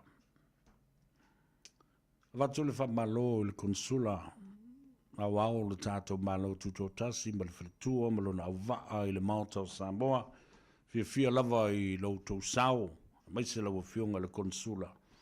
Whātalandoanga ma le Radio Samoa i vai aso te tasi lo whangwhang pēr ma whamanatu ai i le atanu o tū maanga ma ngā ruenga ma tiute le konsula malona ofisa ina ia whesoson yatu i a Samoa. E le ngata i lo lātou tiute e silo totoa i lo tūs whalau o tū le lata ina expire ma le whaungaina. Ma le toe au ngā, wa o le tō teleonis. Ia, tātou te whaunga le tūs whalau Samoa. A o lana expire. E te tau ona wawhawhai lo tūs whalau Samoa. E toi ave, e toi whapipi ima transfer iai. Lo no whamau. Your permanent residence has to be transferred from the old expired passport into the new one. La tau e whewa i tusfolau New Zealand po isi atunu, ai te fia wawe alu se pasese tau ngō fie. E le tongi ai le return ona o le tangata, whai le exemption. Nam whai le ona tutongi, a whai e pa u maulalo, ia se one-way ticket e alua i Samoa, i le tolu se lau lima sefulu po le wha se lau, a lau pipi i le exemption i lau passport. Whai ona e malanga one way. Ai toi tutongi atu e tamaiti, pēr toi pa uru pasese o le return e te fo i mai ai.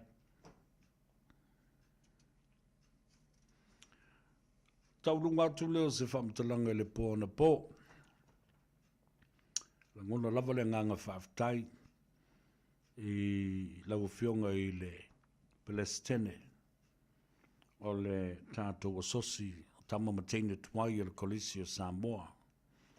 Lau fionga e le suafa, leo pepe, tala i junior, o le sui Palestine e peo nei eile tamaitai o Suluama, pai. Ia, whapena fo i le tiutupe, sui Palestine, o le tiutusi, o le tiutupe, o le whailautusi, mea mautou umalava malautou komiti whafoe i le ngā sesenga i le pōna pō, i lautou whaloalo māwalunga.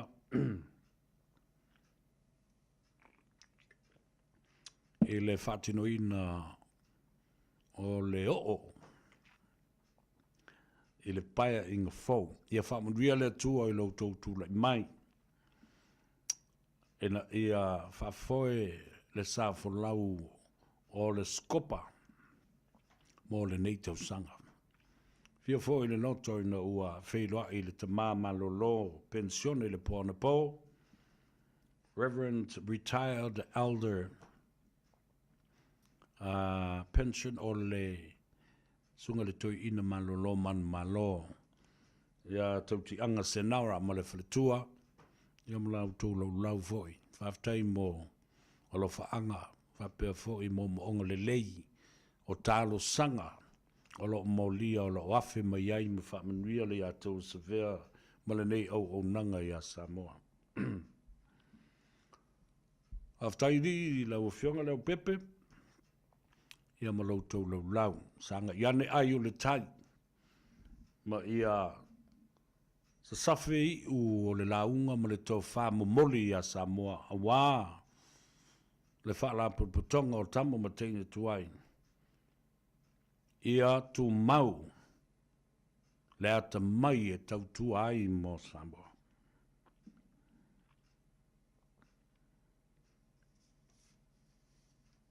O mafau lava i le mata upu le nei. Le anga ta ua tele sa tala noa na po le sunga le whawhenga inga ia Pastor Avele. A avea foi mawhai a onga, e maise o le coach ale au ale manu Samoa, le coach o le tātou au te tō fitu ma le sifulu lima maisi ta alonga ale kolisi o Samoa. Le a onga nofo tu mau, tamo mateine. E se le tau, ma o te tilo pe lava i ai, i le whaatau wa ina o le wala aunga. O le si mea le tu lai mai nei i a tātou lakapi i a onga i Samoa. Le system leo wa ave ese nei ma i tātou. Wale o toi mawai i a le tā alonga fua leo le second or le third or the second of ave se ta alonga ta maiti. Le fo i ua vavai e tu lava. E o lava ina ave se ma le junior limit. Ia vapena fo i le senior reserve. Ia ae na o le ei.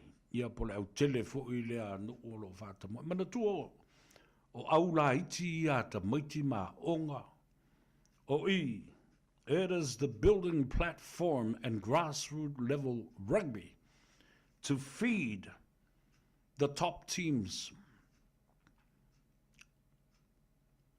O vava ia tu lava. Ele o sanga tonu i lo utel tununga. So ngata ai la ia le maone tangata the mighty graduate from this platform and this level up to the senior level. O le si foi mbea. O le a whaafewhea la. O le a whaafewhea o na whawhanga au tele ma le au o le manu Samoa pe a whai. O lea ua tau fiofi i o le mawhai e le whanau la iti. O na toe ta alo atu e le teimi le nei. And building strength and momentum leading up to these grassroots level to feed our top sides and senior reserve, including the A grade and including Manu Samoa.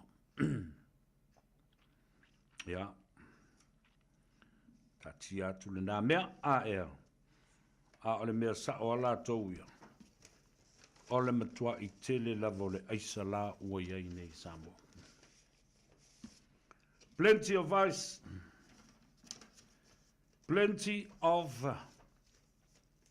illegal assault, firearms and weapons in the country.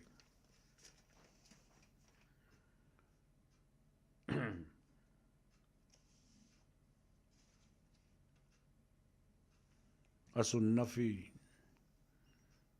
na lango mauai ia ma fa ma vai atu i se tasi o uso e pele loto sunga ia tawalangi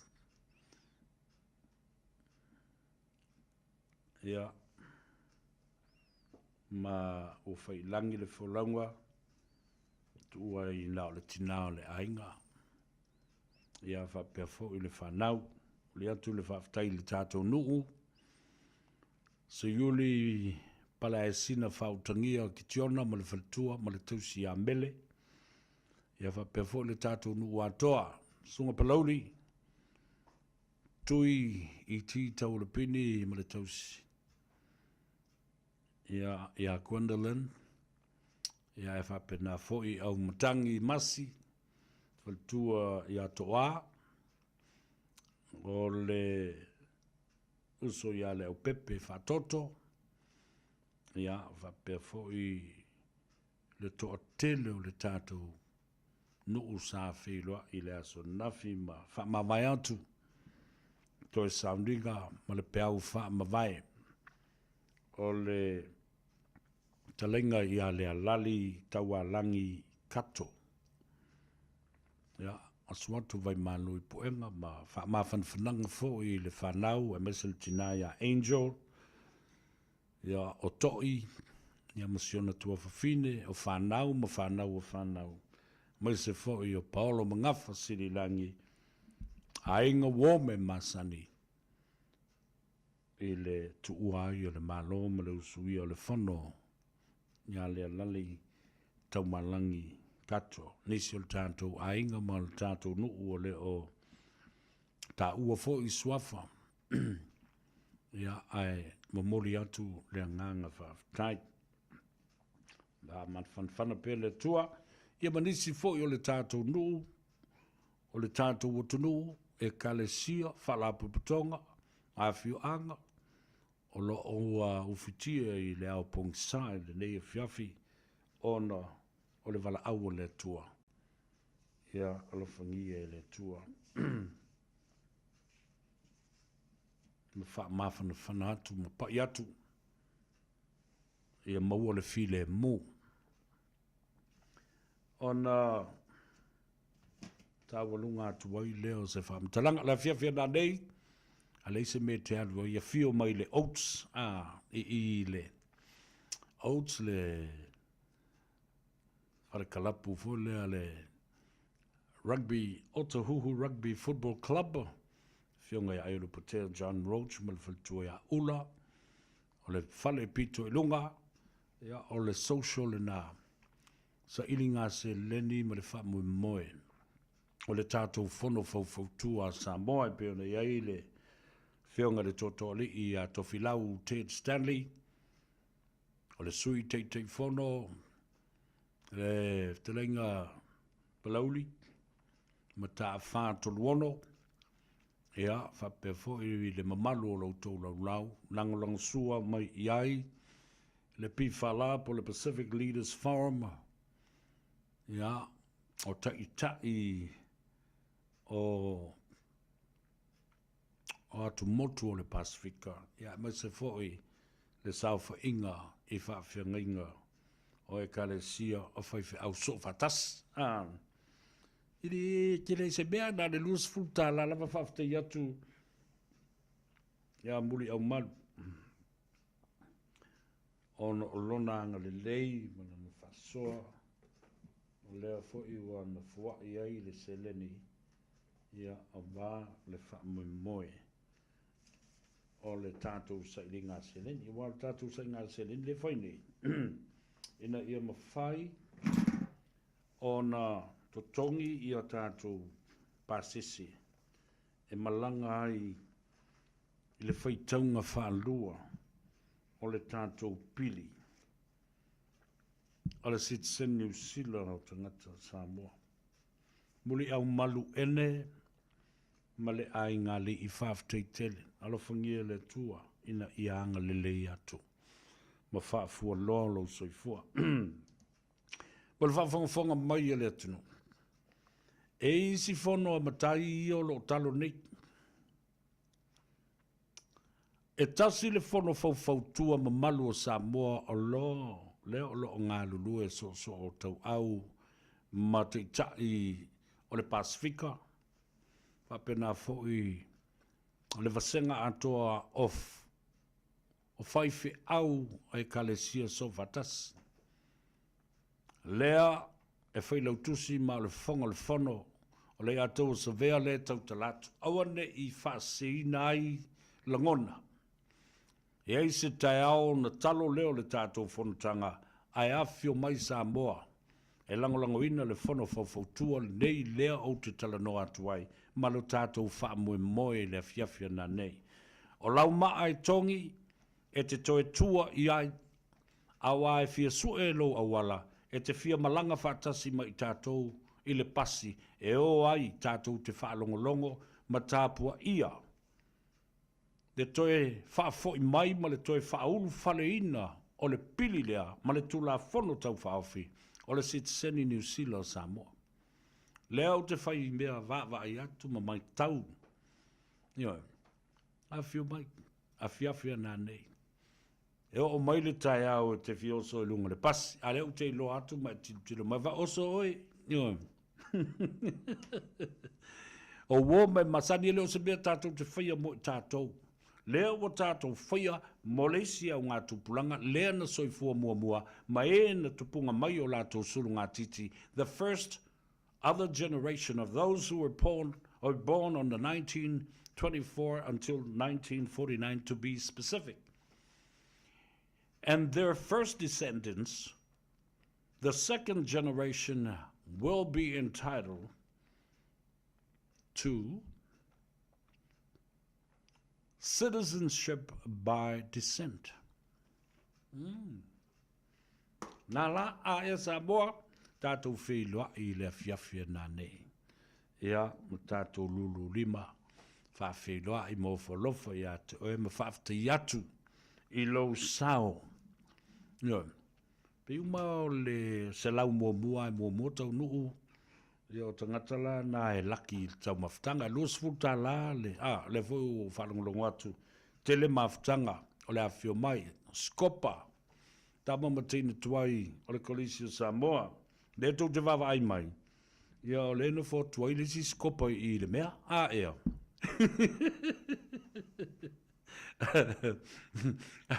Ai a le tātou nuu ma le awhio anga, o le komiti whaafoe o le tāpenanga apia. O le se lautau sanga o le lātou whaamoe talu o na whaavai le tālonga. La kapi te tonu o apia. Leo tau se sila ye. E le ta whaavale i tupulanga apia le whaatolu ma le. Foi whale o sa le valasi whapea foi le vaina lepa. E mo i ola le taulanga. E mo i ai whi. Ai lo fe.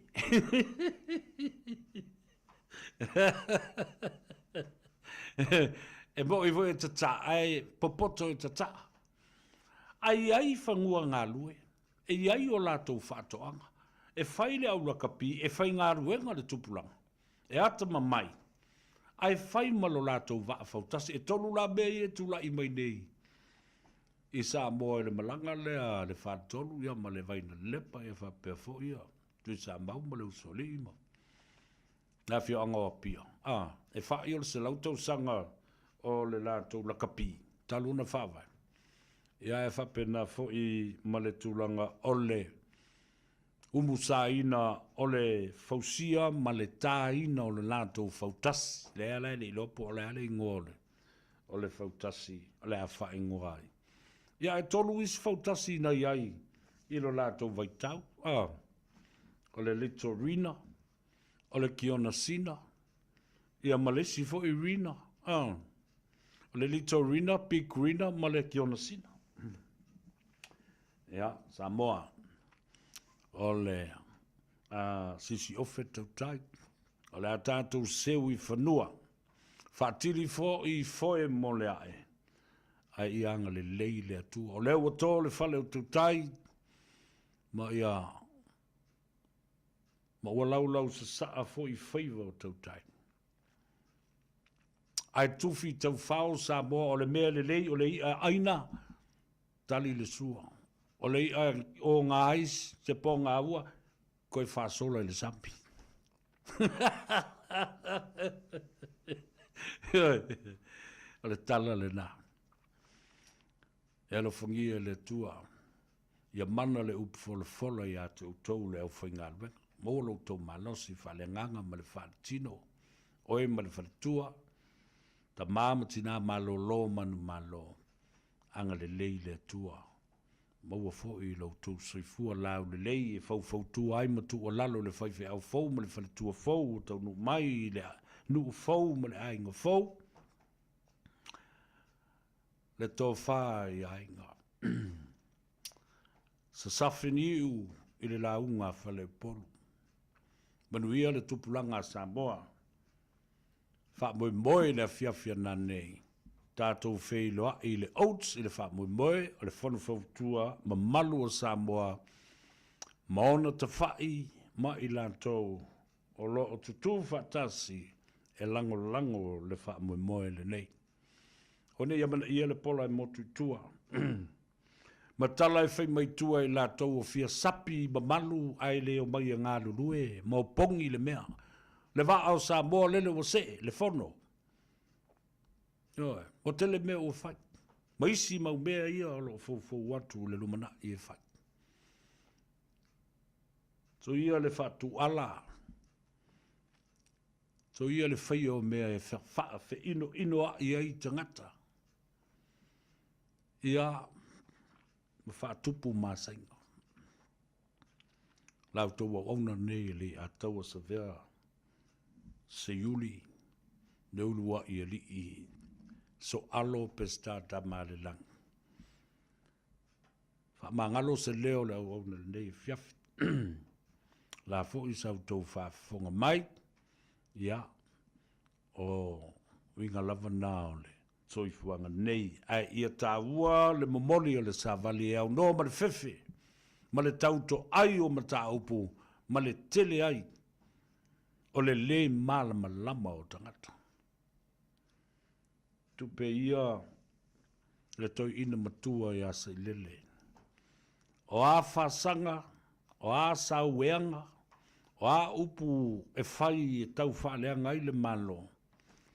Ma le tamai tai pāle mia, ma le lai tu vai o leo o tu malo. Le poloketi le nale o tāua mafa ma wheinu wai Samoa.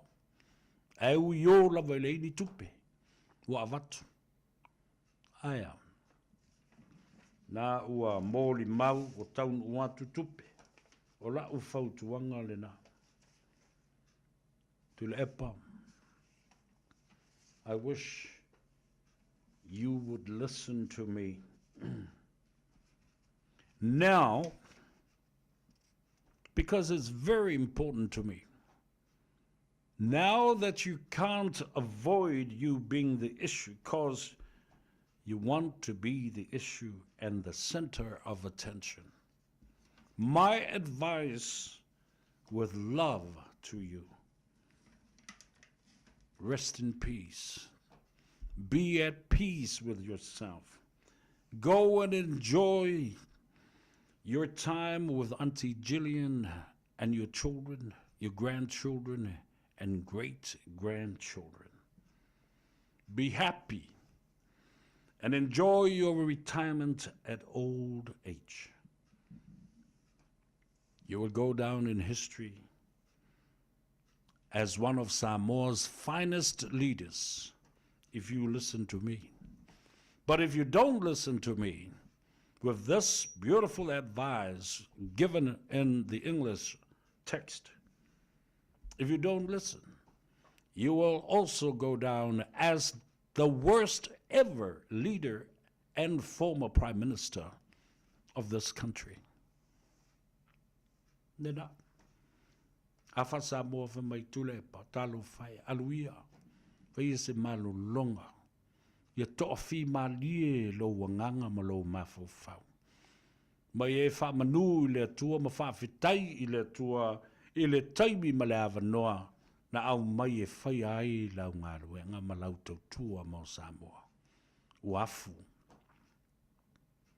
Arula ia le malo lo le lei. Sina taimi mo oe ma Auntie Jillian ma le whanau. Ma whanau o lau whanau, ma whanau o whanau o lau whanau. Tatia ia le taimi o le porkiki, ma upu whai o malo. Ia manuia ma maua lo fia. I aso ma ale o le soifua ma le pula la ngoto le soifua. Enjoy your retirement age. O se taimi e te tau na whaalu ai, mo lo whalitua. Ma lau whanau, ma lau ainga, ma wha manu ai i le suafa pa i o le atua o lo o maua lo malosi, ma ngā luenga le leisa e whaia. Ma o le a whaatu mawina pēr nā ngā luenga, I loto ma manatu ba nganga o tangata pe ai whalongo mai lau whautuanga le a watu ma le tua lalo. A whai e te le, ona manatua lea o oe o se tai sili ona le lei ma le tā ua. I le tala whaasolopito ma le anga i lumana. Ai a whai e te le whalongo ma e amana ia se tua lalo. Ona whapena fo i lea, ona whaamawina oe o se tai sili. Ona whaale tonu i le vaai a tangata lau tele i tūpulanga ma tūpulanga. Ma se tai e tauleanga ina i le tauai o na malolo. I ona tausanga ma ale, ua matua, ma ua iai fo'i le fuatanga, the limitation of what you can do. Ona vea fo'i la ia leo se whaamumunga o se teitai. Ua levo na taun malolo, ma vatu le tua lalo.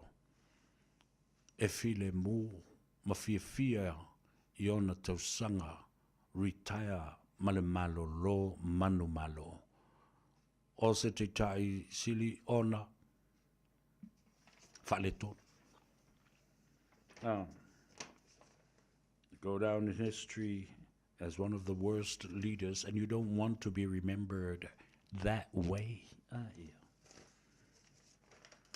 O maritala, o le tātou tā ape, maruia le me whaia i o vai na nei, wha mangalo se leo le wauna, tua o tau, se tasi o pese, a le, na tāpere pese a sa vea, na o le mori mana o mai e tangata, mai sa vea. E wha mola pingi mea le no foto tasi le nale alofa tuai i le tamaitai o Jane Lawson tina vai tupu ia mautou malavolo whaafonga mai tamam tina matu o le atunu i tawhai fia o le lalulangi.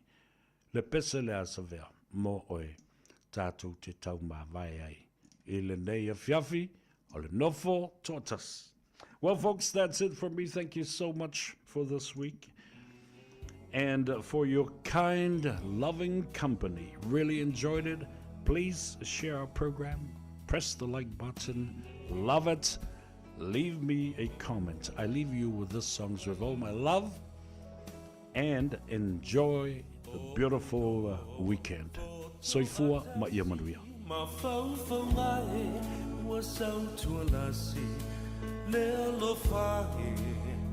Mo oe wa pei o se mai Awele lai se iangi mai Si o le o e tawhia whalongo i ai La upele ea po o whea o e ai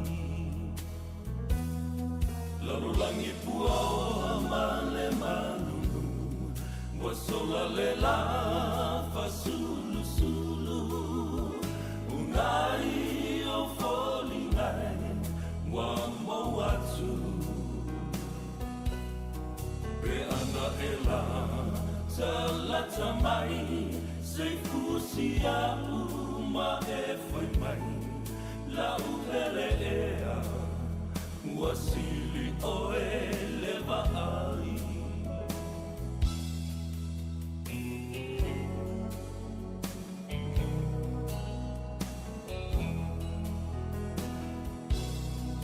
E moni ai o Solomona o vai e telele tineia le lofa e sole sami ma le au e fe tawhai le timu ngai se i tō mai wa o ngalala le fia inu mai vai mai e sotana po o a upele ai Lalulangi pua o amale manu Wa sola le la fa sulu sulu unai o folingai wa moatu pe ana ela talata mai se fusia uma e foi mai la upele ea wasili o eleva ai